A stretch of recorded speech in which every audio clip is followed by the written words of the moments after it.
ਵਾਹਿਗੁਰੂ ਜੀ ਕਾ ਖਾਲਸਾ ਵਾਹਿਗੁਰੂ ਜੀ ਕੀ ਫਤਿਹ। TV84 ਦੇ ਸਾਰੇ ਦਰਸ਼ਕ ਤੇ ਸਰੋਤੇ ਜਿਹੜੇ ਇਸ ਵਕਤ ਸਾਡੇ ਨਾਲ ਨਾਰਥ ਅਮਰੀਕਾ ਦੇ ਵਿੱਚੋਂ ਜੁੜੇ ਹੋਏ ਆ ਜਾਂ ਫਿਰ ਸੋਸ਼ਲ ਮੀਡੀਆ ਦੇ ਰਾਹੀਂ ਸਾਨੂੰ ਦੁਨੀਆ ਭਰ ਦੇ ਵਿੱਚ ਦੇਖ ਰਹੇ ਆ, ਮੈਂ ਅਮਰਵੀਰ ਸਿੰਘ ਅੱਜ ਇਸ ਸਪੈਸ਼ਲ ਪ੍ਰੋਗਰਾਮ ਦੇ ਵਿੱਚ ਆਪ ਸਭ ਦਾ ਤਹਿ ਦਿਲੋਂ ਸਵਾਗਤ ਕਰਦਾ। ਵਿਊਅਰਸ, ਅੱਜ ਅਸੀਂ 10 ਦਸੰਬਰ ਦੇ ਹਵਾਲੇ ਨਾਲ ਗੱਲ ਕਰਨ ਜਾ ਰਹੇ ਹਾਂ, ਜਿਹੜਾ ਕਿ ਇੰਟਰਨੈਸ਼ਨਲੀ ਰੈਕਗਨਾਈਜ਼ਡ ਹੈ ਮਨੁੱਖੀ ਅਧਿਕਾਰ ਦਿਵਸ ਦੇ ਵਜੋਂ, ਜਿੱਥੇ ਦੁਨੀਆ ਭਰ ਦੇ ਵਿੱਚ ਹਿਊਮਨ ਰਾਈਟਸ ਨੂੰ ਲੈ ਕੇ ਐਕਟੀਵਿਟੀਜ਼ ਇਸ ਦਿਨ ਹੁੰਦੀਆਂ ਨੇ। ਉੱਥੇ ਜਿਹੜਾ 1948 ਦੇ ਵਿੱਚ ਯੂਨਾਈਟਿਡ ਨੇਸ਼ਨਸ ਦੇ ਵਿੱਚ ਜੈਨੋਸਾਈਡ ਪ੍ਰੀਵੈਂਸ਼ਨ ਐਕਟ ਜਿਹੜਾ ਆ ਉਹ ਲਾਗੂ ਕੀਤਾ ਗਿਆ ਸੀ, ਉਸ ਨੂੰ ਮੁੱਖ ਰੱਖਦਿਆਂ ਹੋਇਆ ਅੱਜ ਉਹਦੀ ਜਿਹੜੀ 74th ਐਨੀਵਰਸਰੀ ਹੈ ਉਹਦੇ ਸਬੰਧ ਦੇ ਵਿੱਚ ਇੱਕ special session United nations headquarter ਜਿਹੜਾ ਕਿ ਇੱਥੇ ਨਿਊਯਾਰਕ ਦੇ ਵਿੱਚ ਸਥਿਤ ਹੈ, ਉੱਥੇ ਸਪੈਸ਼ਲ ਸੈਸ਼ਨ ਹੋਇਆ, ਜਿਹਦੇ ਵਿੱਚ 78 ਦੇ ਕਰੀਬ ਜਿਹੜੀਆਂ ਮੈਂਬਰ ਸਟੇਟਸ ਨੇ ਯੂਨਾਈਟਿਡ ਨੇਸ਼ਨਸ ਦੀਆਂ ਉਹਨਾਂ ਨੇ ਪਾਰਟਿਸਿਪੇਟ ਕੀਤਾ। ਯੂਨਾਈਟਿਡ ਨੇਸ਼ਨਸ ਵੱਲੋਂ ਇਹ ਅਹਿਦ ਕੀਤਾ ਗਿਆ ਕਿ ਅਸੀਂ ਜੈਨੋਸਾਈਡ ਨੂੰ ਰੋਕਣ ਦੇ ਲਈ ਕੀ ਉਦਮ ਕਰ ਸਕਦੇ ਹਾਂ, ਹੋਰ ਕੀ ਉਪਰਾਲੇ ਕੀਤੇ ਜਾ ਸਕਦੇ ਨੇ। ਉਹਦੇ ਵਿੱਚ ਯੂਨਾਈਟਿਡ ਨੇਸ਼ਨਸ ਦੇ ਸੈਕਟਰੀ ਜਨਰਲ ਹੋਣ, ਅੰਡਰ ਸੈਕਟਰੀ ਜਨਰਲ ਹੋਣ ਜਾਂ ਜਿਹੜੇ ਹੋਰ ਮੈਂਬਰ ਸਟੇਟਸ ਨੇ ਉਹਨਾਂ ਨੇ ਆਪਣੇ ਆਪਣੇ ਜਿਹੜੇ ਵਿਚਾਰ ਨੇ ਰੱਖੇ ਨੇ। ਇਸ ਸੈਸ਼ਨ ਦੇ ਵਿੱਚ ਖਾਸ ਤੌਰ ਤੇ ਗੱਲ ਇਹ ਰਹੀ ਕਿ ਯੂਨਾਈਟਿਡ ਨੇਸ਼ਨਸ ਦੇ ਵਿੱਚ ਅੱਜ ਸਿੱਖ ਜੈਨੋਸਾਈਡ ਦੀ ਗੱਲ ਵੀ ਕੀਤੀ ਗਈ ਹੈ। ਸਿੱਖ ਜੈਨੋਸਾਈਡ ਦੇ ਸੰਬੰਧੀ ਇੱਕ ਮੈਮੋਰੈਂਡਮ ਸਿੱਖ ਡੈਲੀਗੇਸ਼ਨ ਵੱਲੋਂ ਯੂਨਾਈਟਿਡ ਨੇਸ਼ਨਸ ਦੇ ਅੰਡਰ ਸੈਕਟਰੀ ਜਨਰਲ ਨੂੰ ਪੇਸ਼ ਕੀਤਾ ਗਿਆ ਅੱਜ। ਤੇ ਇਹ ਗੱਲ ਸਾਡੇ ਲਈ, ਸਿੱਖਾਂ ਦੇ ਲਈ ਅੱਜ ਇੱਕ ਮੈਂ ਸਮਝਦਾ ਕਿ ਇਸ ਮੌਕੇ ਦੇ ਉੱਤੇ 10 ਦਸੰਬਰ ਨੂੰ ਜਾਂ 10 ਦਸੰਬਰ ਦੇ ਹਿਊਮਨ ਰਾਈਟਸ ਦਿਵਸ ਨੂੰ ਮੁੱਖ ਰੱਖਦਿਆਂ ਹੋਇਆਂ ਜਿਹੜੀ ਇਹ ਗੱਲ ਹੋਣੀ ਬਹੁਤ ਇੰਪੋਰਟੈਂਟ ਆ, ਕਿਉਂਕਿ 1984 ਦਾ ਜਿਹੜਾ ਨਸਲਕੁਸ਼ੀ ਦਾ ਦੌਰ ਹੈ ਸਿੱਖਾਂ ਦੇ ਲਈ, ਉਹ ਇੱਕ ਅਜਿਹੀ ਗੱਲ ਹੈ ਜਿਹੜੀ ਅਸੀਂ ਅੱਜ ਦੁਨੀਆ ਦੇ ਵਿੱਚ ਇੰਟਰਨੈਸ਼ਨਲੀ ਰੈਕਗਨਾਈਜ਼ ਕਰਨ ਦੇ ਲਈ ਉਦਮ ਕਰ ਰਹੇ ਹਾਂ। ਉਹ ਅਮਰੀਕਾ ਦੇ ਵਿੱਚ ਪੈਨਸਿਲਵੇਨੀਆ ਸਟੇਟ ਹੋਵੇ, ਟੈਕਸਸ ਦੇ ਵਿੱਚ, ਕੈਲੀਫੋਰਨੀਆ ਦੇ ਵਿੱਚ, ਕਨੈਟਿਕਟ ਦੇ ਵਿੱਚ ਸਭ ਤੋਂ ਪਹਿਲਾਂ ਹੋਇਆ, ਕੈਨੇਡਾ ਦੇ ਵਿੱਚ ਓਨਟਾਰੀਓ ਸਟੇਟ ਦੇ ਵੱਲੋਂ ਜਿਹੜਾ ਰੈਕਗਨਾਈਜ਼ ਕੀਤਾ ਗਿਆ।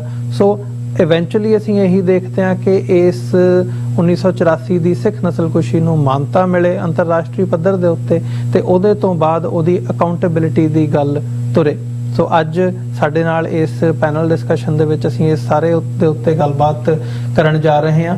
ਸਾਡੇ ਨਾਲ ਇਸ ਵਕਤ ਡਾਕਟਰ ਇਕਤਦਾਰ ਕਰਾਮਤ ਚੀਮਾ, ਜਿਹੜੇ ਕਿ ਯੂਨਾਈਟਿਡ ਨੇਸ਼ਨਸ ਦੀ ਗਲੋਬਲ ਸਟੀਅਰਿੰਗ ਕਮੇਟੀ ਦੇ ਵਿੱਚ ਐਡਵਾਈਜ਼ਰ ਦੇ ਤੌਰ ਦੇ ਉੱਤੇ ਕੰਮ ਕਰਦੇ ਆ। ਖਾਲਿਸਤਾਨ ਅਫੇਅਰਸ ਸੈਂਟਰ ਦੇ ਸੰਚਾਲਕ ਡਾਕਟਰ ਅਮਰਜੀਤ ਸਿੰਘ ਸਾਡੇ ਨਾਲ ਮੌਜੂਦ ਨੇ, ਤੇ ਕੈਲੀਫੋਰਨੀਆ ਤੋਂ ਡਾਕਟਰ ਪ੍ਰਿਤਪਾਲ ਸਿੰਘ, ਜਿਹੜੇ ਕਿ ਅਮਰੀਕਨ ਗੁਰਦੁਆਰਾ ਪ੍ਰਬੰਧਕ ਕਮੇਟੀ ਦੇ ਕੋਆਰਡੀਨੇਟਰ ਨੇ ਤੇ ਨਾਲ ਅਮਰੀਕਨ ਸਿੱਖ ਕਾਕਸ ਕਮੇਟੀ ਦੇ ਡਾਇਰੈਕਟਰ ਵੀ ਨੇ। ਤੇ ਇਹਨਾਂ ਦੋਹਾਂ ਵੱਲੋਂ, ਡਾਕਟਰ ਚੀਮਾ ਵੱਲੋਂ ਤੇ ਡਾਕਟਰ ਪ੍ਰਿਤਪਾਲ ਸਿੰਘ ਵੱਲੋਂ, ਅੱਜ ਦਾ ਜਿਹੜਾ ਸਿੱਖਾਂ ਵੱਲੋਂ ਮੈਮੋਰੈਂਡਮ 1984 ਸਿੱਖ ਨਸਲਕੁਸ਼ੀ ਦੀ ਬਰੀਫਿੰਗ ਦੇ ਤੌਰ ਦੇ ਉੱਤੇ United nations under secretary general ਨੂੰ ਦਿੱਤਾ ਗਿਆ, ਇਸ ਬਾਰੇ ਅਸੀਂ ਇਹਨਾਂ ਤੋਂ ਹੋਰ ਵੀ ਜਾਣਦੇ ਹਾਂ ਤੇ ਯੂਨਾਈਟਿਡ ਨੇਸ਼ਨਸ ਦੀ ਜਿਹੜੀ ਅੱਜ ਦੀ ਕਾਰਵਾਈ ਸੀ ਇਸ ਬਾਰੇ ਵੀ ਅੱਜ ਵਿਚਾਰ ਚਰਚਾ ਕਰਦੇ ਹਾਂ। ਆਓ ਸ਼ੁਰੂਆਤ ਕਰਦੇ ਹਾਂ। ਸਭ ਤੋਂ ਪਹਿਲਾਂ ਤੁਹਾਡਾ ਸਵਾਗਤ ਹੈ ਜੀ।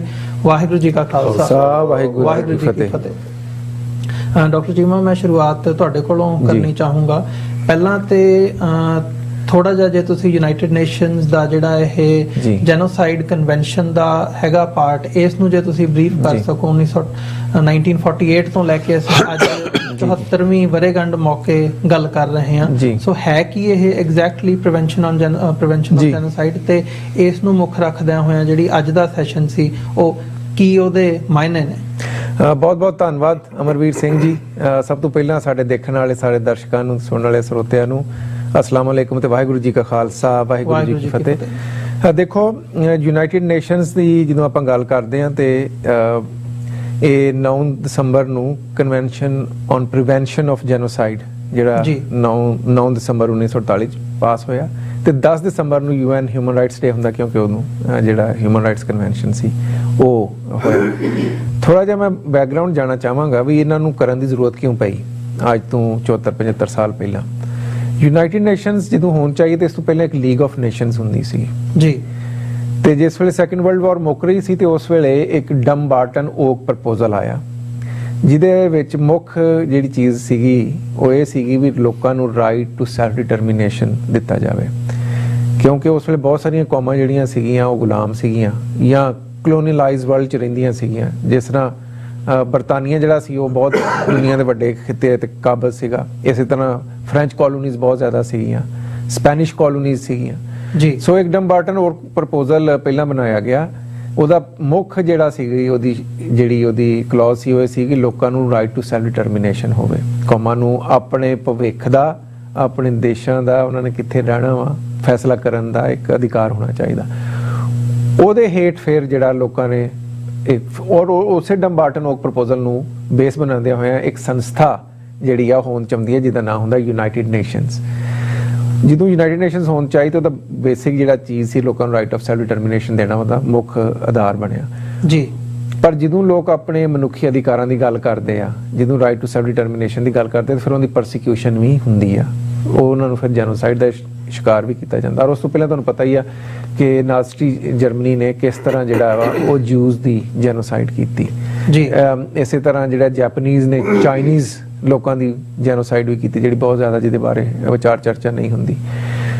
ਸੋ ਜਦੋਂ UN ਬਣੀ ਤਾਂ ਉਸ ਵੇਲੇ ਸਿਚੁਏਸ਼ਨ ਇਹ ਸੀਗਾ ਕਿ UN ਦੇ ਔਰ ਵਰਲਡ ਕਮਿਊਨਿਟੀ ਦੇ ਅੱਗੇ ਸਭ ਤੋਂ ਵੱਡਾ ਇਹ ਸੀ ਕਿ ਜਿਹੜੀ ਜਰਮਨੀ ਨੇ ਐਡੀ ਜੈਨੋਸਾਈਡ ਕੀਤੀ ਹੈ ਜਿਊਜ਼ ਦੀ ਵੀ ਔਰ ਹੋਰ ਕਮਿਊਨਿਟੀਆਂ ਦੀ ਥਰੂ ਆਊਟ ਯੂਰਪ, ਉਹਨਾਂ ਨੂੰ ਕਿਸ ਤਰ੍ਹਾਂ ਉਹਦਾ ਫੈਸਲਾ ਕੀਤਾ ਜਾਵੇ ਜੈਨੋਸਾਈਡ ਹੁੰਦੀ ਕੀ ਆ, ਔਰ ਜਿਹੜੇ ਲੋਕਾਂ ਨੇ ਇਹ ਕੀਤਾ ਵਾ ਜਾਂ ਜਿਹੜੇ ਵੀ ਲੀਡਰ ਸੀਗੇ ਉਸ ਵੇਲੇ ਉਹਨਾਂ ਨੂੰ ਕਿਸ ਤਰ੍ਹਾਂ ਅਕਾਊਂਟੇਬਲ ਠਹਿਰਾਇਆ ਜਾਏ। ਸੋ ਇਸ ਵਾਸਤੇ 1948 ਚ UN ਨੇ ਕਨਵੈਨਸ਼ਨ ਔਨ ਜੈਨੋਸਾਈਡ ਸਹਿਮਤੀ ਨਾਲ ਪਾਸ ਕੀਤਾ, ਜਿਹਦੇ ਤੇ ਬਹੁਤ ਸਾਰੀਆਂ ਸਟੇਟਾਂ ਨੇ ਉਹਨੂੰ ਇੰਡੋਰਸਮੈਂਟ ਦਿੱਤੀ ਆ, ਮਾਨਤਾ ਦਿੱਤੀ ਹੈ। ਅੱਛਾ, ਇਹ ਗੱਲ ਮੈਂ ਤੁਹਾਡੇ ਜ਼ਰੂਰ ਧਿਆਨ 'ਚ ਲਿਆਉਣਾ ਚਾਹਾਂਗਾ ਕਿ ਭਾਰਤ ਨੇ ਅੱਜ ਤੱਕ ਕਨਵੈਨਸ਼ਨ ਔਨ ਜੈਨੋਸਾਈਡ ਦੇ ਉੱਤੇ ਰੈਜ਼ਰਵੇਸ਼ਨ ਜਮ੍ਹਾਂ ਕਰਾਈਆਂ ਹੋਈਆਂ। 1948 ਦਾ ਕਨਵੈਨਸ਼ਨ ਆ ਤੇ ਇੰਡੋਰਸ ਨਹੀਂ ਕੀਤਾ ਉਹਨੂੰ, ਉਹਦੇ ਚ ਰੈਜ਼ਰਵੇਸ਼ਨ ਉਹਨੂੰ ਫੁੱਲੀ ਇੰਡੋਰਸ ਨਹੀਂ ਕੀਤਾ, ਕੁਝ ਹਿੱਸਿਆਂ ਨੂੰ ਕੀਤਾ ਤੇ 1948 ਦੇ ਇਸ ਕਨਵੈਨਸ਼ਨ ਤੇ ਅੱਜ ਵੀ ਭਾਰਤ ਦੀਆਂ ਰੈਜ਼ਰਵੇਸ਼ਨ ਜਿਹੜੀਆਂ ਵਾ ਉਹ ਮੌਜੂਦ ਆ। ਸੋ 9 ਦਸੰਬਰ ਇੱਕ ਬਹੁਤ ਵੱਡਾ ਦਿਨ ਹੁੰਦਾ UN ਚ ਇੰਟਰਨਲੀ।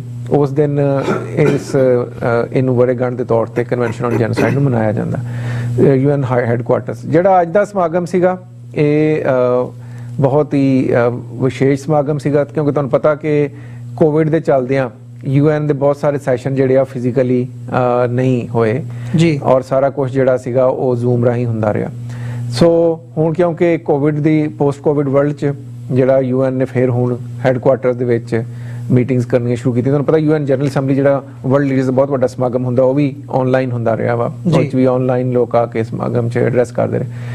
ਸੋ ਹੁਣ 2022 ਚ ਇਹ ਜਿਹੜੀ ਫਿਜ਼ੀਕਲ ਮੀਟਿੰਗ ਸੀਗੀ ਇਨ ਦਾ UN ਹੈੱਡਕੁਆਰਟਰ ਉਹ ਹੋਈ, ਜਿਹਦੇ ਚ ਜਿਸ ਤਰ੍ਹਾਂ ਤੁਸੀਂ ਦੱਸਿਆ ਕਿ 78 ਦੇ ਕੋਲ ਜਿਹੜੇ UN ਦੇ ਵਿੱਚ ਮੁxtਲਿਫ ਦੇਸ਼ਾਂ ਦੇ ਨੁਮਾਇੰਦੇ। ਮੈਂ ਗੱਲ ਹੋਰ ਵੀ ਕਲੀਅਰ ਕਰਦਾ ਜਾਵਾਂ ਕਿ UN ਦੇ ਜਿਹੜੇ ਹੈੱਡਕੁਆਰਟਰ ਚ ਜਿਸ ਤਰ੍ਹਾਂ ਜਨਰਲ ਅਸੈਂਬਲੀ ਹੁੰਦੀ ਹੈ, ਸਿਕਿਉਰਿਟੀ ਕਾਉਂਸਲ ਆ ਜਾਂ ਜਿਹੜੀਆਂ ਮੀਟਿੰਗਾਂ ਇਦਾਂ ਦੀ ਹੁੰਦੀਆਂ, ਇਹ ਪਬਲਿਕ ਮੀਟਿੰਗਸ ਨਹੀਂ ਹੁੰਦੀਆਂ। ਇਹ ਚ ਇਹ ਨਹੀਂ ਵੀ ਕੋਈ ਬੰਦਾ ਵੀ ਪਾਰਟਿਸਿਪੇਟ ਕਰ ਲੇ, ਇਹ ਬੇਸਿਕਲੀ ਮੈਂਬਰ ਸਟੇਟਸ ਦੀਆਂ ਮੀਟਿੰਗਸ ਹੁੰਦੀਆਂ ਜਾਂ ਜਿਹੜੇ ਲੋਕ UN ਨਾਲ ਸੰਬੰਧੀ ਆ ਉਹਨਾਂ ਦੀਆਂ ਮੀਟਿੰਗਸ ਹੁੰਦੀਆਂ। ਸੋ ਇੱਥੇ ਜਿੰਨੇ ਵੀ ਅੱਜ ਸੀਗੀਆਂ ਮੈਂਬਰ ਸਟੇਟ ਔਰ ਸਟੇਕ ਹੋਲਡਰ ਉਹੀ ਸੀ ਜਿਹੜੇ ਹੈਡ ਆਫ ਡੈਲੀਗੇਸ਼ਨ ਜਾਂ ਮੁxtਲਿਫ ਦੇਸ਼ਾਂ ਦੇ ਜਿਹੜੇ ਐਂਬੈਸੇਡਰ ਹੈਗੇ ਆ ਟੂ ਯੂਨਾਈਟਿਡ ਨੇਸ਼ਨਸ, ਉਹਨਾਂ ਵੱਲੋਂ ਉਹ ਇਹਦੇ 'ਚ ਸ਼ਰੀਕ ਸੀਗੇ।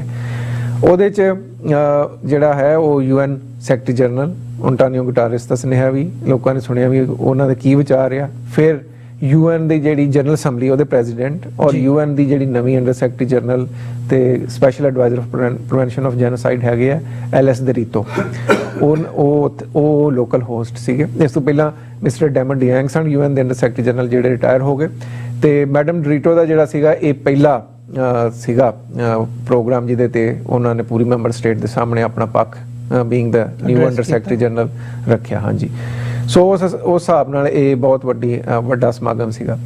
ਫਿਰ ਦੂਸਰੀ ਗੱਲ ਇਹ ਆ ਕਿ ਜਿੱਦਾਂ ਮੈਂ ਕਿਹਾ ਕਿ ਜਿਹੜਾ UN ਦਾ ਖਾਸ ਤੌਰ ਜਿਹੜੇ ਇਸ ਤਰ੍ਹਾਂ ਦੇ ਸਮਾਗਮ ਹੁੰਦੇ ਜਿਹੜੇ ਹੈੱਡਕੁਆਰਟਰ 'ਚ ਹੁੰਦੇ ਆ, ਉਹ 'ਚ ਹੈਡ ਆਫ ਡੈਲੀਗੇਸ਼ਨ ਜਿਹੜੇ UN 'ਚ ਮੁxtਲਿਫ ਦੇਸ਼ਾਂ ਦੇ ਹੈਗੇ ਉਹ ਵੀ ਪਾਰਟਿਸਿਪੇਟ ਕਰਦੇ ਜੀ। ਸੋ ਹੋਰ ਕਿਸੇ ਨੂੰ ਹੁੰਦੀ ਨਹੀਂ ਇਜਾਜ਼ਤ, ਪਰ ਮੈਂ ਖਾਸ ਤੌਰ ਤੇ ਰਿਕੁਐਸਟ ਕੀਤੀ ਸੀ ਕਿਉਂਕਿ ਸਿੱਖਾਂ ਦੀ ਕੋਈ ਨੁਮਾਇੰਦਗੀ UN 'ਚ ਹੈ ਨਹੀਂ, ਸਿੱਖਾਂ ਦਾ ਕੋਈ ਦੇਸ਼ ਹੈ ਨਹੀਂ, ਔਰ ਸਾਡਾ ਜਿਹੜਾ ਜੈਨੋਸਾਈਡ ਆ ਉਹ ਇੱਕ ਲੌਂਗ ਸਟੈਂਡਿੰਗ ਇਸ਼ੂ ਆ, ਉਹਦੀ ਰੈਕਗਨੀਸ਼ਨ। ਸੋ ਮੈਂ ਡਾਕਟਰ ਪ੍ਰੀਤਪਾਲ ਨੂੰ ਬੇਨਤੀ ਕੀਤੀ ਸੀ ਕਿ ਉਹ ਜ਼ਰੂਰ ਆਉਣ। ਫਿਰ ਅਸੀਂ UN ਵਾਲਿਆਂ ਨਾਲ ਗੱਲ ਵੀ ਕੀਤੀ ਸੀ ਕਿ ਉਹਨਾਂ ਨੂੰ ਜਿਹੜਾ ਇਸ ਸਮਾਗਮ ਤੇ ਵਿਸ਼ੇਸ਼ ਤੌਰ ਤੇ ਸ਼ਮੂਲੀਅਤ ਦੀ ਜਿਹੜੀ ਆ ਇਜਾਜ਼ਤ ਦਿੱਤੀ ਜਾਏ, ਜਿਹੜੀ ਉਹਨਾਂ ਨੇ ਸਵੀਕਾਰ ਕੀਤੀ। ਅੱਜ ਉਹਨਾਂ ਨੇ ਅਸੀਂ ਜਿਹੜੀਆਂ ਜਿਸ ਤਰ੍ਹਾਂ ਤੁਸੀਂ ਦੱਸਿਆ ਕਿ ਜਿਹੜੀ ਸਿੱਖ ਨਸਲਕੁਸ਼ੀ ਜਾਂ ਜੈਨੋਸਾਈਡ ਆ ਉਸ ਦੇ ਬਾਰੇ ਸ਼ਾਇਦ ਤੁਸੀਂ ਫੋਟੋ ਵੀ ਦਿਖਾ ਸਕੋ, ਉਹਦੇ ਸੰਬੰਧੀ ਜਿੰਨੇ ਡਾਕੂਮੈਂਟ ਆ ਉਹਦਾ ਸਾਡਾ ਜਿਹੜਾ ਪਰਸਪੈਕਟਿਵ ਆ ਉਹ ਜਿਹੜਾ ਹੈ ਅੱਜ UN ਅੰਡਰ ਸੈਕਟਰੀ ਜਨਰਲ ਨੂੰ ਪੇਸ਼ ਕੀਤਾ, ਔਰ ਉਹਨਾਂ ਨਾਲ ਜਿਹੜਾ 1-to-1 ਮੀਟਿੰਗ ਵੀ ਕੀਤੀ ਹੈ। ਉਹਨਾਂ ਨੂੰ ਸਿੱਖ ਜੈਨੋਸਾਈਡ ਦਾ ਪਰਸਪੈਕਟਿਵ ਸਮਝਾਉਣ ਦੀ ਕੋਸ਼ਿਸ਼ ਕੀਤੀ ਹੈ। ਇਸ ਤੋਂ ਵੱਖ ਉੱਥੇ ਅੰਬੈਸਡਰ ਡਿਫਰੈਂਟ ਆਏ ਸੀਗੇ, ਉਹਨਾਂ ਨਾਲ ਵੀ ਅਸਾਂ ਗੱਲਬਾਤ ਕੀਤੀ ਇਹਦੇ ਉੱਤੇ। ਫਿਰ ਇੱਕ ਬਹੁਤ ਵੱਡਾ ਨਾਂ ਹੈਗਾ ਮਿਸਟਰ ਨੌਕਸ ਆ, ਜਿਹੜੇ ਅਮਰੀਕਾ ਦੇ ਅੰਬੈਸਡਰ ਐਟ ਲਾਰਜ ਰਹੇ ਫॉर ਰਿਲੀਜੀਅਸ ਫਰੀडम। ਉਹ ਹੁਣ ਅੰਬੈਸਡਰਸ਼ਿਪ ਤੋਂ ਰਿਟਾਇਰ ਹੋ ਗਏ, ਪਰ ਹੀ ਵਾਸ देयर ਐਜ਼ ਵੈਲ। ਉਹ ਮਨੁੱਖੀ ਅਧਿਕਾਰਾਂ ਲਈ, ਰਿਲੀਜੀਅਸ ਫਰੀडम ਲਈ ਬਹੁਤ ਕੰਮ ਕਰਦੇ ਰਹੇ। ਉਹਨਾਂ ਨਾਲ ਵੀ ਆਪਾਂ ਕਾਫੀ ਇਹਦੇ ਬਾਰੇ ਵਿਸ਼ੇਸ਼ ਗੁਫ਼ਤਗੂ ਕੀਤੀ, ਯੂਕਰੇਨ ਦੇ ਅੰਬੈਸਡਰ ਨਾਲ ਵੀ ਕੀਤੀ।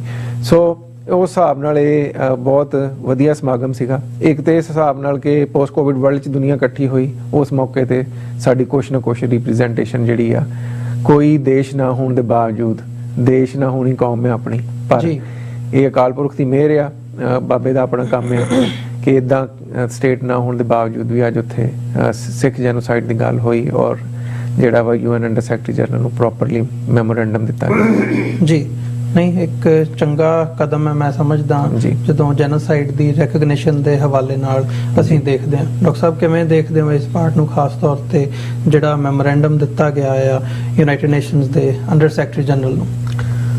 ਦੇਖੋ, ਸਭ ਤੋਂ ਪਹਿਲਾਂ ਤਾਂ ਇਸ 74th ਐਨੀਵਰਸਰੀ ਵਰ੍ਹੇਗੰਢ ਦੇ ਮੌਕੇ ਤੇ ਮੇਰੇ ਮਨ ਦੀਆਂ ਨਜ਼ਰਾਂ ਸਾਹਮਣੇ ਬੀਤੇ 5-6 ਹਜ਼ਾਰ ਸਾਲ ਦੇ ਇਨਸਾਨੀ ਇਤਿਹਾਸ ਦੇ ਉਹ ਸਾਰੇ ਹੀ ਵਾਕਿਆਤ, ਜਿਹਦੇ 'ਚ ਕਿ ਇੱਕ ਜ਼ੁਲਮੀ ਧਿਰ ਨੇ ਜਿਹੜੇ ਉਹਨਾਂ ਦੇ ਸਬਜੈਕਟ ਬਣੇ, ਜਾਂ ਜਿਹੜੇ ਉਹਨਾਂ ਦੇ ਹੱਥਾਂ 'ਚ ਹਾਰੇ, ਜਾਂ ਜਿਹੜੇ ਉਹਨਾਂ ਦੇ ਜ਼ੇਰ ਆਏ, ਉਹਨਾਂ ਦੀ ਪਰਸੀਕਿਊਸ਼ਨ ਕੀਤੀ, ਨਸਲਕੁਸ਼ੀ ਕੀਤੀ, ਕੌਮਾਂ ਕਬੀਲੇ ਕਿਵੇਂ ਇਨਸਾਨੀ ਤਾਰੀਖ 'ਚੋਂ ਗਾਇਬ ਕਰ ਦਿੱਤੇ ਗਏ। ਔਰ ਗੁਰੂ ਨਾਨਕ ਪਾਤਸ਼ਾਹ ਨੇ ਜਦੋਂ 1526 ਦੇ ਵਿੱਚ ਇਮਰਾਬਾਦ ਸ਼ਹਿਰ 'ਚ ਖਲੋ ਕੇ ਹਾ ਦਾ ਨਾਰਾ ਮਾਰਿਆ ਸੀ, ਤਾਂ ਮੈਂ ਸਮਝਦਾ ਕਿ ਇਹ ਜਦੋਂ ਗੁਰੂ ਸਾਹਿਬ ਨੇ ਫਰਮਾਇਆ ਕਿ ਜੇ ਸਕਤਾ ਸਕਤੇ ਕੋ ਮਾਰੇ ਤਾਂ ਮਨ ਰੋਸ ਨਾ ਹੋਈ, ਸਕਤਾ ਸੀਹੋ ਮਾਰੇ ਪੈ ਵਗੈ ਖਸਮੈ ਸਾਪ ਰਸੋਈ। ਸਕਤਾ ਸ਼ਕਤੀਵਾਨ ਜਿਹੜਾ ਸਮਰੱਥ ਹੈ, ਕਿ ਜੇ ਦੋ ਤਾਕਤਵਰ ਜਿਹੜੀਆਂ ਤਾਕਤਾਂ ਨੇ ਉਹ ਡਿਊਲ ਕਰਦੀਆਂ ਨੇ, ਆਪਸ 'ਚ ਲੜਦੀਆਂ ਨੇ, ਇੱਕ ਜਿੱਤ ਜਾਂਦੇ, ਇੱਕ ਹਾਰ ਜਾਂਦੇ ਹੈ।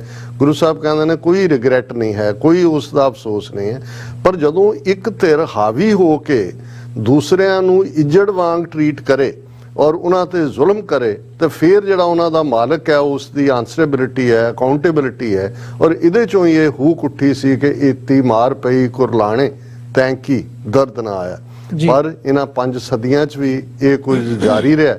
ਔਰ ਦੋ ਵੱਡੇ ਸੰਸਾਰ ਜੰਗ, ਵੱਡਾ ਫਸਟ ਵਰਲਡ ਵਾਰ 1914 ਤੋਂ 1918 ਤੱਕ, ਔਰ ਦੂਸਰਾ ਵਰਲਡ ਵਾਰ 1939 ਤੋਂ 1945 ਤੱਕ। ਬੇਸ਼ੱਕ ਫਸਟ ਵਰਲਡ ਵਾਰ ਤੋਂ ਬਾਅਦ ਜਿਵੇਂ ਡਾਕਟਰ ਚੀਮਾ ਨੇ ਦੱਸਿਆ ਕਿ ਲੀਗ ਆਫ ਨੇਸ਼ਨਸ ਬਣੀ, ਪਰ ਉਹ ਨਾਕਾਮਯਾਬ ਰਹੀ, ਔਰ ਉਹਦੀ ਨਾਕਾਮਯਾਬੀ 'ਚੋਂ ਦੂਸਰਾ ਵਰਲਡ ਵਾਰ ਨਿਕਲਿਆ। ਔਰ ਜਦੋਂ ਉਹ ਕਹਾਣੀਆਂ ਖਾਸ ਤੌਰ ਤੇ ਨਾਜ਼ੀਆਂ ਦੀ ਜਾਂ ਫਾਸ਼ਿਸਟ ਮੁਸੋਲਿਨੀ ਦੀਆਂ ਫੋਰਸਿਸ ਜਾਂ ਜਾਪਾਨੀਆਂ ਨੇ ਉਸ ਤੋਂ ਪਹਿਲਾਂ ਵੀ 1930 'ਚ ਰੇਪ ਆਫ ਨੈਨਕਿੰਗ ਔਰ ਜੋ ਜ਼ੁਲਮ ਕੀਤੇ ਹੋਏ ਸੀ, ਸੋ ਕਿਤੇ ਨਾ ਕਿਤੇ ਇਹ ਸਾਰੇ ਇੱਕ ਪਾਸੇ ਯੂਰਪ ਦੇ ਅੰਦਰ ਗੁਨਾਹ ਦੀ ਭਾਵਨਾ ਸੀ। ਕਿਉਂਕਿ ਅੱਜ ਜਦੋਂ ਹੁਣ ਇਹਨਾਂ ਕਨਵੈਨਸ਼ਨਸ ਦੀ ਅਸੀਂ ਗੱਲ ਕਰ ਰਹੇ ਹਾਂ ਕਿ ਹਾਊ ਟੂ ਪ੍ਰੀਵੈਂਟ ਜੈਨੋਸਾਈਡ, ਉਦੋਂ ਵੀ ਇਸ ਗੱਲ ਦੇ ਲਈ ਬਹੁਤ ਸਾਰੀਆਂ, ਕਿਉਂਕਿ ਦੋਨੋਂ ਵਰਲਡ ਵਾਰ ਯੂਰਪ ਵਾਲਿਆਂ ਨੇ ਸ਼ੁਰੂ ਕੀਤੇ, ਉਹਨਾਂ 'ਚ ਗੁਨਾਹ ਦੀ ਭਾਵਨਾ ਵੀ ਸੀ ਕਿ ਭਾਈ ਅਸੀਂ ਇਹਨੂੰ ਰੋਕਣ ਲਈ ਕੁਛ ਨਹੀਂ ਕੀਤਾ। ਔਰ ਉਹਦੇ 'ਚੋਂ ਅਸੀਂ ਸਮਝਦੇ ਹਾਂ ਵੀ ਅੱਜ ਜਦੋਂ 74th ਐਨੀਵਰਸਰੀ ਦੇ ਮੌਕੇ ਅਸੀਂ ਗੱਲ ਕਰ ਰਹੇ ਹਾਂ, ਅਸੀਂ ਪਿਛਲੇ 38 ਸਾਲਾਂ ਤੋਂ ਜਿਸ ਰਜੀਮ ਦੇ ਹੱਥਾਂ ਦੇ ਵਿੱਚ ਸਾਡੀ ਲੀਡਰਸ਼ਿਪ ਨੇ 1947 'ਚ ਆਪਣੀ ਕਿਸਮਤ ਲਿਖਣ ਦਾ ਹੱਕ ਦਿੱਤਾ, ਉਹਨਾਂ ਨੇ ਸਾਨੂੰ ਇੱਕ ਤੋਂ ਬਾਅਦ ਇੱਕ ਨਸਲਕੁਸ਼ੀ ਦੇ ਵਿੱਚ ਝੋਕਿਆ।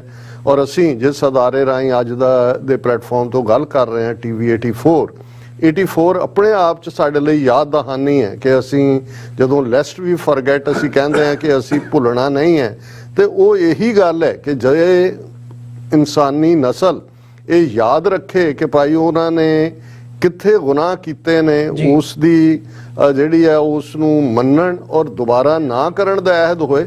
ਮਕਸਦ ਤਾਂ ਇਹੀ ਸੀ। 50 ਦੇਸ਼ਾਂ ਦੇ 50 ਮੁਲਕਾਂ ਦੇ ਨੁਮਾਇੰਦੇ ਸੈਨ ਫਰਾਂਸਿਸਕੋ 'ਚ ਇਕੱਠੇ ਹੋਏ, ਔਰ ਜਿਵੇਂ ਡਾਕਟਰ ਸਾਹਿਬ ਨੇ ਦੱਸਿਆ ਕਿ 9 ਦਸੰਬਰ ਦਾ ਦਿਨ, ਅੱਜ ਜਦੋਂ ਅਸੀਂ ਇਹ ਲਾਈਵ ਗੱਲਬਾਤ ਕਰ ਰਹੇ ਹਾਂ ਇਸ ਪਲੇਟਫਾਰਮ ਤੋਂ, ਇਹ ਉਹ ਦਿਨ ਹੈ ਜਦੋਂ ਇੱਕ ਪਾਸੇ ਨਾਰਾ ਸੀ ਨੈਵਰ ਅਗੇਨ, ਕਿ ਦੁਬਾਰਾ ਇਹ ਨਸਲਕੁਸ਼ੀ ਨਾ ਹੋਏ, ਔਰ ਉਹਦੇ 'ਚੋਂ ਜਿਹੜੀਆਂ ਜੈਨੋਸਾਈਡ ਕਨਵੈਨਸ਼ਨਸ ਬਾਅਦ ਦੇ ਵਿੱਚ ਜਨੀਵਾ ਕਨਵੈਨਸ਼ਨਸ ਔਰ ਹੋਰ ਉਹਨਾਂ ਰਾਹੀਂ 45 ਹੋਈ ਬਹੁਤ ਸਾਰੀ ਗੱਲ। ਪਰ ਅਫਸੋਸਨਾਕ ਗੱਲ ਇਹ ਹੈ ਕਿ ਇਸ ਸਭ ਦੇ ਬਾਵਜੂਦ ਇਹਨਾਂ 74 ਵਰ੍ਹਿਆਂ 'ਚ ਬੇਸ਼ੱਕ ਯੂਨਾਈਟਿਡ ਨੇਸ਼ਨਸ ਹੋਣ ਚਾਹਣ ਤੋਂ ਬਾਅਦ ਜਿਹਦੇ ਅੱਜ 194 ਦੇਸ਼ ਮੈਂਬਰ ਨੇ, ਜੀ। ਕੋਈ ਵਰਲਡ ਵਾਰ ਤਾਂ ਨਹੀਂ ਹੋਇਆ, ਪਰ ਮੈਂ ਬਹੁਤ ਵਾਰ ਦੇਖਦਾ ਜੇ ਦੋਨੋਂ ਵਰਲਡ ਵਾਰਸ ਜਿੰਨੇ ਕੁ ਲੋਕ ਮਾਰੇ ਗਏ ਉਹਨਾਂ ਦਾ ਅੰਕੜਾ ਇਕੱਠਾ ਕਰ ਲਿਆ ਜਾਏ ਤਾਂ ਉਸ ਨਾਲੋਂ ਜ਼ਿਆਦਾ ਲੋਕ ਇਹਨਾਂ 74 ਵਰਿਆਂ ਦੇ ਵਿੱਚ ਮਰੇ ਨੇ। ਔਰ ਹਰ ਤੁਸੀਂ ਉਹ ਜਿਹੜਾ ਉਹ ਕੋਰੀਅਨ ਵਾਰ ਦੀ ਗੱਲ ਕਰ ਲਓ, ਕੰਬੋਡੀਆ 'ਚ ਕੀ ਹੋਇਆ, ਸਾਊਥ ਅਮਰੀਕਾ 'ਚ ਕੀ ਹੋਇਆ, ਮਿਡਲ ਈਸਟ 'ਚ ਕੀ ਹੋਇਆ, ਸਾਡੇ ਖਿੱਤੇ ਦੇ ਵਿੱਚ ਕੀ ਹੋਇਆ, ਰਵਾਂਡਾ ਦੇ ਵਿੱਚ ਕੀ ਹੋਇਆ, ਅੱਜ ਯੂਕਰੇਨ 'ਚ ਕੀ ਹੋ ਰਿਹਾ। ਸੋ ਇਹ ਜਦੋਂ ਅਸੀਂ ਯੂਨਾਈਟਿਡ ਨੇਸ਼ਨਸ ਦੀ ਗੱਲ ਕਰਦੇ ਹਾਂ, ਬੇਸ਼ੱਕ ਬੜੇ ਸਾਡੇ ਲਈ ਫਖਰ ਦੀ ਗੱਲ ਹੈ ਕਿ ਡਾਕਟਰ ਚੀਮਾ ਦੀ ਮਿਹਨਤ ਦੀ ਬਦੌਲਤ ਅੱਜ ਸਿੱਖ ਨੁਮਾਇੰਦੇ ਜਿਹੜੇ ਨੇ ਉਹ ਆਪਣੀ ਗੱਲ, ਆਪਣਾ ਮੈਮੋਰੈਂਡਮ ਦੇਣ 'ਚ ਕਾਮਯਾਬ ਹੋਏ, UN ਜਨਰਲ ਅਸੈਂਬਲੀ ਦੇ ਸੈਸ਼ਨ 'ਚ ਸ਼ਮੂਲੀਅਤ ਹੋਈ। ਲੇਕਿਨ ਪ੍ਰੈਕਟੀਕਲ ਪਾਰਟ ਦੇਖਣ ਵਾਲਾ ਇਹ ਹੈ ਕਿ ਇੱਕ ਪਾਸੇ ਉਹੀ ਭਾਰਤ ਵਰਗਾ ਮੁਲਕ ਹੈ ਜਿਹੜਾ ਲਾਰਜੈਸਟ ਡੈਮੋਕ੍ਰੇਸੀ ਕਹਿੰਦਾ ਹੈ। 3 ਦਿਨ ਪਹਿਲਾਂ ਸਟੇਟ ਡਿਪਾਰਟਮੈਂਟ ਦੀ ਜਿਹੜੀ ਕੰਟਰੀ ਆਫ ਪਾਰਟਿਕੂਲਰ ਕੰਸਰਨ ਵਾਲੇ ਜਿਹੜੇ 12-13 ਮੁਲਕ ਨੇ, ਇਹਦੇ ਬਾਵਜੂਦ ਕਿ USCIRF United States commission on international religious freedom ਪਿਛਲੇ 4 ਸਾਲ ਤੋਂ ਲਗਾਤਾਰਤਾ ਨਾਲ ਰਿਕਮੈਂਡ ਕਰ ਰਿਹਾ ਹੈ ਕਿ ਜੀ ਇੰਡੀਆ ਨੂੰ ਕੰਟਰੀ ਆਫ ਪਾਰਟਿਕੂਲਰ ਕੰਸਰਨ ਬਣਾਓ। ਉਹ ਉਸ ਨੂੰ ਵੀ ਔਰ ਨਾਈਜੀਰੀਆ ਨੂੰ ਵੀ, ਜੋ ਨਾਈਜੀਰੀਆ ਚੱਲ ਰਿਹਾ ਉਹ ਵੀ ਸਾਡੇ ਸਾਹਮਣੇ ਉਹ ਆਫ ਦਾ ਹੁੱਕ ਕਰ ਦਿੰਦਾ ਹੈ। ਸੋ ਅਸੀਂ ਇਹ ਮਹਿਸੂਸ ਕਰਦੇ ਹਾਂ ਕਿ ਯੂਨਾਈਟਿਡ ਨੇਸ਼ਨਸ ਦੇ ਸਿਰ ਤੇ ਵੱਡੀ ਜ਼ਿੰਮੇਵਾਰੀ ਹੈ। ਇਹ ਠੀਕ ਹੈ ਕਿ ਉਹਦੇ ਕੋਲ ਜਿਹੜਾ ਉਹ ਲਿਮਟਿਡ ਬਜਟ ਹੈ, ਜਿਹੜੇ ਮੁਲਕ ਬਜਟ ਦਿੰਦੇ ਨੇ ਉਹ ਟਰਮਸ ਡਿਕਟੇਟ ਕਰਦੇ ਨੇ, ਪਰ ਅਲਟੀਮੇਟਲੀ ਫਿਰ ਨੈਵਰ ਅਗੇਨ ਦਾ ਕੀ ਮਤਲਬ ਰਹਿ ਗਿਆ ਨਾ। ਜੇ 74 ਸਾਲਾਂ 'ਚ ਇੱਕ ਤੋਂ ਬਾਅਦ ਇੱਕ ਨਸਲਕੁਸ਼ੀ ਹੋਈ ਹੈ, ਸਾਡੀ ਨਿੱਕੀ ਜਿਹੀ ਕੌਮ ਜਿਹੜੀ ਇਹਨਾਂ 74 ਸਾਲਾਂ 'ਚ ਇੱਕ ਪਾਸੇ ਅਸੀਂ ਸਿਵਲ ਵਾਰ ਦਾ ਸ਼ਿਕਾਰ ਹੋਏ 47 'ਚ, 40% ਲੋਕ ਅਪਰੂਟ ਹੋਏ, 2 ਲੱਖ ਤੋਂ ਜ਼ਿਆਦਾ ਮਾਰੇ ਗਏ, ਸਾਡਾ ਪੰਜਾਬ ਦੋਵੇਂ ਪਾਸੇ ਲਹੂ ਲੁਹਾਨ ਹੋਇਆ। 37 ਸਾਲ ਬਾਅਦ 47 ਤੋਂ ਜੂਨ 84 ਤੱਕ ਪਹੁੰਚਦੇ ਆ, ਭਾਰਤੀ ਸਟੇਟ ਸਿੱਖਾਂ ਦੇ ਉੱਤੇ ਟੋਟਲ ਵਾਰ ਭਰਪਾ ਕਰਦੀ ਹੈ, ਟੈਂਕਾਂ ਤੋਪਾਂ ਦੇ ਨਾਲ ਹਮਲਾ। ਫਿਰ ਇੱਕ ਜੈਨੋਸਾਈਡ ਨਹੀਂ, ਜਦੋਂ ਅਸੀਂ ਜੈਨੋਸਾਈਡ ਦੀਆਂ ਡੈਫੀਨੇਸ਼ਨਸ ਫਰਦਰ 8-10 ਸਟੇजेस ਦੇ ਰੂਪ ਦੇ ਵਿੱਚ ਦੇਖਦੇ ਹਾਂ ਤੇ ਇਸ ਵੇਲੇ ਸਿੱਖ ਕੌਮ ਦੇ ਉੱਤੇ ਹਰ ਪਾਸਿਓਂ ਟੋਟਲ ਵਾਰ ਹੈ, ਫਿਜ਼ੀਕਲ, ਹਿਸਟੋਰੀਕਲ, ਸਟੈਟਿਸਟੀਕਲ, ਇਕਨੋਮਿਕਲ, ਸਭ ਕਿਸਮ ਦਾ ਜੈਨੋਸਾਈਡ ਬਰਾਬਰ ਚੱਲ ਰਿਹਾ। ਔਰ ਉਸੇ ਖਿੱਤੇ ਦੇ ਵਿੱਚ ਮੈਂ ਗੱਲ ਮੇਰੀ ਮੁਕੰਮਲ ਨਹੀਂ ਹੋਏਗੀ ਮੈਂ ਜੇ ਕਸ਼ਮੀਰੀ ਭੈਣ ਭਰਾਵਾਂ ਦੇ ਦਰਦ ਨੂੰ, ਜਿਹੜੇ ਸਾਡਾ ਗੁਆਂਢ ਹੈ ਪੰਜਾਬ ਦਾ, ਕਿ ਕਿਵੇਂ 74 ਸਾਲਾਂ ਔਰ ਇਹੀ ਯੂਨਾਈਟਿਡ ਨੇਸ਼ਨਸ ਹੈ ਜਿਹਦੇ ਸਿਕਿਉਰਿਟੀ ਕੌਂਸਲ ਨੇ 14 ਰੈਜ਼ੋਲੂਸ਼ਨ ਕੀਤੇ ਹੋਏ ਨੇ ਕਿ ਜੰਮੂ ਕਸ਼ਮੀਰ ਦੇ ਵਿੱਚ ਜਿਹੜਾ ਹੈ ਉਹ ਰਾਇਸ਼ੁਮਾਰੀ ਕਰਵਾਈ ਜਾਏ, ਪਲੇਬਿਸਾਈਡ ਕਰਵਾਇਆ ਜਾਏ। ਉਹ ਤਾਂ ਕੀ ਕਰਵਾਉਣਾ ਸੀ। ਔਰ 5 ਅਗਸਤ 2019 ਨੂੰ ਭਾਰਤੀ ਹਕੂਮਤ ਆਈਨੀ ਗੁੰਡਾਗਰਦੀ ਕਰਕੇ ਉਹਦਾ ਆਰਟੀਕਲ 370, 35 ਇਹ ਸਭ ਖਤਮ ਕਰ ਦਿੰਦਾ ਹੈ ਔਰ ਉਹਦਾ ਸੂਬੇ ਦਾ ਵਜੂਦ ਵੀ ਖਤਮ ਕਰ ਦਿੰਦਾ ਹੈ। ਔਰ ਇਹ ਬੇਸ਼ਰਮ G20 ਮੁਲਕ ਜਿਹੜੇ ਨੇ ਅਗਲੀ ਕਾਨਫਰੰਸ ਜਿਹੜੀ ਹੈ 2023 ਦੀ ਉੱਥੇ ਕਰਨ ਜਾ ਰਹੇ ਨੇ ਔਰ ਉਹ ਕਸ਼ਮੀਰ 'ਚ ਪਲਾਨ ਕਰ ਰਹੇ ਨੇ ਇੱਕ ਇਵੈਂਟ G20 ਇਹ ਦੱਸਣ ਦੇ ਲਈ ਕਿ ਜੀ ਅਸੀਂ ਵੀ ਡੋਂਟ ਗਿਵ ਅ ਡੈਮ ਕਿ ਤੁਹਾਡੀ UN ਜਨਰਲ ਸਿਕਿਉਰਿਟੀ ਨੇ ਕੀ ਕਿਹਾ, ਉਹਨਾਂ ਦੇ ਰੈਜ਼ੋਲੂਸ਼ਨ ਕੀ ਨੇ।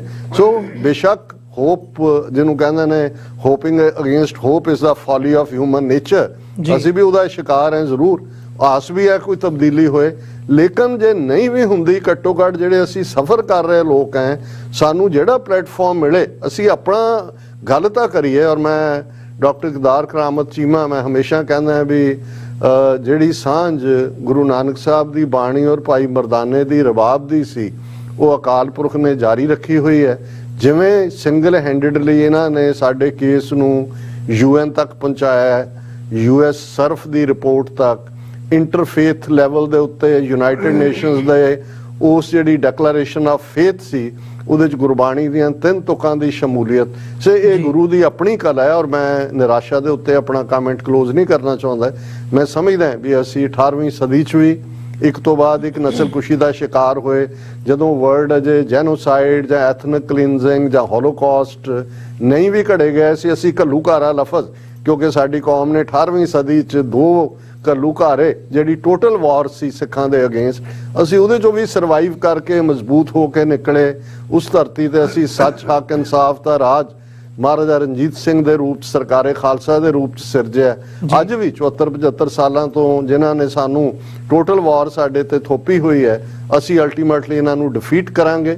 ਉਸ ਖਿੱਤੇ ਦੇ ਵਿੱਚ ਭਾਰਤੀ ਕਬਜ਼ੇ ਵਾਲਾ ਪੰਜਾਬ, ਕਸ਼ਮੀਰ, ਨਾਰਥ ਈਸਟ, ਨਾਗੇ, ਦਲਿਤ ਟ੍ਰਾਈਬਲ ਸਾਰੇ ਹੀ ਜਿਹੜੇ ਇਸ ਹਿੰਦੂਤਵਾ ਦੇ ਅੱਜ ਸ਼ਿਕੰਜੇ ਦੇ ਵਿੱਚ ਨੇ ਵਰਸਟ ਕਾਈਂਡ। ਅਸੀਂ ਨਾਜ਼ੀਆਂ ਦੇ ਜ਼ੁਲਮਾਂ ਦੀ ਗੱਲ ਕਰਦੇ ਹਾਂ, ਹਿੰਦੂ ਤਵੀਆਂ ਦੀ ਹਿਸਟਰੀ ਜਦੋਂ ਭਵਿੱਖ ਦੇ ਹਿਸਟੋਰੀਅਨ ਲਿਖਣਗੇ ਤਾਂ ਅਜੋਕੇ ਦੌਰ ਦੇ ਸਾਰੀਆਂ ਵੱਡੀਆਂ ਪਾਵਰਜ਼ ਵਾਲਿਆਂ ਨੂੰ ਸ਼ਰਮ ਦੇਣਗੇ ਕਿ ਇੰਨਾ ਵੱਡਾ ਇੱਕ ਨਾਜ਼ੀਆਂ ਤੋਂ ਵੀ ਵਰਸਟ ਰਜੀਮ ਜਿਹੜਾ ਉਹ ਉੱਥੇ ਫੰਕਸ਼ਨ ਕਰ ਰਿਹਾ ਸੀ ਔਰ ਤੁਸੀਂ ਜਿਹੜਾ ਉਹਨੂੰ ਗ੍ਰੇਟ ਡੈਮੋਕ੍ਰੇਸੀ ਕਹਿ ਰਹੇ ਸੀ। ਬਿਲਕੁਲ। ਡਾਕਟਰ ਰੁਤਪਾਲ ਸਿੰਘ, ਤੁਹਾਡੇ ਵੱਲ ਆਵਾਂ। ਤੁਸੀਂ ਵੀ ਇਸ ਡੈਲੀਗੇਸ਼ਨ ਦਾ ਹਿੱਸਾ ਸੀ, ਯੂਨਾਈਟਿਡ ਨੇਸ਼ਨਸ ਜਾਣ ਦਾ ਮੌਕਾ ਬਣਿਆ। ਮੈਮੋਰੈਂਡਮ ਸਿੱਖ ਡੈਲੀਗੇਸ਼ਨ ਦੇ ਤੌਰ ਦੇ ਉੱਤੇ ਅੰਡਰ ਸੈਕਟਰੀ ਜਨਰਲ ਨੂੰ ਦਿੱਤਾ ਆ ਸਿੱਖ ਜੈਨੋਸਾਈਡ ਦੇ ਮੁਤਲਕ। ਸੋ ਤੁਸੀਂ ਕਾਕਸ ਕਮੇਟੀ ਦੇ ਹਵਾਲੇ ਨਾਲ, ਅਮਰੀਕਨ ਸਿੱਖ ਕਾਕਸ ਕਮੇਟੀ ਦੇ ਹਵਾਲੇ ਨਾਲ ਵੀ ਤੁਸੀਂ ਕੰਮ ਕਰਦੇ ਹੋ। ਅਮਰੀਕਾ ਦੇ ਸਿੱਖਾਂ ਦੇ ਵਿੱਚ ਕਿਵੇਂ ਮਹਿਸੂਸ ਕਿਵੇਂ ਹੋਇਆ, ਤੇ ਇਹਦੀ ਜਿਹੜਾ ਮੈਮੋਰੈਂਡਮ ਦਿੱਤਾ ਆ ਇਹਦੇ ਵਿੱਚ ਕਿਹਾ ਕੀ ਗਿਆ ਐਗਜ਼ੈਕਟਲੀ ਯੂਨਾਈਟਿਡ ਨੇਸ਼ਨਸ ਨੂੰ ਐਡਰੈਸ ਕਰਦੇ ਆ? ਸਭ ਤੋਂ ਪਹਿਲਾਂ ਅਮਰਵੀਰ, ਤੁਹਾਡੇ ਅਦਾਰੇ ਦਾ ਬਹੁਤ ਬਹੁਤ ਧੰਨਵਾਦ ਹੈ ਕਿ ਤੁਸੀਂ ਹਮੇਸ਼ਾ ਹੀ ਜਿਹੜੇ ਸਿੱਖਾਂ ਦੇ ਪੱਖ ਦੇ ਇਸ਼ੂਜ਼ ਨੇ ਤੇ ਉਹ ਲੈ ਕੇ ਆਉਂਦੇ ਨੇ। ਤੁਹਾਨੂੰ ਅਤੇ ਤੁਹਾਡੇ ਸੁਣਨ ਵਾਲਿਆਂ ਨੂੰ ਵਾਹਿਗੁਰੂ ਜੀ ਕਾ ਖਾਲਸਾ, ਵਾਹਿਗੁਰੂ ਜੀ ਕੀ ਫਤਿਹ। ਪਿਛਲੇ 3-4 ਹਫ਼ਤੇ ਤੋਂ ਟਰੈਵਲਿੰਗ ਦੀ ਵਜ੍ਹਾ ਕਰਕੇ ਮੇਰੀ ਸਿਹਤ ਬਹੁਤ ਹੀ ਠੀਕ ਨਹੀਂ ਹੈ। ਮੈਂ ਤੁਹਾਡੇ ਵੱਲੋਂ ਪੁੱਛੇ ਗਏ ਬਹੁਤੇ ਸਵਾਲ ਡਾਕਟਰ ਚੀਮਾ ਨੂੰ ਹੀ ਰੈਫਰ ਕਰਾਂਗਾ, ਪਰ ਮੈਂ ਇੱਕ ਗੱਲ ਜ਼ਰੂਰ ਕਹਿਣਾ ਕਿ ਲੰਬੇ ਸਮੇਂ ਤੋਂ ਮੇਰਾ ਇਹ ਵਿਚਾਰ ਰਿਹਾ ਕਿ ਸਾਊਥ ਏਸ਼ੀਆ ਦੇ ਉਸ ਖਿੱਤੇ 'ਚ ਜੀ ਸਿੱਖਾਂ ਤੇ ਮੁਸਲਮਾਨਾਂ ਦੀ ਜਿਹੜੀ ਸਾਂਝ ਆ, ਉਹ ਜਿਹੜੀ ਗੁਰੂ ਨਾਨਕ ਸਾਹਿਬ ਦੇ ਵੇਲੇ ਤੋਂ ਸ਼ੁਰੂ ਹੋਈ ਸੀ, ਇਹਨੂੰ ਹੋਰ ਮਜ਼ਬੂਤ ਕਰਨ ਦੀ ਲੋੜ ਹੈ।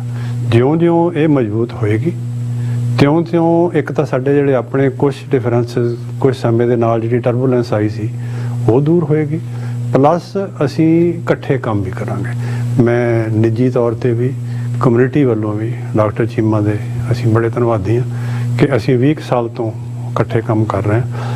ਤੇ ਭਾਵੇਂ ਬਹੁਤੀਆਂ ਚੀਜ਼ਾਂ ਜਿਹੜੀਆਂ ਕਦੀ ਸਾਹਮਣੇ ਨਹੀਂ ਆਉਂਦੀਆਂ ਹੁੰਦੀਆਂ, ਪਰ ਜਿੰਨਾ ਇਸ ਨੌਜਵਾਨ ਵੀਰ ਨੇ ਸਿੱਖਾਂ ਵਾਸਤੇ ਪਿਛਲੇ ਲੰਬੇ ਸਮੇਂ ਤੋਂ ਕੰਮ ਕੀਤਾ, ਚਾਹੇ ਉਹ ਪਾਕਿਸਤਾਨ ਦੀ ਧਰਤੀ ਤੇ ਰਹਿੰਦਿਆਂ ਕੋਈ ਸਮਾਗਮ ਹੋਣ ਤੇ ਜਾਂ ਬਾਹਰਲੇ ਮੁਲਕਾਂ 'ਚ ਜਦੋਂ ਤੋਂ ਇਹ ਇੰਗਲੈਂਡ 'ਚ ਆਏ ਆ ਉਦੋਂ ਤੋਂ ਹੁਣ ਤੱਕ, ਚਾਹੇ ਉਹ ਯੂਨਾਈਟਿਡ ਨੇਸ਼ਨ ਦੇ ਵਿੱਚ ਕੋਈ ਇਸ਼ੂ ਹੋਵੇ, ਚਾਹੇ US ਕਾਂਗਰਸ ਦੇ ਵਿੱਚ ਕੋਈ ਇਸ਼ੂ ਹੋਵੇ, ਇਹਨਾਂ ਨੇ ਹਮੇਸ਼ਾ ਹੀ ਇੱਕ ਐਕਸਪਰਟ ਦੇ ਤੌਰ ਤੇ ਜਿੱਥੇ ਸਾਨੂੰ ਗਾਈਡੈਂਸ ਵੀ ਦਿੱਤੀ ਆ, ਔਰ ਸਾਡੀ ਜਿਹੜੀ ਕਾਕਸ ਕਮੇਟੀ ਦੀ ਜਿਹੜੀ ਵਾਈਡਰ ਟੀਮ ਆ, ਜਿਹਦੇ ਵਿੱਚ ਸਾਰੇ ਮੁਲਕ ਤੋਂ ਹੀ ਕੋਈ ਜਿੰਨੇ ਸਾਡੇ ਡਾਇਰੈਕਟਰ ਨੇ, ਉਹ ਅਸੀਂ ਇਹਨਾਂ ਦੇ ਨਾਲ ਇਕੱਠੇ ਹੋ ਕੇ ਕੰਮ ਕਰਦੇ ਹਾਂ। ਔਰ ਸਾਡੇ ਲਈ ਇਹੋ ਗਾਈਡਿੰਗ ਲਾਈਟ ਵੀ ਹੈਗੀ ਆ, ਔਰ ਖਾਸ ਤੌਰ ਤੇ ਫਿਲਾਡੈਲਫੀਆ ਤੋਂ, ਪੈਨਸਿਲਵੇਨੀਆ ਤੋਂ, ਕੈਲੀਫੋਰਨੀਆ ਤੋਂ, ਟੈਕਸਸ ਤੋਂ ਜਿਹੜੇ ਵੀ ਸਾਡੇ ਲੋਕ ਇਸ ਇਸ਼ੂ ਤੇ ਕੰਮ ਕਰ ਰਹੇ ਨੇ, ਅਸੀਂ ਇਹ ਸਾਡੇ ਨਾਲ ਮਿਲ ਕੇ ਕੰਮ ਕਰਦੇ ਨੇ। ਰਹੇ ਅੱਜ ਦੀ ਗੱਲ, ਜਿਹੜਾ ਅਸੀਂ ਡੈਲੀਗੇਸ਼ਨ ਦੇ ਤੌਰ ਤੇ ਉੱਥੇ ਜਾ ਕੇ ਉਹਨਾਂ ਨੂੰ ਮੈਮੋਰੈਂਡਮ ਦੇ ਕੇ ਆਏ ਹਾਂ। ਮੈਂ ਇੱਕ ਗੱਲ, ਜਿਵੇਂ ਡਾਕਟਰ ਸਾਹਿਬ ਨੇ ਪਹਿਲਾਂ ਦੱਸ ਹੀ ਦਿੱਤਾ, ਕਿ ਉੱਥੇ ਸਿਰਫ ਔਰ ਸਿਰਫ ਜਿਹੜੇ ਮੈਂਬਰ ਸਟੇਟਸ ਨੇ ਜਾਂ ਕੰਟਰੀ ਆ ਜਿਹੜੇ, ਉਹਨਾਂ ਦੀ ਨੁਮਾਇੰਦਗੀ ਹੁੰਦੀ ਆ, ਔਰ ਮੈਂ ਇਹਨਾਂ ਦਾ ਵੀ ਧੰਨਵਾਦੀ ਹਾਂ, ਡਾਕਟਰ ਸਾਹਿਬ ਦਾ, ਡਾਕਟਰ ਚੀਮਾ ਦਾ, ਅਤੇ ਜਿਹੜੇ ਸਪੈਸ਼ਲ ਐਡਵਾਈਜ਼ਰ ਨੇ, ਅੰਡਰ ਸੈਕਟਰੀ ਜਨਰਲ ਨੇ, ਉਹਨਾਂ ਦਾ ਅਸੀਂ ਕਮਿਊਨਿਟੀ ਵੱਲੋਂ ਵੀ ਤੇ ਪਰਸਨਲ ਤੌਰ ਤੇ ਵੀ ਅਸੀਂ ਤਹਿ ਦਿਲੋਂ ਧੰਨਵਾਦ ਕਰਦੇ ਹਾਂ ਕਿ ਸਾਨੂੰ ਉਹਨਾਂ ਨੇ ਮੌਕਾ ਦਿੱਤਾ। ਤੇ ਅਸੀਂ ਜਿਹੜੀ ਸਾਡੇ ਨਾਲ ਪਿਛਲੇ ਨਸਲਕੁਸ਼ੀ ਤਾਂ ਬਹੁਤ ਵਾਰੀ ਹੋਈ ਆ, ਪਰ ਸਪੈਸ਼ਲੀ ਇਨ ਰੈਫਰੈਂਸ ਜਿਹੜੀ 1984 ਤੋਂ ਪਹਿਲਾਂ, ਉਦੋਂ ਤੋਂ ਜੇ ਹਾਲਾਤ ਨੇ 37-38 ਸਾਲ ਤੋਂ ਜਿਹੜਾ ਸਿੱਖਾਂ ਦੀ ਨਸਲਕੁਸ਼ੀ ਹੋਈ ਆ, ਅਸੀਂ ਉਹਦੇ ਸੰਬੰਧ ਵਿੱਚ ਜਿਹੜੇ ਦਸਤਾਵੇਜ਼ ਆ ਅੱਜ ਉਹਨਾਂ ਨੂੰ ਸੌਂਪੇ ਨੇ, ਔਰ ਉਸੇ ਰੈਂਕ ਤੇ ਜਿਹੜੇ ਉਹਨਾਂ ਤੋਂ ਪਹਿਲੇ ਉਹਨਾਂ ਦੇ ਅੰਡਰ ਸੈਕਟਰੀ ਜਨਰਲ ਸੀਗੇ। ਅਸੀਂ ਕਾਂਗਰਸ ਦੇ ਵਿੱਚ, US ਕਾਂਗਰਸ ਦੇ ਵਿੱਚ ਸਿੱਖ ਕੰਗਰੈਸ਼ਨਲ ਕਾਕਸ ਵੱਲੋਂ 2 ਬਰੀਫਿੰਗਸ ਆਲਰੇਡੀ ਜਿਹੜੀਆਂ ਕਰਵਾ ਚੁੱਕੇ ਹਾਂ।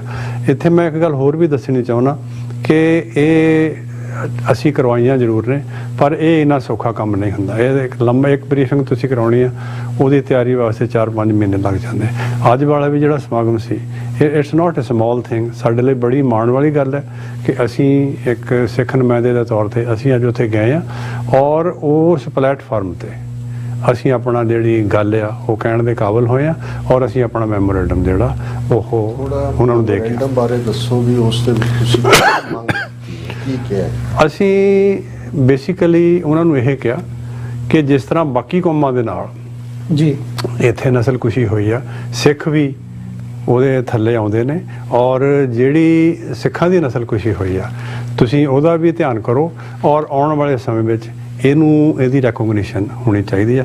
ਕਿਉਂਕਿ ਜਿਵੇਂ ਕਿ ਪਿਛਲੇ ਦਿਨਾਂ 'ਚ ਜਿਹੜਾ ਟੈਕਸਸ ਦੀ ਅਸੈਂਬਲੀ ਨੇ ਇੱਕ ਮੈਂਬਰ ਰੈਜ਼ੋਲੂਸ਼ਨ ਸੀਗਾ, ਉਹਦੇ ਵਿੱਚ ਵੀ ਇਹ ਪਹਿਲੀ ਵਾਰੀ ਗੱਲ ਸਾਹਮਣੇ ਆਈ ਆ ਕਿ ਜਿਹੜੀ UN ਦਾ ਸਟਰਕਚਰ ਦੇ ਵਿੱਚ ਜਿਹੜੀ ਮੱਦ ਨੰਬਰ 2 ਆ, ਉਹਦੇ ਤਹਿਤ ਜਿਹੜੇ ਸਿੱਖ ਨਸਲਕੁਸ਼ੀ ਆ ਉਹ ਵੀ ਉਹਦੇ ਤਹਿਤ, ਭਾਵੇਂ 8 ਸਟੇਜਾਂ ਆ ਉਹਦੀਆਂ ਜਿਹੜੀ ਨਸਲਕੁਸ਼ੀ ਦੀਆਂ, ਪਰ ਉਹਦੇ ਤਹਿਤ ਉਹ ਗੱਲ ਆਉਂਦੀ ਆ। ਅਸੀਂ ਉਸ ਪਾਸੇ ਵੱਲ ਤੁਰੇ ਹੋਏ ਹਾਂ। ਭਾਵੇਂ ਇਹਦੇ ਤੇ ਕਾਫੀ ਬੜਾ ਹੱਲਾ ਗੁੱਲਾ ਵੀ ਕਈ ਵਾਰੀ ਹੁੰਦਾ, ਕੋਈ ਕਹਿੰਦੇ ਆਹ ਹੋ ਗਿਆ, ਕੋਈ ਕਿਹਾ ਹੁੰਦਾ, ਪਰ ਅਸੀਂ ਸਤਿਗੁਰ ਦਾ ਓਟ ਆਸਰਾ ਲੈ ਕੇ ਡਾਕਟਰ ਚੀਮਾ ਵਰਗੇ ਜਿਹੜੇ ਸਾਡੇ ਸੁਹਿਰਦ ਦੋਸਤ ਨੇ, ਇਹਨਾਂ ਦੇ ਸਾਥ ਦੇ ਨਾਲ ਅਸੀਂ ਆਪਣੇ ਕੰਮ ਦੇ ਵਿੱਚ ਲੱਗੇ ਹੋਏ ਹਾਂ। ਔਰ ਆਸ ਹੈ ਕਿ ਛੇਤੀ ਹੀ ਅਸੀਂ ਜਿਹੜਾ ਆਉਣ ਵਾਲੇ ਸਮੇਂ 'ਚ ਇਹਦੇ ਕੋਈ ਹੋਰ ਜਿਹੜੇ ਪੱਕੇ ਪ੍ਰਬੰਧ ਹੈ ਉਹ ਕਰ ਸਕਾਂਗੇ। ਉਹਦੇ ਡਾਕਟਰ ਸਾਹਿਬ ਡਿਸਕਸ਼ਨ ਨੂੰ ਅੱਗੇ ਤੋਰਦੇ ਹਾਂ, ਮੈਂ ਜਾਣਨਾ ਚਾਹਾਂਗਾ ਵੀ UN ਨੇ ਸਿੱਖ ਜੈਨੋਸਾਈਡ ਨੂੰ ਰੈਕਗਨਾਈਜ਼ ਕਰਨਾ ਹੈ ਤੇ ਕੀ ਪ੍ਰੋਸੈਸ ਹੈ, ਕਿਸ ਚੋਂ ਗੁਜ਼ਰਨਾ ਹੋਵੇਗਾ? ਦੇਖੋ ਡਾਕਟਰ ਸਾਹਿਬ, ਉਹ 'ਚ ਕੁਝ 2-3 ਚੀਜ਼ਾਂ ਹੈਗੀਆਂ। ਇੱਕ ਆ ਉਹਦੀ ਫਾਰਮਲ ਰੈਕਗਨੀਸ਼ਨ, ਇੱਕ ਆ ਇਨਫਾਰਮਲ। ਜਿਹੜੀ UN ਦੇ ਵਿੱਚ ਫਾਰਮਲ ਰੈਕਗਨੀਸ਼ਨ ਹੁੰਦੀ ਹੈ ਕਿਸ ਚੀਜ਼ ਦੀ, ਉਹਦੇ ਵਾਸਤੇ ਤੇ ਆਮ ਤੌਰ ਤੇ ਜਿਹੜੀ ਜਿਸ ਤਰ੍ਹਾਂ ਆਈਸਿਸ ਦੀ ਜੈਨੋਸਾਈਡ ਨੇ ਕੀਤੀ ਹੈ, ਜੈਨੋਸਾਈਡ ਯਜ਼ੀਦੀਜ਼ ਔਰ ਕ੍ਰਿਸਚੀਅਨਸ ਦੀ, ਉਹਦੇ ਵਾਸਤੇ ਕੋਈ ਨਾ ਕੋਈ ਮੈਂਬਰ ਸਟੇਟ ਜਿਹੜੀ ਆ ਉਹ ਕੋਈ ਰੈਜ਼ੋਲੂਸ਼ਨ ਮਤਾ ਲੈ ਕੇ ਆਉਂਦੀ ਹੈ। ਅੱਛਾ, ਉਹਦੇ 'ਚ ਹੁਣ ਸਾਡੇ ਲਈ ਇਹ ਵੀ ਇੱਕ ਦੇਸ਼ ਨਾ ਹੋਣ ਦੇ ਜਿਹੜਾ ਸਭ ਤੋਂ ਵੱਡਾ ਨੁਕਸਾਨ ਹੈ ਸਾਨੂੰ ਇਹ ਆ ਕਿ UN ਦੀ ਕਿਹੜੀ ਮੈਂਬਰ ਸਟੇਟ ਹੈ ਜਿਹੜਾ ਸਾਡੇ ਉੱਤੇ ਮਤਾ ਲੈ ਕੇ ਆਵੇ ਤੇ ਉਸ ਪਰਪੈਟਰੇਟਰ ਆਫ ਵਾਇਲੈਂਸ ਨੂੰ ਅਕਾਊਂਟੇਬਲ ਠਹਿਰਾਏ। ਅਸੀਂ ਜਿਹੜੇ ਸਿੱਖਾਂ ਦੇ ਆਲੇ ਦੁਆਲੇ ਕੌਮਾਂ ਕਈ ਵਸਦੀਆਂ ਵਾ ਪੰਜਾਬ ਦੇ, ਉਹਨਾਂ ਤੋਂ ਆਸ ਰੱਖਦੇ ਹੁਣ ਵੀ ਆ ਕਿ ਉਹਨਾਂ 'ਚ ਕੋਈ ਤਾਂ ਸਾਡੀ ਬਾਂਹ ਫੜੇ ਔਰ ਸਾਡੀ ਕੌਮ ਦੀ ਗੱਲ ਕਰੇ ਜੀ। ਸੋ ਉਹ ਇੱਕ ਕੰਪਲਿਕੇਟਿਡ ਪ੍ਰੋਸੈਸ ਹੈ। ਪਰ ਦੂਸਰਾ ਜਿਹੜੀ ਉਹਦੀ ਰੈਕਗਨੀਸ਼ਨ ਦੀ ਇਹ ਹੁੰਦੀ ਹੈ ਕਿ ਜਿਹੜੇ ਘੱਟ ਤੋਂ ਘੱਟ ਉਸ ਸ਼ਹਿਰ ਨਾਲ ਸੰਬੰਧੀ ਲੋਕ ਨੇ, ਜਿਸ ਤਰ੍ਹਾਂ UN ਦਾ ਇੱਕ office of prevention on genocide ਆ, ਜਿਹੜੀ ਅੰਡਰ ਸੈਕਟਰੀ ਜਨਰਲ ਐਲਿਸ ਦੁਰੀਤੋ ਹੈਗੇ ਆ, ਉਹਦੇ ਉਹ ਹੈਡ ਵੀ ਆ ਜੀ। ਉਹਨਾਂ ਨੂੰ ਘੱਟ ਤੋਂ ਘੱਟ ਜਾਣਕਾਰੀ ਹੋਣੀ ਚਾਹੀਦੀ ਉਹਨਾਂ ਦੇ ਆਫਿਸ ਨੂੰ ਵੀ। ਜਿਸ ਤਰ੍ਹਾਂ ਆਪਾਂ ਪਹਿਲੀ ਮੈਂ ਗੱਲ ਕਰਨਾ ਕਿ ਜਦੋਂ ਡੈਮਨ ਡੀਐਨ ਜਿਹੜੇ ਇਹਨਾਂ ਦੇ ਸੀਗੇ ਪ੍ਰੈਡੀਸੈਸਰ, ਉਹਨਾਂ ਨੂੰ ਜਦੋਂ ਆਪਾਂ ਬਰੀਫਿੰਗ ਦਿੱਤੀ ਸੀ, ਤੁਸੀਂ ਵੀ ਉੱਥੇ ਸੀ, ਸੈਡਲੀ ਅਮਰਵੀਰ ਦੋਵੇਂ ਸਾਡੇ ਬਜ਼ੁਰਗ ਸਾਡੇ ਨਾਲ ਬੈਠੇ ਆ। ਡੈਮਨ ਡੀਐਨ ਜਿਹੜੇ 40-42 ਸਾਲ ਉਸ ਵੇਲੇ UN 'ਚ ਕੰਮ ਕਰ ਚੁੱਕੇ ਸੀ, ਉਹਨਾਂ ਨੇ ਕਿਹਾ ਮੈਨੂੰ ਅੱਜ ਤੱਕ ਨਹੀਂ ਸੀ ਪਤਾ ਵੀ ਸਿੱਖਾਂ ਦੀ ਕਦੇ ਜੈਨੋਸਾਈਡ ਹੋਈ ਜੀ। ਪਰ ਉਹਦੇ ਬਾਅਦ ਉਹਨਾਂ ਨੇ ਕਿਉਂਕਿ ਜਿਹੜਾ ਅੰਡਰ ਸੈਕਟਰੀ ਜਨਰਲ ਆ, ਉਹ ਜਿਹੜੀ UN ਸਿਕਿਉਰਿਟੀ ਕਾਉਂਸਲ ਵਿੱਚ ਉਹਨੇ ਇੱਕ ਐਨੂਅਲ ਰਿਪੋਰਟ ਵੀ ਆਪਣੀ ਜਮ੍ਹਾਂ ਕਰਾਉਣੀ ਹੁੰਦੀ ਹੈ, ਉਹਦੇ 'ਚ ਵੀ ਉਹਨਾਂ ਨੇ ਕਿਹਾ ਕਿ ਸਿੱਖਾਂ ਨਾਲ ਜੋ ਕੁਝ ਹੋਇਆ ਇਹ ਕਿਸੇ ਹੋਰ ਕੌਮ ਨਾਲ ਨਹੀਂ ਹੋਣਾ ਚਾਹੀਦਾ। ਇਸੇ ਤਰ੍ਹਾਂ ਹੀ ਉਹਦੀ ਰੈਕਗਨੀਸ਼ਨ ਸੀਗੀ। ਤੇ ਜਿਹੜਾ ਹੁਣ ਤੁਸੀਂ ਦੇਖਿਆ ਜਿਸ ਵੇਲੇ ਕਾਬਲ 'ਚ ਸਾਡੀ ਗੁਰਤਾਮ ਤੇ ਹਮਲਾ ਹੋਇਆ, ਉੱਥੇ ਸਿੱਖਾਂ ਜਾਨ ਗਈ ਤੇ ਫੋਰਨ ਸੈਕਟਰੀ ਜਨਰਲ ਵੱਲੋਂ ਸਟੇਟਮੈਂਟ ਆਈ। ਉਸ ਵੇਲੇ ਡੈਮਨ ਡੀਐਂਗ ਅੰਡਰ ਸੈਕਟਰੀ ਜਨਰਲ ਸੀ, ਉਹਨਾਂ ਨੇ ਉਹਨੂੰ ਕੰਡੈਮ ਕੀਤਾ। ਯੂਨਾਮਾ ਜਿਹੜਾ ਯੂਨਾਈਟਿਡ ਨੇਸ਼ਨ ਮਿਸ਼ਨ ਇਨ ਅਫਗਾਨਿਸਤਾਨ ਹੈ, ਉਹਨੂੰ ਅਲਰਟ ਕੀਤਾ ਕਿ ਇਸ ਤਰ੍ਹਾਂ ਸਿਚੁਏਸ਼ਨ ਨਾ ਹੋਵੇ। ਸੋ ਆਪਾਂ ਹਰ ਉਹ ਚੈਨਲ ਵਰਤ ਰਹੇ ਹਾਂ ਜਿਹਦੇ ਵਿੱਚ ਸਿੱਖਾਂ ਦੀ ਜੈਨੋਸਾਈਡ ਦੀ ਪਹਿਲਾਂ ਤੇ ਇਹ ਆ ਰੈਕਗਨੀਸ਼ਨ ਦੀ ਪਹਿਲੀ ਸਟੇਜ ਹੁੰਦੀ ਹੈ ਕਿ ਉਹਦੇ ਬਾਰੇ ਇਨਫੋਰਮੇਸ਼ਨ ਹੋਵੇ। ਆਮ ਸੌਰੀ ਟੂ ਸੇ ਵੀ ਆਪਣੇ ਨਾਲ ਬਹੁਤ ਕੁਝ ਹੋਇਆ, ਸਾਡੀ ਕਮਿਊਨਿਟੀ 'ਚ ਬਹੁਤ ਉਤਸ਼ਾਹ ਵੀ ਆ।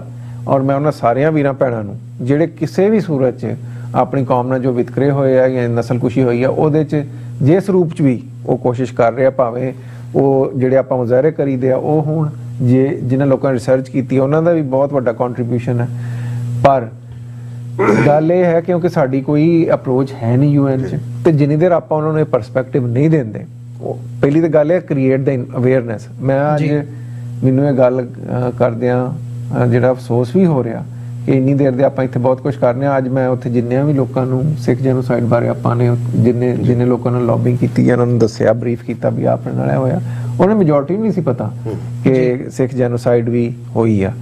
ਸੋ ਜਿਸ ਤਰ੍ਹਾਂ ਇਹਦੀਆਂ ਜੈਨੋਸਾਈਡ ਕਰਨ ਦੀਆਂ ਸਟੇਜਿਸ ਆ, ਇਸੇ ਤਰ੍ਹਾਂ ਰੈਕਗਨੀਸ਼ਨ ਦੀਆਂ ਵੀ ਸਟੇਜਿਸ ਆ। ਔਰ ਅਸੀਂ ਇਹ ਪੂਰੀ ਕੋਸ਼ਿਸ਼ ਕਰ ਰਹੇ ਹਾਂ ਕਿ we should not leave any stone unturned ਜਿਹਦੇ ਨਾਲ ਸਿੱਖ ਜੈਨੋਸਾਈਡ ਜਿਹੜੀ ਆ ਉਹਨੂੰ ਕੰਪਲੀਟਲੀ ਬੰਦ ਕਰ ਦਿੱਤਾ। ਫਿਰ ਇੱਕ ਅਜਿਹੇ ਮੁਲਕ ਜਿਹੜਾ ਅੱਜ ਤੱਕ ਕਨਵੈਨਸ਼ਨ ਔਨ ਜੈਨੋਸਾਈਡ ਨੂੰ ਮੰਨਦਾ ਨਹੀਂ, ਉਹਦੇ ਵਿੱਚ ਹੋਈ ਹੈ ਰਿਜ਼ਰਵੇਸ਼ਨ, ਉਹਦੇ 'ਚ ਉਹਦੀਆਂ ਰਿਜ਼ਰਵੇਸ਼ਨਸ ਹੈਗੀਆਂ। ਸੋ ਇਹ ਆਪਣੇ ਸਾਰੇ ਇੱਕ ਹੋਰ ਚੀਜ਼ ਜਿਵੇਂ ਕਿਵੇਂ ਰੈਕਗਨਾਈਜ਼ ਕਰਵਾਇਆ ਜਾਵੇ, ਇਹ ਸਵਾਲ ਦੇ ਉੱਤੇ ਮਤਲਬ ਜਿਵੇਂ ਹੁਣ ਅਸੀਂ ਕੈਨੇਡਾ ਦੇ ਵਿੱਚ ontario ਨੇ ਹਾਂਜੀ। ਰੈਕਗਨਾਈਜ਼ ਕੀਤਾ, ਅਮਰੀਕਾ ਦੇ ਵਿੱਚ ਪਹਿਲਾਂ ਕਨੈਟਿਕਟ ਤੋਂ ਸ਼ੁਰੂਆਤ ਹੁੰਦੀ ਆ, ਹਾਂਜੀ।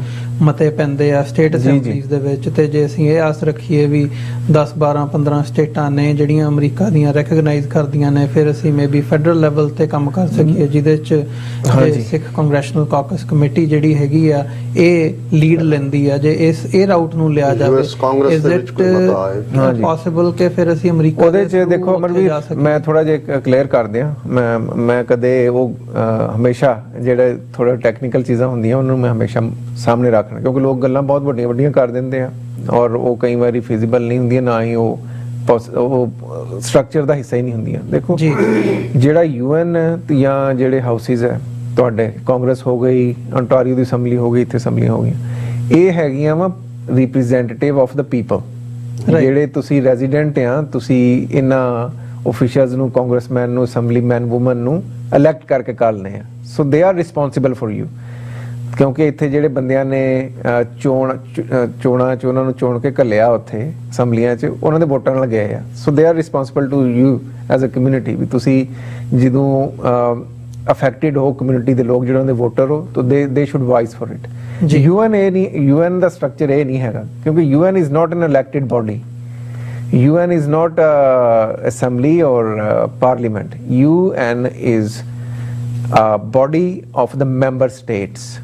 ਮੈਂ ਬੜੀ ਵਾਰ ਲੋਕਾਂ ਨੂੰ ਕਹਿੰਦਾ ਵੀ UN ਨੂੰ ਤੁਸੀਂ ਕੋਈ ਜਿਹੜਾ ਵਾ ਉਹ ਵਿਧਾਨ ਸਭਾ ਨਾ ਸਮਝਿਆ ਕਰੋ। ਇਹ ਜਿਹੜੇ ਉਹਦੇ ਮੈਂਬਰ ਸਟੇਟਸ ਆ ਉਹਦੀ ਇੱਕ ਬੋਡੀ ਆ, ਜਿਨ੍ਹਾਂ ਨੇ ਕੁਝ ਜਿਹੜੇ ਨਿਯਮ ਤੈਅ ਕੀਤੇ ਹੋਏ ਦੁਨੀਆ ਨੇ ਉਹਨਾਂ ਤੇ ਵਿਚਾਰਨਾ ਔਰ ਉਹਨੂੰ ਫੋਲੋ ਕਰਨਾ। ਜੀ। ਸੋ ਇਹਦੇ ਵਿੱਚ ਜਿਹੜੀਆਂ ਮੇਨ ਮੈਂਬਰ ਸਟੇਟਸ ਆ ਉਹਨਾਂ ਵੱਲੋਂ ਹੀ ਗੱਲ ਅੱਗੇ ਚੱਲੇਗੀ। ਜਿਸ ਤਰ੍ਹਾਂ ਮਿਸਾਲਾਂ ਤੁਹਾਨੂੰ ਮੈਂ ਕੁਝ ਦੇਣਾ ਚਾਹੁੰਦਾ, ਜਦੋਂ ਆਈਸਿਸ ਦੀ ਜੈਨੋਸਾਈਡ ਹੋਈ ਆ ਤੇ ਉਹਦੇ 'ਚ ਕਿਉਂਕਿ ਉਹਦੇ 'ਚ ਅਮਰੀਕਾ ਨੇ ਲੀਡ ਲਈ ਸੀਗੀ, ਕਿਉਂਕਿ ਉਹ 'ਚ ਬਹੁਤ ਜ਼ਿਆਦਾ ਆਈਸਿਸ ਵਾਲਿਆਂ ਨੇ ਕੀਤੀ। ਹਾਂ, ਜਿਹੜੀ ਆਈਸਿਸ ਜੈਨੋਸਾਈਡ ਸੀਗੀ ਉਹਦੇ ਵਿੱਚ ਕਿਉਂਕਿ ਕ੍ਰਿਸਚੀਅਨ ਔਰ ਯਜ਼ੀਦੀ ਕਮਿਊਨਿਟੀ ਦਾ ਬਹੁਤ ਜਿਹੜਾ ਸੀਗਾ ਨਸਲਕੁਸ਼ੀ ਹੋਈ ਸੀਗੀ, ਉਹਦੀ ਇਹਨਾਂ ਲੀਡ ਲਈ। ਇਸੇ ਤਰ੍ਹਾਂ ਜਿਹੜੀ ਜੈਨੋਸਾਈਡ ਹੋਈ ਆਰਮੀਨੀਅਨਸ ਦੀ, ਉਹ ਇੱਕ ਸਦੀ ਬਾਅਦ ਆਫਟਰ 100 years ਰੈਕਗਨਾਈਜ਼ ਹੋਈ। ਯਾਨੀ ਇੱਥੇ ਡਾਕਟਰ ਸਾਹਿਬ ਮੈਂ ਇਹੀ ਕਹਿਣਾ ਚਾਹੁੰਦਾ, ਜਿਹੜਾ ਇਹਨਾਂ ਨੇ ਅਮਰਵੀਰ ਉਹਨਾਂ ਨੇ ਇਨੀਸ਼ੀਏਟ ਕੀਤੀ ਡਿਸਕਸ਼ਨ, ਇਹ ਠੀਕ ਹੈ ਕਿ UN ਇੱਕ ਰਿਪਰੈਜ਼ੈਂਟੇਟਿਵ ਬਾਡੀ ਹੈ ਔਰ ਉਹਦੇ ਚ ਕਿਸੇ ਮੁਲਕ ਦੇ ਇਨਰ ਦਾ ਨਹੀਂ ਹੈ, ਲੇਕਿਨ ਇਨਰ ਇਵੇਂ ਹੁੰਦਾ ਜਿਵੇਂ ਤੁਸੀਂ ਆਰਮੀਨੀਅਨ ਜੈਨੋਸਾਈਡ ਦੀ ਗੱਲ ਕੀਤੀ, ਕਿਉਂਕਿ ਮੈਨੂੰ ਵੀ ਆਰਮੀਨੀਅਨ ਗਰੁੱਪਸ ਨਾਲ 90s ਦੇ ਵਿੱਚ ਵਾਸ਼ਿੰਗਟਨ DC ਹੁੰਦਿਆਂ ਕੰਮ ਕਰਨ ਦਾ ਮੌਕਾ ਮਿਲਿਆ, ਜਾਂ ਉਸ ਤੋਂ ਬਿਨਾਂ ਜਦੋਂ ਬੋਸਨੀਆ ਦੀ ਕੈਪੀਟਲ ਸਾਰਾਜੇਵੋ ਨੂੰ ਘੇਰਿਆ ਹੋਇਆ ਸੀ ਉਦੋਂ ਬੋਸਨੀਅਨ ਗਰੁੱਪਸ ਦੇ ਨਾਲ। ਸੋ ਇਹ ਜਿਹੜੀ ਵਿਦਨ ਹੁੰਦਾ, ਜਦੋਂ ਹੁਣ ਪ੍ਰੈਜ਼ੀਡੈਂਟ ਓਬਾਮਾ ਨੇ ਆਪਣੀ ਪਹਿਲੀ ਟਰਮ ਲਈ ਕੈਂਪੇਨ ਰਨ ਕੀਤਾ, ਆਰਮੀਨੀਅਨ ਲੌਬੀ ਨੇ ਉਹਦੇ ਤੋਂ ਇਹ ਵਾਅਦਾ ਲਿਆ ਕਿ ਵੀ ਜੇ ਤੂੰ ਪ੍ਰੈਜ਼ੀਡੈਂਟ ਬਣਿਆ ਤੇ ਆਰਮੀਨੀਅਨ ਜੈਨੋਸਾਈਡ ਨੂੰ ਰੈਕਗਨਾਈਜ਼ ਕਰਵਾਏਗਾ। ਜਦੋਂ ਉਹ ਬਣਿਆ, ਬੇਸ਼ੱਕ ਉਸ ਲੈਵਲ ਤੇ ਤਾਂ ਨਹੀਂ ਹੋਇਆ, ਲੇਕਿਨ ਟਰਕੀ ਦੇ ਨਾਲ ਗੱਲ ਖੋਲੀ ਗਈ, ਹਿਸਟੋਰੀਅਨਸ ਇਕੱਠੇ ਹੋਏ, ਕੋਈ ਯਾਦਗਾਰ ਬਣਾ ਦਿਓ।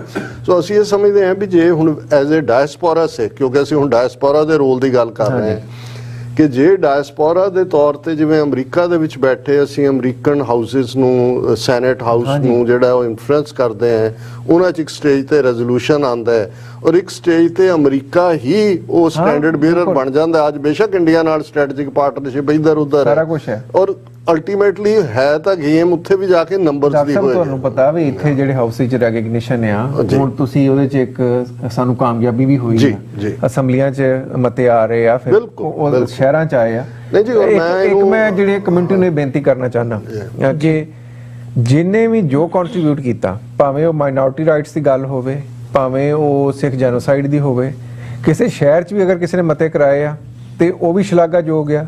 ਜੇ ਕੋਈ ਅਸੈਂਬਲੀ ਦੇ ਲੈਵਲ ਤੇ ਲੈ ਕੇ ਗਿਆ ਉਹ ਵੀ ਸ਼ਲਾਘਾਯੋਗ ਆ, ਜੇ ਕੋਈ ਕਾਂਗਰਸਮੈਨਾਂ ਨਾਲ ਗੱਲ ਕਰ ਰਿਹਾ ਉਹ ਵੀ ਸ਼ਲਾਘਾਯੋਗ ਆ। ਇਹਨਾਂ 'ਚ ਕੋਈ ਸ਼ੈ ਐਸੀ ਨਹੀਂ ਹੈਗੀ ਜਿਹੜੀ ਮਾੜੀ ਹੋਵੇ, ਪਰ ਉਹਦੇ 'ਚ ਮੇਰੀ ਇਹ ਬੇਨਤੀ ਆ ਵੀ ਜਿੰਨਾ ਕਮਿਊਨਿਟੀਆਂ ਨੇ ਵੀ ਆਪਣੀ ਜੈਨੋਸਾਈਡ ਨੂੰ ਜਾਂ ਨਸਲਕੁਸ਼ੀ ਨੂੰ ਰੈਕਗਨਾਈਜ਼, ਇੱਕ ਦੂਸਰੀ ਲੱਤ ਨਹੀਂ ਖਿੱਚਦੇ ਵੀ ਮੈਂ ਵੱਡਾ ਕੰਮ ਕੀਤਾ ਤੇ ਆ ਫਲਾਣੇ ਨੇ ਛੋਟਾ ਕੀਤਾ, ਇਹਦੇ 'ਚ ਇਹ ਟੈਕਨੀਕਲ ਹਿੱਚ ਆ, ਇਹਦੇ 'ਚ ਉਹ ਆ।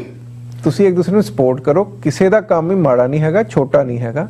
ਕਮਿਊਨਿਟੀ ਦਾ ਐਡਾ ਵੱਡਾ ਦੁਖਾਂਤ ਆ, ਉਹਦੇ ਵਿੱਚ ਤਾਂ ਤੁਹਾਨੂੰ ਇੱਕ ਦੂਸਰੇ ਦੀ ਬਾਹਾਂ ਬਣਨਾ ਚਾਹੀਦਾ, ਜਿੰਨਾ ਕੰਮ ਕਰ ਸਕੋ ਉਨਾ ਹੀ ਘੱਟ ਹੈ। ਨਹੀਂ, ਔਰ ਡਾਕਟਰ ਸਾਹਿਬ ਮੈਂ ਤਾਂ ਇਸ ਨੂੰ ਇਸ ਐਂਗਲ ਤੋਂ ਦੇਖਦਾ ਹਾਂ ਕਿ ਵੀ ਦੁਨੀਆ 'ਚ ਕੋਈ ਮੁਲਕ ਸਾਡੀ ਬਾਹ ਫੜਨ ਵਾਲਾ ਨਹੀਂ ਹੈ। ਹਾਂਜੀ, ਬਿਲਕੁਲ। ਇਹਦੇ ਬਾਵਜੂਦ ਜੇ ਅੱਜ 50+ ਕਾਂਗਰਸਮੈਨ ਬਾਈ ਪਾਰਟੀਸਨ ਉਹ US ਕਾਂਗਰੈਸ਼ਨਲ ਸਿੱਖ ਕਾਕਸ ਦੇ ਥੱਲੇ ਆਪਣੇ ਆਪ ਨੂੰ ਉਹਦੇ ਨਾਲ ਜੋੜਦੇ ਨੇ। ਹਾਂਜੀ ਹੁਣ ਇੰਡੀਅਨ ਐਮਬੈਸਡਰ ਉਸ ਵੇਲੇ ਅਨੁਪਮਾ ਰਾਓ ਇੱਥੇ ਸੀ। ਹਾਂਜੀ ਹੁਣ ਇਹ ਕਿੰਨਾ ਵੱਡਾ ਕੰਮ ਹੈ ਕਿ ਉਹ ਜਾ ਕੇ ਜੂਡੀ ਚੋ ਉਹਨੂੰ ਇਹ ਕਹਿੰਦੀ ਹੈ ਕਿ ਜੀ ਆਲਰੇਡੀ ਇੰਡੀਆ ਕਾਕਸ ਐਗਜ਼ਿਸਟ ਕਰਦੀ ਹੈ, ਤੁਸੀਂ ਨਾ ਤੁਹਾਨੂੰ ਇਹਦੀ ਕੀ ਲੋੜ ਹੈ ਨਾ।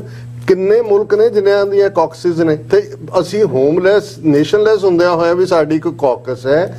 ਅੱਜ ਰੈਕਗਨੀਸ਼ਨ ਉਹ ਸਿੱਖ ਨੈਸ਼ਨਲ ਡੇ ਪੈਰੇਡ ਦੀ ਹੋਏ, ਖਾਲਸਾ ਸਾਜਨਾ ਦਿਵਸ ਦੀ, ਉਹ ਸਾਡੇ ਨਵੰਬਰ 84 ਨਾਲ ਰਿਲੇਟਡ ਜਾਂ ਗੁਰੂ ਨਾਨਕ ਸਾਹਿਬ ਦੇ ਪ੍ਰਕਾਸ਼ ਪੁਰਬ ਨਾਲ ਰਿਲੇਟਡ ਪਿਛਲੇ ਦਿਨਾਂ 'ਚ ਸਮਾਗਮ ਤੁਸੀਂ ਵਾਸ਼ਿੰਗਟਨ ਡੀਸੀ 'ਚ ਤੁਸੀਂ ਵੀ ਆਏ। ਡਾਕਟਰ ਸਾਹਿਬ ਮੈਂ ਤੁਹਾਡੀ ਗੱਲ ਨਹੀਂ ਵਧਾਵਾਂਗਾ, ਤੁਸੀਂ ਇੱਕ ਇੰਟਰਸਟਿੰਗ ਡਿਸਕਸ਼ਨ ਵਾਲੇ ਪਾਸੇ ਚੱਲੇ ਹੋ। ਦੇਖੋ ਇਹ ਬਹੁਤ ਵੱਡੀ ਗੱਲ ਹੈ, ਜਿਵੇਂ ਡਾਕਟਰ ਸਾਹਿਬ ਨੇ ਕਿਹਾ ਵੀ ਮੁਲਕਾਂ ਦੇ ਕਾਕਸ ਆ, ਤੁਹਾਡਾ ਆਪਣਾ ਸਿੱਖਾਂ ਦੇ ਕਾਕਸ ਹੈ, ਉਹਦੀ ਪਛਾਣ ਆ। ਮੈਂ ਇੱਕ ਗੱਲ ਟੈਕਨੀਕਲ ਦੱਸਣਾ ਚਾਹੁੰਦਾ ਦਰਸ਼ਕਾਂ ਨੂੰ। ਬੜੀ ਵਾਰੀ ਕਿਹਾ ਜਾਂਦਾ ਵੀ ਇਸ ਕਾਕਸ ਦੇ ਵਿੱਚ ਉਹ ਵੀ ਕਾਂਗਰਸਮੈਨ ਹੈਗੇ ਜਿਹੜੇ ਇੰਡੀਅਨ ਕਾਕਸ ਦਾ ਵੀ ਹਿੱਸਾ ਵਾ।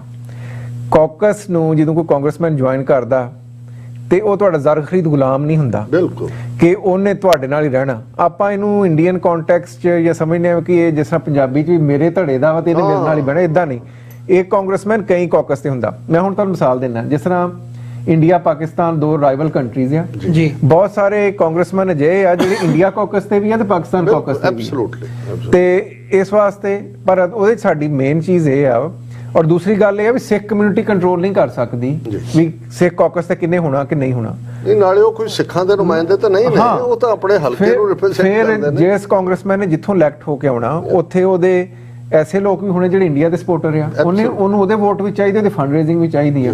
ਫਿਰ ਉਹਦੇ ਨਾਲ ਇਹ ਆ ਵੀ ਜਿਹੜੇ ਤੁਹਾਡੇ ਕਾਕਸ ਦੇ ਦੋ ਕੋਚ ਏਰੀਆ, ਜਿਹੜਾ ਇੱਕ ਰਿਪਬਲਿਕਨ ਔਰ ਇੱਕ ਡੈਮੋਕ੍ਰੈਟ ਹੁੰਦਾ, ਉਹ ਕਾਂਗਰਸਮੈਨ ਹੀ ਫੈਸਲਾ ਕਰ। ਜੇ ਕੋਈ ਵੀ ਕਾਂਗਰਸਮੈਨ ਉਹਨਾਂ ਨੂੰ ਕਹਿੰਦਾ ਵੀ ਤੁਹਾਡਾ ਕਾਕਸ ਜੁਆਇਨ ਕਰਨਾ ਚਾਹੁੰਦਾ, ਉਹ ਇਨਕਾਰ ਨਹੀਂ ਕਰ ਸਕਦੇ, ਨਾ ਹੀ ਤੁਸੀਂ ਡਿਕਟੇਟ ਕਰ ਸਕਦੇ। ਹਾਂ, ਜਿਹੜੀ ਇਹਦੇ ਨਾਲ ਕਮੇਟੀ ਕੰਮ ਕਰਦੀ ਆ ਉਹ ਫਿਰ ਡਿਸਾਈਡ ਕਰਦੀ ਆ ਵੀ ਕਿਹੜੇ ਕਾਂਗਰਸਮੈਨ ਨੂੰ ਆਪਾਂ ਬਹੁਤੀ ਸਪੋਰਟ ਕਰਨੀ ਆ, ਕਿਹਨੂੰ ਘੱਟ ਕਰਨੀ ਆ। ਇਸ ਵੇਲੇ ਤੁਸੀਂ ਲਿਸਟ ਲੈ ਲਓ ਇਨ ਜਰਨਲ ਜੀ ਕਿ ਕੋਈ ਐਸਾ ਕਾਕਸ ਨਹੀਂ ਜਿਹੜਾ ਰਾਈਵਲ ਮੁਲਕਾਂ ਦਾ ਹੋਵੇ ਤੇ ਕਾਂਗਰਸਮੈਨ ਉਹਨਾਂ ਦੋਵਾਂ ਤੇ ਨਾ ਹੋਣ। ਐਬਸੋਲੂਟਲੀ ਬਹੁਤ ਸਾਰੇ ਹੁਣ ਰਾਓ ਖੰਨਾ, ਉਹ ਮੇਰੇ ਖਿਆਲ ਦੋਵਾਂ ਕਾਕਸ ਦੇ ਉੱਤੇ ਹੈਗਾ। ਐਮੀ ਬੈਰਾ ਜੀ ਦਾ ਬਹੁਤ ਨਾਂ ਲਿਆ ਜਾਂਦਾ ਕਾਕਸ, ਸਿੱਖ ਕਾਕਸ ਦੇ ਹਵਾਲੇ ਨਾਲ ਵੀ। ਐਮੀ ਬੈਰਾ ਜਿਹੜਾ ਵਾ ਉਹ ਇੱਕ ਹਿੰਦੂ ਮੈਂਬਰ ਆ ਕਾਂਗਰਸ ਦਾ, ਤੇ ਉਹ ਇੰਡੀਅਨ ਕਾਕਸ ਤੇ ਵੀ ਤੇ ਸਿੱਖ ਕਾਕਸ ਤੇ, ਉਹ ਪਾਕਿਸਤਾਨ ਕਾਕਸ ਦਾ ਵੀ ਹਿੱਸਾ ਵਾ।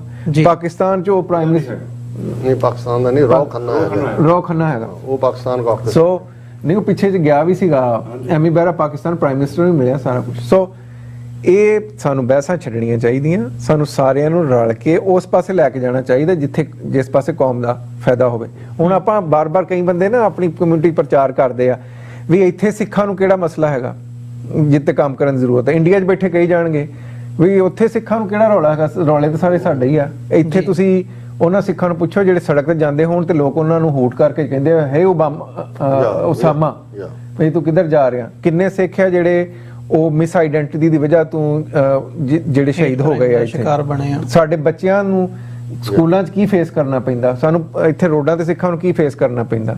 ਸੋ ਇੱਥੇ ਮੇਜਰ ਆਈਡੈਂਟੀਟੀ ਦਾ ਇਸ਼ੂ ਹੈ। ਨਾਲ ਜਦੋਂ ਅਸੀਂ ਅੱਜ world is a global village ਦੀ ਗੱਲ ਕਰਦੇ ਹਾਂ, ਆ ਯੂਕਰੇਨੀਅਨ ਸਟਰਗਲ ਚੱਲ ਰਹੀ ਹੈ, ਯੂਕਰੇਨੀਅਨ ਡਾਇਸਪੋਰਾ ਦੀ ਕਿੰਨੀ ਵੱਡੀ ਲੌਬੀ ਹੈ ਜਿਹਨੇ ਅਲਟੀਮੇਟਲੀ ਕਿਵੇਂ ਦੁਨੀਆ ਦਾ ਰੁਖ ਦੂਸਰੇ ਪਾਸੇ ਬਦਲਿਆ। ਇਸੇ ਤਰ੍ਹਾਂ ਅਰਮੀਨੀਆ ਦੀ ਅਸੀਂ ਗੱਲ ਕਰਕੇ ਹਟੇ ਆ, ਉਹਨੂੰ ਈਵਨ ਇਜ਼ਰਾਈਲ ਦੀ ਕਾਇਮੀ ਦੇ ਵਿੱਚ ਜਿਹੜਾ ਜੂਇਸ਼ ਡਾਇਸਪੋਰਾ ਦਾ ਮੇਜਰ ਰੋਲ ਹੈ।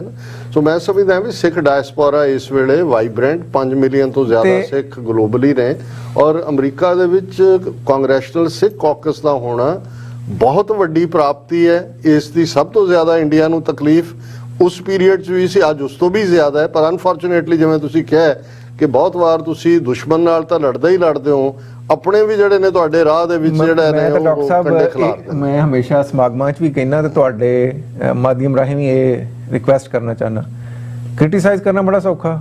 ਮੈਨੂੰ ਹੁਣ ਅਮਰਵੀਰ ਦੀ ਸ਼ਕਲ ਨਹੀਂ ਪਸੰਦ ਤੇ ਮੈਂ ਕਹਾਂਗਾ ਅਮਰਵੀਰ ਤੂੰ ਕਿੱਦਾਂ ਦੀ ਦਸਤਾਰ ਪਾਈ ਹੈ, ਟਾਈ ਕਿੱਦਾਂ ਦੀ ਲਾਈ ਹੈ। ਇਹ ਕੰਮ ਨਹੀਂ ਹੈਗਾ। ਤੁਸੀਂ ਕਿਸੇ ਦੇ ਕੰਮ ਨੂੰ ਕ੍ਰਿਟੀਸਾਈਜ਼ ਕਰਨ ਤੋਂ ਪਹਿਲਾਂ ਇਹ ਦੇਖੋ ਵੀ ਤੁਸੀਂ ਕੀ ਕਰ ਰਹੇ ਹੋ। ਮੈਂ ਵੀ ਨਾਲ ਕਹਿਣਾ ਵਾਂ ਕਿ ਤੁਸੀਂ ਜੇ ਤੁਹਾਨੂੰ ਕਿਸੇ ਦਾ ਕੰਮ ਨਹੀਂ ਪਸੰਦ ਆਇਆ ਤੇ ਤੁਸੀਂ ਉਸ ਤੋਂ ਵਧੀਆ ਕਰਕੇ ਦਿਖਾਓ। Let your work speak than your criticism. ਜੀ ਤੁਸੀਂ ਕਹਿੰਦੇ ਹੋ ਫਲਾਣੇ ਨੇ ਕੁਝ ਨਹੀਂ ਕੀਤਾ, ਉਹਨੇ ਨਹੀਂ ਕੀਤਾ, ਕਾਕਸ ਵਾਲਿਆਂ ਨੇ ਕੱਖ ਨਹੀਂ ਕੀਤਾ, ਤੁਸੀਂ ਕਰ ਲਓ। ਇੱਕ ਗੱਲ ਹੋਰ ਮੈਂ ਜਿਹੜੀ ਆ ਉਹ ਕਰਨਾ ਚਾਹੁੰਦਾ ਕਿ ਇੱਥੇ ਜਿੰਨੇ ਵੀ ਰਿਪਰੈਜ਼ੈਂਟੇਟਿਵ ਆ, ਜਿੰਨੇ ਕਾਂਗਰਸਮੈਨ ਆ, ਇਹ ਕੋਈ ਇੰਡੀਆ ਪਾਕਿਸਤਾਨ ਤੇ ਹੈ ਨਹੀਂ ਵੀ ਉਹਨਾਂ ਦੀ ਐਕਸੈਸ ਨਹੀਂ ਹੈਗੀ। Every voter can access their congressman or woman. ਤੁਸੀਂ ਜਾਓ ਲੌਬਿੰਗ ਕਰੋ। ਇਹ ਨਹੀਂ ਇੱਕ ਸਿੱਖ ਕਾਕਸ ਬਣ ਗਿਆ ਤੇ ਉਹਦੇ ਬਾਅਦ ਜਿਹੜਾ ਵਾ ਉਹ ਕਾਂਗਰਸਮੈਨ ਕਹਿੰਦੀ ਵੀ ਅਸੀਂ ਕਿਸੇ ਹੋਰ ਸਿੱਖ ਨੂੰ ਮਿਲਣਾ ਹੀ ਨਹੀਂ। everybody is free to go lobby, meet the congressmen and women on any agendas of the community। ਕਿਉਂ ਨਹੀਂ ਤੁਸੀਂ ਕਰਦੇ? ਸੋ ਐਡਾ ਸੌਖਾ ਕੰਮ ਨਹੀਂ ਹੈਗਾ। ਇਸ ਵਾਸਤੇ ਮੇਰੀ ਇਹੀ ਬੇਨਤੀ ਹੋਊਗੀ ਕਿ ਉਹ ਭਾਵੇਂ ਸਿੱਖ ਆਈਡੈਂਟੀਟੀ ਦਾ ਇਸ਼ੂ ਹੋਵੇ, ਭਾਵੇਂ ਉਹ ਸਿੱਖ ਨਸਲਕੁਸ਼ੀ ਦੀ ਗੱਲ ਹੋਵੇ, ਭਾਵੇਂ ਸਿੱਖ ਰਾਈਟ ਟੂ ਸੈਲਫ ਡਿਟਰਮੀਨੇਸ਼ਨ ਹੋਵੇ, ਇਹਦੇ ਉੱਤੇ ਜਿੰਨੇ ਵੀ ਬੰਦੇ ਕੰਮ ਕਰ ਰਹੇ ਆ ਉਹਨਾਂ ਸਾਰਿਆਂ ਨੂੰ ਸਪੋਰਟ ਕਰੋ ਇਨ ਯੋਰ ਓਨ ਵੇ। ਇੱਕ ਦੂਸਰੇ ਦੇ ਬਾਹਾਂ ਬਣੋ। ਇੱਕ ਮੈਂ ਗੱਲ ਹੋਰ ਕਰਦਾ ਚਾਹਾਂ ਕਿਉਂਕਿ ਤੁਸੀਂ ਇਹ ਆਪਣਾ ਅੱਜ ਦਾ ਵਿਸ਼ਾ ਤਾਂ ਨਹੀਂ ਸੀਗਾ। ਜਿਹੜੀ ਇਹ ਗੱਲ ਕੀਤੀ ਜਾਂਦੀ ਹੈ ਵੀ ਸਿੱਖ ਕਾਕਸ ਦੇ ਜਿਹੜਾ ਕਨਸਟੀਟਿਊਸ਼ਨ ਉਹ ਕਹਿੰਦਾ ਵੀ ਅਸੀਂ ਜਿਹੜੇ ਇੱਥੇ ਦੇ ਇੰਟਰਨਲ ਮੈਟਰ ਆ ਉਹਨਾਂ ਦੇ ਉੱਤੇ ਕੰਮ ਕਰਾਂਗੇ। ਇਹ ਗੱਲ ਬਿਲਕੁਲ ਠੀਕ ਹੈ, ਇਦਾਂ ਹੀ ਆ। ਉਹ 'ਚ ਲਿਖਿਆ ਮਿਸ਼ਨ ਸਟੇਟਮੈਂਟ 'ਚ ਇਦਾਂ ਹੀ ਆ ਜੀ। ਜਦੋਂ ਤੁਸੀਂ ਕਾਕਸ ਬਣਾਉਂਦੇ ਹੋ ਤੁਹਾਨੂੰ ਕੁਛ ਨਾ ਕੁਛ ਲਿਖ ਕੇ ਫਾਈਲ ਕਰਨਾ ਪੈਂਦਾ। ਜੇ ਤੁਸੀਂ ਇਹ ਲਿਖ ਕੇ ਫਾਈਲ ਕਰੋ ਵੀ ਇਸ ਸਿੱਖ ਕਾਕਸ ਨੇ ਜਿੰਨਾ ਵੀ ਇੰਟਰਨੈਸ਼ਨਲ ਇਸ਼ੂ ਜਿਹੜੇ ਸਿੱਖਾਂ ਦੇ ਆ ਉਹਦੇ ਤੇ ਕੰਮ ਕਰਨਾ, ਤੇ ਜਿਹੜੇ ਇੱਥੇ ਦੇ ਤੁਸੀਂ ਥੋੜੀ ਜਿਹੀ ਸੋਚ ਨਾਲ ਕੰਮ ਲਵੋ ਕਿ ਜਿਹੜੇ ਇੱਥੇ ਦੇ ਇਲੈਕਟਿਡ ਅਫੀਸ਼ੀਅਲ ਆ ਕੀ ਉਹਨਾਂ ਦੇ ਅਧਿਕਾਰ ਖੇਤਰ 'ਚ ਹੈਗਾ ਕਿ ਜਿਹੜੇ ਬਾਹਰ ਬੈਠੇ ਲੋਕ ਆ ਉਹਨਾਂ ਦੇ ਬਾਰੇ ਉਹ ਕੰਮ ਕਰਨਗੇ ਜੀ। ਜਿਹੜੇ ਉਹਨਾਂ ਦੇ ਵੋਟਰ ਆ ਜਾਂ ਕਨਸਟੀਟੂਐਂਟਸ ਆ ਜਿਹੜੇ ਉਹਨਾਂ ਨੂੰ ਵੋਟ ਪਾਉਂਦੇ ਜਿਸ ਮੁਲਕ 'ਚ ਰਹਿੰਦੇ, ਇਦਾਂ ਹੀ ਆ ਵੀ ਇੰਡੀਆ ਦੇ ਵਿੱਚ ਇੱਕ ਜਿਹੜਾ ਉੱਥੇ ਦੇ ਵਿਧਾਨ ਸਭਾ ਦੇ ਮੈਂਬਰ ਉਹ ਕਹਿਣ ਵੀ ਅਸੀਂ ਪਾਕਿਸਤਾਨ ਦੇ ਬਾਰੇ ਕੰਮ ਕਰਨਾ, ਇਹ ਪੋਸੀਬਲ ਨਹੀਂ ਹੁੰਦਾ। ਪਰ ਪ੍ਰੈਕਟੀਕਲੀ ਤੁਸੀਂ ਦੇਖੋ ਕਿ ਸਿੱਖ ਕਾਕਸ ਨੇ ਹੁਣ ਤੱਕ ਜਿਹੜਾ ਕੰਮ ਕੀਤਾ, ਸਭ ਤੋਂ ਪਹਿਲਾਂ ਜਿਹੜੀਆਂ UN ਦੇ ਅੰਡਰ ਸੈਕਟਰੀ ਜਨਰਲ 2 ਵਾਰੀ ਬੁਲਾ ਕੇ ਜੈਨੋਸਾਈਡ ਦੇ ਉੱਤੇ ਬਰੀਫਿੰਗ ਕਰਵਾਈ, ਜਿਹਦੇ ਵਿੱਚ ਜਿਹੜਾ ਸਭ ਤੋਂ ਵੱਡਾ ਹੋਲੋਕਾਸਟ ਮੈਮੋਰੀਅਲ ਮਿਊਜ਼ੀਅਮ ਦੀ ਡਾਇਰੈਕਟਰ ਜਨਰਲ ਨਿਓਮੀ ਕਿਕੁਲਾਰ ਨੂੰ ਸੱਦਿਆ। ਬਹੁਤ ਵੱਡੀ ਗੱਲ ਸੀਗੀ ਕਿ ਹੋਲੋਕਾਸਟ ਜਿਹੜੀ ਸਭ ਤੋਂ ਵੱਡੀ ਸੰਸਥਾ ਹੈਗੀ ਆ ਉਹਦੀ ਡਾਇਰੈਕਟਰ ਜਨਰਲ ਬੁਲਾ ਕੇ ਬਰੀਫਿੰਗ ਦਿੱਤੀ ਗਈ। ਨਰਿੰਦਰ ਮੋਦੀ ਜਦੋਂ ਆਇਆ ਸੀਗਾ ਰਿਕਾਰਡ ਤੇ ਆ ਜਿਸ ਦਿਨ ਉਹਨੇ ਹਾਊਸ ਆਫ ਰਿਪਰੈਜ਼ੈਂਟੇਟਿਵ 'ਚ ਬੋਲਣਾ ਸੀਗਾ, ਉਸੇ ਦਿਨ ਹੀ ਕਾਕਸ ਦੇ ਨਾਲ ਰਲ ਕੇ ਟੌਮ ਲੈਂਟਸ ਹਿਊਮਨ ਰਾਈਟਸ ਕਮਿਸ਼ਨ ਜਿਹੜਾ ਹੈਗਾ ਕਾਂਗਰਸ ਦਾ ਬਾਈਪਾਰਟੀਜ਼ਨ ਹਿਊਮਨ ਰਾਈਟਸ ਕਮਿਸ਼ਨ ਹੈ, ਉਦੋਂ ਉਹਦੀ ਹੀਅਰਿੰਗ ਹੋ ਰਹੀ ਸੀ, ਤੁਸੀਂ ਉੱਥੇ ਕਵਰ ਕਰਨ ਗਏ ਸੀ। ਔਰ ਉਸ ਦਿਨ 28 ਕਾਂਗਰਸਮੈਨਾਂ ਨੇ ਚਿੱਠੀ ਲਿਖ ਕੇ Paul Ryan speaker of the house ਨੂੰ ਦਿੱਤੀ ਸੀ ਕਿ ਆ ਤੂੰ ਮੋਦੀ ਨੂੰ ਦੇਣੀ ਆ। ਉਹ 28 ਮੈਂਬਰਾਂ 'ਚ ਮੈਜੋਰਟੀ ਜਿਹੜੀ ਸੀ ਸਿੱਖ ਕਾਕਸ ਦੇ ਕਾਂਗਰਸਮੈਨਾਂ ਦੀ ਸੀ। ਫਿਰ ਉਹ ਜਿੱਥੇ ਨਰਿੰਦਰ ਮੋਦੀ ਦੀ ਉਸ ਵੇਲੇ ਪੂਰੀ ਅਮਰੀਕਾ ਦੀ ਫੇਰੀ ਸੀਗੀ, ਜਿਹੜੀ ਜਗ੍ਹਾ ਵੀ ਉਹ ਗਿਆ ਵਾ ਉੱਥੇ ਉਹਨੂੰ ਹਿਊਮਨ ਰਾਈਟਸ, ਰਿਲੀਜੀਅਸ ਫਰੀडम ਤੇ ਸਿੱਖ ਇਸ਼ੂਜ਼ ਦੇ ਬਾਰੇ ਹਰ ਇੱਕ ਕਾਂਗਰਸਮੈਨ ਨੇ ਟੱਚ ਕੀਤਾ ਵੀ। ਫਿਰ ਉਸ ਤੋਂ ਬਾਅਦ ਇਹ ਆ ਉਹਦੇ ਬਾਅਦ ਤੁਹਾਨੂੰ ਪਤਾ ਜਿਹੜੀ ਆਪਾਂ ਹਿਊਮਨ ਰਾਈਟਸ ਵਾਚ ਨਾਲ ਬਰੀਫਿੰਗ ਕਰਾਈ ਸੀਗੀ ਇੱਥੇ 2015 ਉਹ ਅਖਬਾਰਾਂ ਪੜ੍ਹੋ ਵੀ ਉੱਤੇ ਕਿੱਡਾ ਰੌਲਾ ਪਿਆ ਸੀ, ਇੰਡੀਅਨ ਸਰਕਾਰ ਨੇ ਕਿੱਡਾ ਪਾਇਆ ਸੀ। ਉਹਦੇ ਬਾਅਦ ਹੀ ਮੈਨੂੰ ਉਸ ਵਕਤ ਜਿਹੜਾ ਹੈ United States commission on international religious freedom ਨੇ ਇੰਡੀਆ ਬਾਰੇ ਸਪੈਸ਼ਲ ਰਿਪੋਰਟ ਲਿਖਣ ਨੂੰ ਕਿਹਾ, ਜਿਹੜੀ ਅੰਡਰ ਓਬਾਮਾ ਐਡਮਿਨਿਸਟ੍ਰੇਸ਼ਨ ਕਮਿਸ਼ਨ ਹੋਈ, ਫਿਰ ਟਰੰਪ ਐਡਮਿਨਿਸਟ੍ਰੇਸ਼ਨ ਨੇ ਉਹਨੂੰ ਛਾਪਿਆ। ਉਹਤੇ ਕਿੱਡਾ ਰੌਲਾ ਪਿਆ। ਸੋ ਲੋਕਾਂ ਨੂੰ ਮਿਸਲੀਡ ਕਰਨ ਦੀ ਬਜਾਏ ਥੋੜਾ ਫੈਕਟ ਫਾਈਂਡਿੰਗ ਕਰਨੀ ਚਾਹੀਦੀ ਹੈ। ਅੱਜ ਕੱਲ ਤਾਂ ਗੂਗਲ ਹੈ ਨਾ, ਗੂਗਲ ਕਰਕੇ ਦੇਖ ਲਓ ਵੀ ਕਿੰਨੇ ਕੀ ਕੀਤਾ।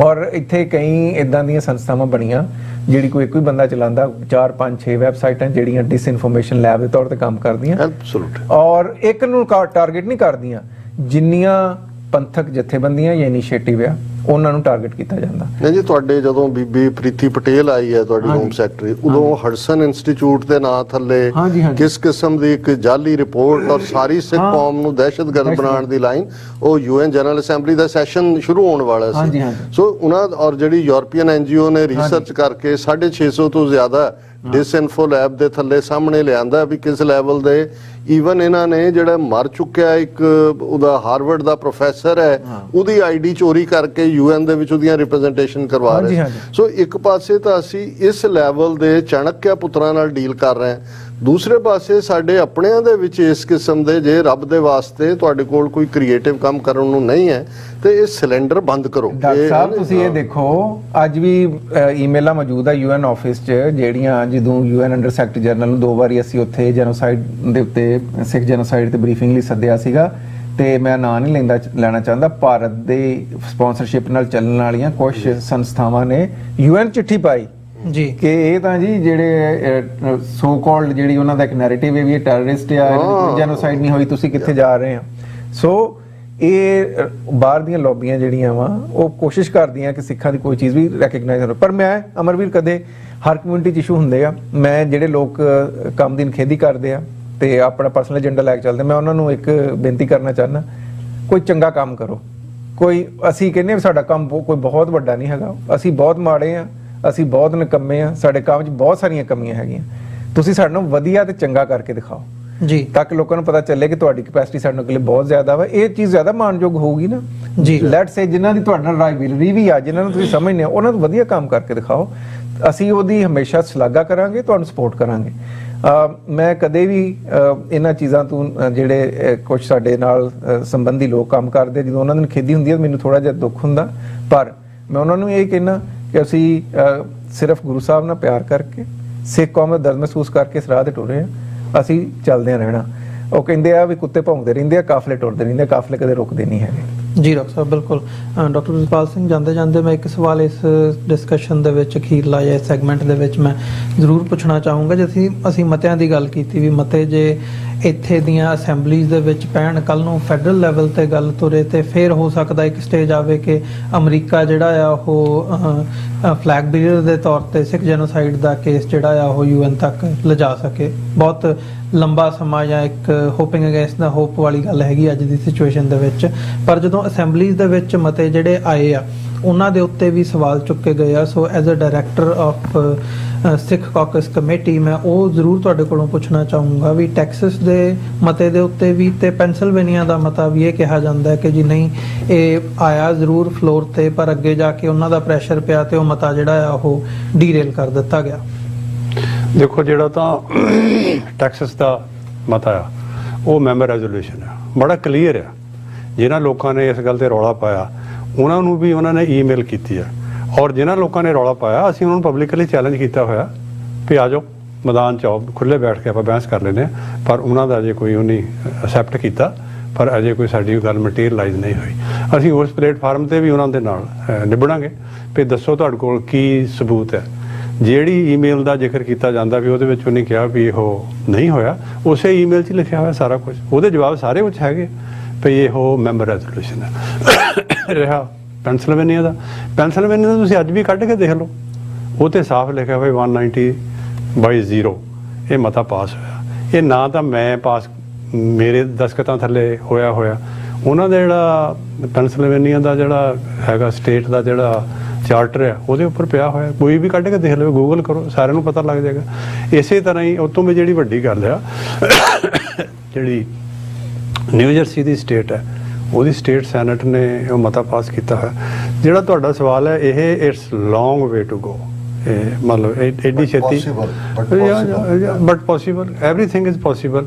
ਅਸੀਂ ਲੱਗੇ ਹੋਏ ਹਾਂ ਹੋਰ ਸਟੇਟਾਂ ਦੇ ਵਿੱਚ ਵੀ, ਪਰ ਮੇਰੀ ਪਰਸਨਲ ਹੈਬਿਟ ਕਹਿ ਲਈਏ ਜਾਂ ਕਿਸ ਤਰ੍ਹਾਂ ਵੀ ਅਸੀਂ ਕੰਮ ਕਰਕੇ ਬਾਅਦ ਦੱਸਦੇ, ਕਿਉਂਕਿ ਜਿਹੜੇ ਲੋਕ ਹੁਣ ਰੌਲਾ ਪਾ ਰਹੇ ਨਾ, ਇਹ ਪਹਿਲਾਂ ਹੀ ਚਿੱਠੀਆਂ ਲਿਖਣ ਲੱਗ ਪੈਂਦੇ ਆ।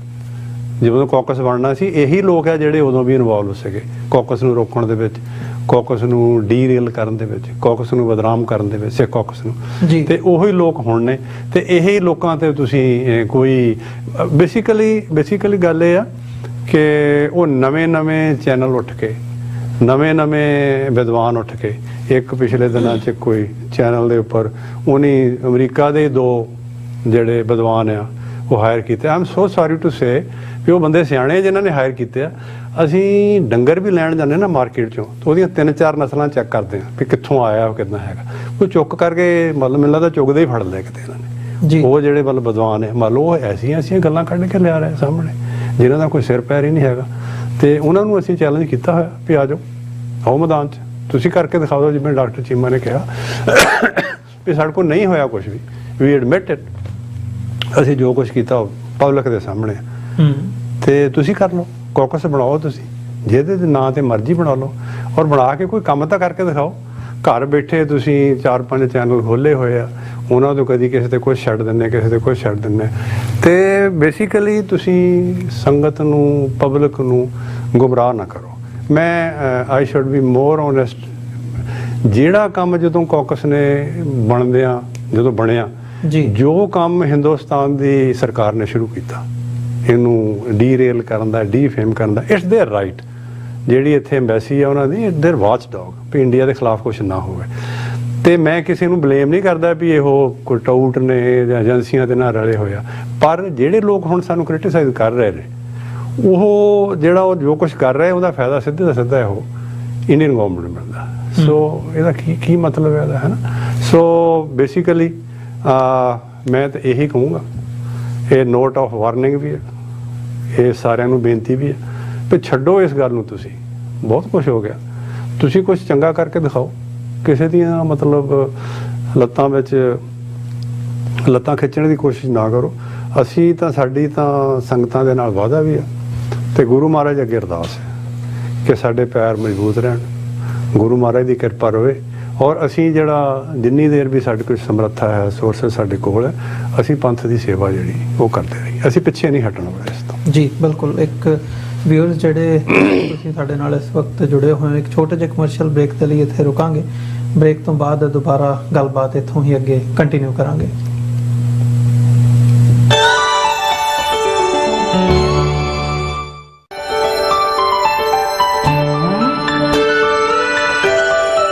ਇੱਕ ਓੰਕਾਰ,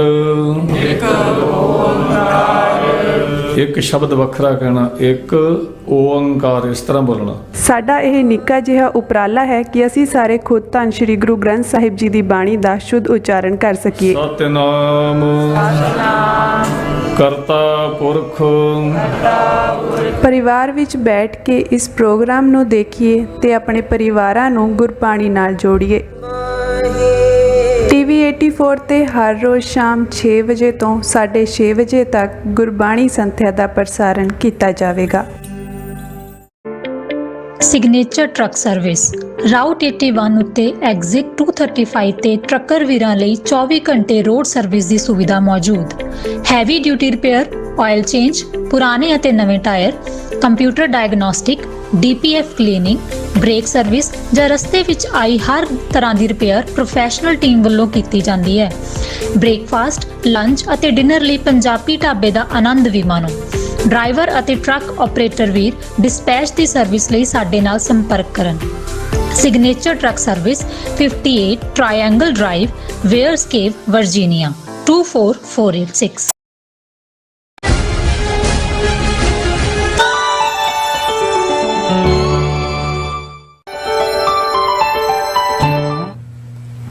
ਵਿਊਅਰਸ ਬ੍ਰੇਕ ਤੋਂ ਬਾਅਦ ਤੁਹਾਡਾ ਸਾਰਿਆਂ ਦਾ ਸਵਾਗਤ ਹੈ। ਗੱਲਬਾਤ ਅੱਗੇ ਤੋਰ ਰਹੇ ਹਾਂ ਅਸੀਂ। ਜਿਵੇਂ ਡਾਕਟਰ ਸਾਹਿਬ ਗੱਲ ਕਰ ਰਹੇ ਸੀਗੇ ਪਿਛਲੇ ਸੈਗਮੈਂਟ ਦੇ ਵਿੱਚ 1984 ਦੇ ਸਿੱਖ ਜੈਨੋਸਾਈਡ ਨੂੰ ਰੈਕਗਨਾਈਜ਼ ਕਰਨ ਦੇ ਉੱਤੇ ਸਾਡਾ ਫੋਕਸ ਰਿਹਾ। ਉਹਦੇ ਵਿੱਚ ਸਿੱਖ ਕਾਕਸ ਕਮੇਟੀ ਦਾ ਕੀ ਰੋਲ ਹੈ ਜਾਂ ਜਿਹੜੀ ਵਿਰੋਧਤਾ ਹੋ ਰਹੀ ਹੈ ਇਸ ਵਕਤ ਉਸ ਦੇ ਉੱਤੇ ਵੀ ਵਿਚਾਰ ਚਰਚਾ ਹੋਈ ਹੈ। ਥੋੜਾ ਜਿਹਾ ਫੋਕਸ ਜਾਂ ਇਸ ਵਕਤ ਇਸ ਦੇ ਉੱਤੇ ਲੈ ਕੇ ਆਈਏ ਵੀ ਜਿਹੜੀ ਯੂਨਾਈਟਿਡ ਨੇਸ਼ਨਸ ਵੱਲੋਂ ਕੰਮ ਕੀਤਾ ਜਾਂਦਾ ਜੈਨੋਸਾਈਡ ਨੂੰ ਰੋਕਣ ਦੇ ਲਈ ਉਹ ਕਿੰਨਾ ਕੁ ਕਾਰਗਰ ਰਿਹਾ ਪਿਛਲੇ 74 ਸਾਲ ਦੇ ਵਿੱਚ, ਕਿਉਂਕਿ ਅਸੀਂ 74th ਐਨੀਵਰਸਰੀ ਦੇ ਉੱਤੇ ਗੱਲ ਕਰ ਰਹੇ ਹਾਂ।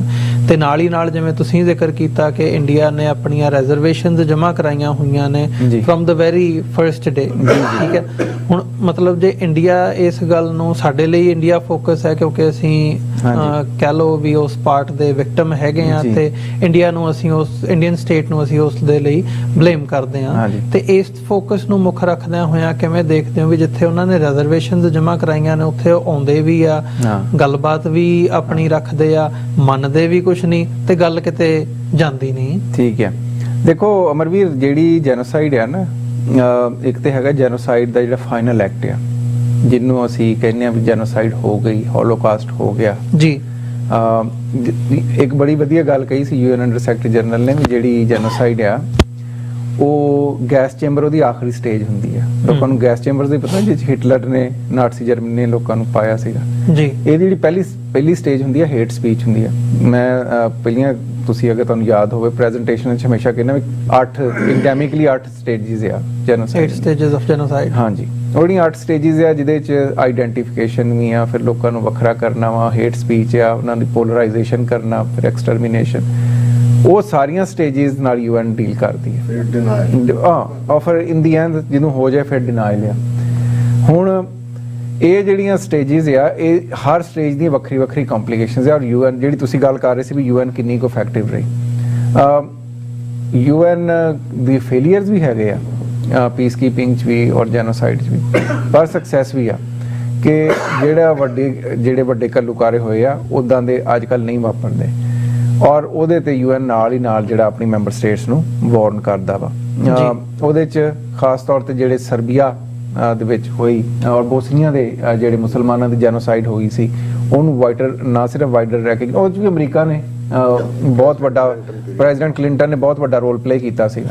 ਔਰ ਜਿਹੜੇ ਪਰਪੇਟ੍ਰੇਟਰ ਆਫ ਵਾਇਲੈਂਸ ਸੀਗੇ ਜਿਨ੍ਹਾਂ ਨੇ ਉਹ ਜੈਨੋਸਾਈਡ ਕਮਿਟ ਕੀਤੀ ਸੀ, ਉਹਨਾਂ ਨੂੰ ਫਿਰ ਜਿਹੜਾ ਉਹ ਕਟਹਿਰੇ 'ਚ ਵੀ ਲਿਆਇਆ ਗਿਆ ਔਰ ਇੱਕ ਬਹੁਤ ਵੱਡਾ ਸਾਡੇ ਲਈ ਉਹ ਪ੍ਰੈਸੀਡੈਂਟ ਬਣਿਆ। ਸੋ ਉਹ ਵੀ ਆ ਇੱਕ ਪਾਰਟ। ਹੁਣ ਜੋ ਕੁਛ ਅੱਛਾ, ਵੈਸੇ ਇਹ ਆ ਵੀ ਜਿਹੜੀ ਤੁਸੀਂ ਗੱਲ ਕੀਤੀ ਹੈ ਇੰਡੀਆ ਦੀ, ਇੰਡੀਆ ਡਾਕਟਰ ਸਾਹਿਬ ਮੈਂ ਤੁਹਾਨੂੰ ਇੰਟਰਰਪਟ ਕਰ ਰਿਹਾ। ਹਾਂਜੀ, ਇੱਕ ਥੋੜਾ ਜਿਹਾ ਇਹ ਵੀ ਦੱਸੋ, ਕਿਉਂਕਿ ਦੋ ਲਫ਼ਜ਼ ਹੋਰ ਅਕਸਰ ਯੂਜ਼ ਹੁੰਦੇ ਨੇ। ਨਹੀਂ ਜੀ, ਇੰਟਰਨੈਸ਼ਨਲ ਕ੍ਰਿਮੀਨਲ ਕੋਰਟ ਹਾਂਜੀ, and international court of justice. ਹਾਂਜੀ, ਇਹ ਜਿਵੇਂ ਬੋਸਨੀਆ ਦੇ ਜੈਨੋਸਾਈਡ ਦੀ ਗੱਲ ਹੋਈ ਕਿ ਇਵੈਂਚੁਅਲੀ ਜਿਹੜਾ ਉਹਨਾਂ ਦਾ ਮਿਲੋਸੇਵਿਚ ਸੀ ਹਾਂਜੀ, ਉਹਦੇ ਤੇ ਟ੍ਰਾਇਲ ਚੱਲਿਆ ਜਾਂਦਾ।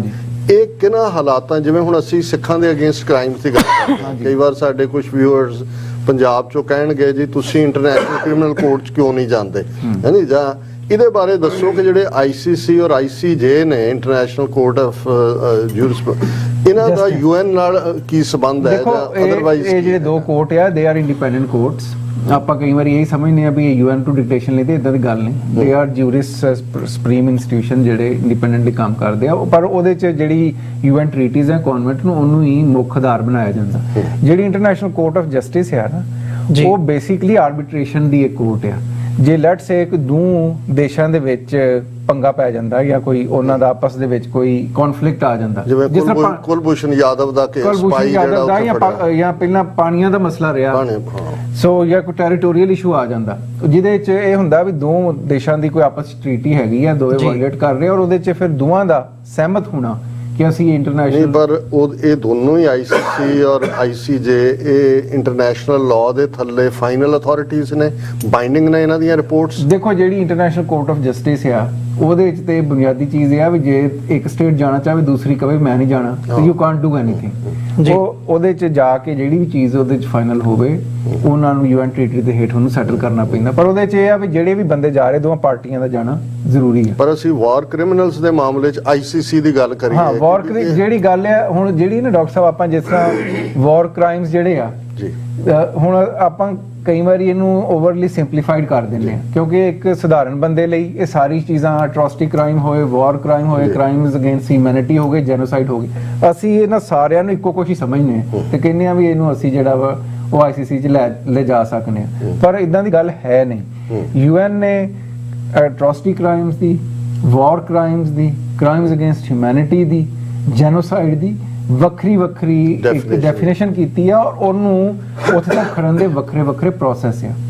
ਸੋ ਆਪਾਂ ਪਹਿਲਾਂ ਤੇ ਇਹ ਆ ਵੀ ਆਪਣਾ ਨੈਰੇਟਿਵ ਹੀ ਸੈੱਟ ਕਰੀਏ। ਮੇਨ ਚੀਜ਼ ਇਹ ਆ ਵੀ ਆਪਣਾ ਤਾਂ ਅਜੇ ਤੱਕ ਨੈਰੇਟਿਵ ਹੀ ਸੈੱਟ ਨਹੀਂ ਹੈਗਾ। ਹੁਣ ਆਪਾਂ ਇਹ ਦੇਖੋ ਵੀ ਕਈ ਸਿੱਖ ਤਾਂ ਅੱਜ ਵੀ ਕਹੀ ਜਾਂਦੇ ਵੀ ਦਿੱਲੀ ਦੇ ਦੰਗੇ, ਫਿਰ ਕਈ ਜਿਹੜਾ ਅਸੀਂ ਚੇਂਜ ਕਰਨ ਦੀ ਕੋਸ਼ਿਸ਼ ਕਰ ਰਹੇ ਹਾਂ, ਫਿਰ ਨਾਲ ਹੀ ਕਈ ਬੰਦੇ ਇਦਾਂ ਦੇ ਜਿਹੜੇ ਕਹਿੰਦੇ ਵੀ ਇੰਦਰਾ ਗਾਂਧੀ ਮਰੀ ਤੇ ਸਿੱਖਾਂ ਦੀ ਜੈਨੋਸਾਈਡ ਹੋਈ। ਜੇ ਤਾਂ ਇੱਕ ਵਾਕਿਆ ਹੋਇਆ ਉਹਦੇ ਬਾਅਦ ਇੱਕ ਚੀਜ਼ ਹੋ ਗਈ ਤੇ ਫਿਰ ਉਹ ਜੈਨੋਸਾਈਡ ਦਾ ਨੈਰੇਟਿਵ ਬਣਦਾ ਹੀ ਨਹੀਂ। ਜੈਨੋਸਾਈਡ ਤਾਂ ਬਹੁਤ ਪਹਿਲਾਂ ਪਲਾਨ ਕੀਤੀ ਜਾਂਦੀ ਹੈ, ਉਹਨੂੰ ਫਿਰ ਐਕਟ ਉੱਤੇ ਕੀਤਾ ਜਾਂਦਾ, ਉਹ ਚੇਂਜ ਕਰਨ ਦੀ ਜ਼ਰੂਰਤ ਹੈ। ਔਰ ਉਸ ਤੋਂ ਵੱਡੀ ਗੱਲ ਇਹ ਆ ਵੀ ਜਿਹੜਾ ਆਪਣੇ ਇੱਕ ਹੋਰ ਨੈਰੇਟਿਵ ਵੀ, ਅਮਰਵੀਰ, ਮੈਂ ਖਾਸ ਤੌਰ ਤੇ ਆਪਣੇ ਬੰਦਿਆਂ ਨੂੰ ਇਹ ਗੱਲ ਕਰਨਾ ਚਾਹਾਂਗਾ ਕਿ ਜਿਹੜਾ ਇਹ ਹੈ ਨਾ ਵੀ ਜੂਨ 'ਚ ਦਰਬਾਰ ਸਾਹਿਬ ਤੇ ਹਮਲਾ ਹੋਇਆ, ਜਿਹਨੂੰ ਇੰਡੀਆ ਇੱਕ ਸੋ ਕਾਲਡ ਕਾਊਂਟਰ ਇਨਸਰਜੈਂਸੀ ਆਪਰੇਸ਼ਨ ਕਹਿੰਦੀ ਹੈ, ਫਿਰ ਆਪਾਂ ਕਹਿੰਦੇ ਆ ਵੀ ਕੁਝ ਲੋਕ ਨੂੰ ਦਿੱਲੀ ਦੇ ਦੰਗੇ ਕਹੀ ਜਾਂਦੇ ਆ, ਤੇ ਕੁਝ ਕਹਿੰਦੇ ਵੀ ਇਹ ਆਪਰੇਸ਼ਨ ਬਲੂ ਸਟਾਰ, ਤੇ ਫਿਰ ਬਾਅਦ ਦੇ ਵਿੱਚ ਜਿਹੜਾ ਉਹ ਕਹਿੰਦੇ ਵੀ 4 ਦਿਨ 5 ਦਿਨ ਜਿਹੜਾ ਸਿੱਖਾਂ ਜੈਨੋਸਾਈਡ। ਇਹ ਨੈਰੇਟਿਵ ਚੇਂਜ ਕਰੀਏ। ਸਿੱਖ ਜੈਨੋਸਾਈਡ ਜਿਹੜੀ ਸੀਗੀ ਉਹ 84 ਤੋਂ ਲੈ ਕੇ ਐਕਟਿਵ ਜਿਹੜਾ ਹੁਣ ਅੱਜ ਵੀ ਜਾਰੀ ਹੈ, ਜਿਹੜੀ ਇਕਨੋਮਿਕ ਜੈਨੋਸਾਈਡ ਆ, ਮੈਂ ਇਸ ਤੇ ਕਮੈਂਟ ਕਰਾਂਗਾ। ਇਕਨੋਮਿਕ ਜੈਨੋਸਾਈਡ ਆ ਅੱਜ ਵੀ ਤੁਹਾਡੀ ਹੋ ਰਹੀ ਆ, even using drug warfare, Punjab ਦੇ ਵਿੱਚ ਡਰਗਸ ਲਿਆ ਕੇ ਅੱਜ ਵੀ ਜਾਰੀ ਆ। ਪਰ ਜਿਹੜੀ ਇੱਕ ਸਟੇਟ ਪਾਵਰ ਆ, ਉਹਨੂੰ ਮਿਲਟਰੀ ਦੀ ਜਾਂ ਪੁਲਿਸ ਦੀ ਯੂਜ਼ ਕਰਕੇ ਜਿਹੜੇ ਤੁਸੀਂ ਲੋਕਾਂ ਦਾ ਕਤਲੇਆਮ ਕੀਤਾ, ਉਹ ਪੂਰਾ ਇੱਕ ਡੈਕੇਡ ਚੱਲਿਆ ਔਰ ਉਹਦੇ 'ਚ ਸਿੱਖ ਨੌਜਵਾਨੀ ਦਾ ਕਾਣ ਹੋਇਆ। ਆਪਾਂ ਇੱਕ ਇਹ ਵੀ ਨੈਰੇਟਿਵ ਜਿਹੜਾ ਨਾ 3-4 ਦਿਨ ਵਾਲਾ, ਇਹ ਵੀ ਚੇਂਜ ਕਰੀ। ਇਹ ਬੇਸਿਕਲੀ ਇੰਡੀਅਨ ਸਰਕਾਰ ਨੂੰ ਸੂਟ ਕਰਨ ਦੇ ਨੈਰੇਟਿਵ ਨੇ।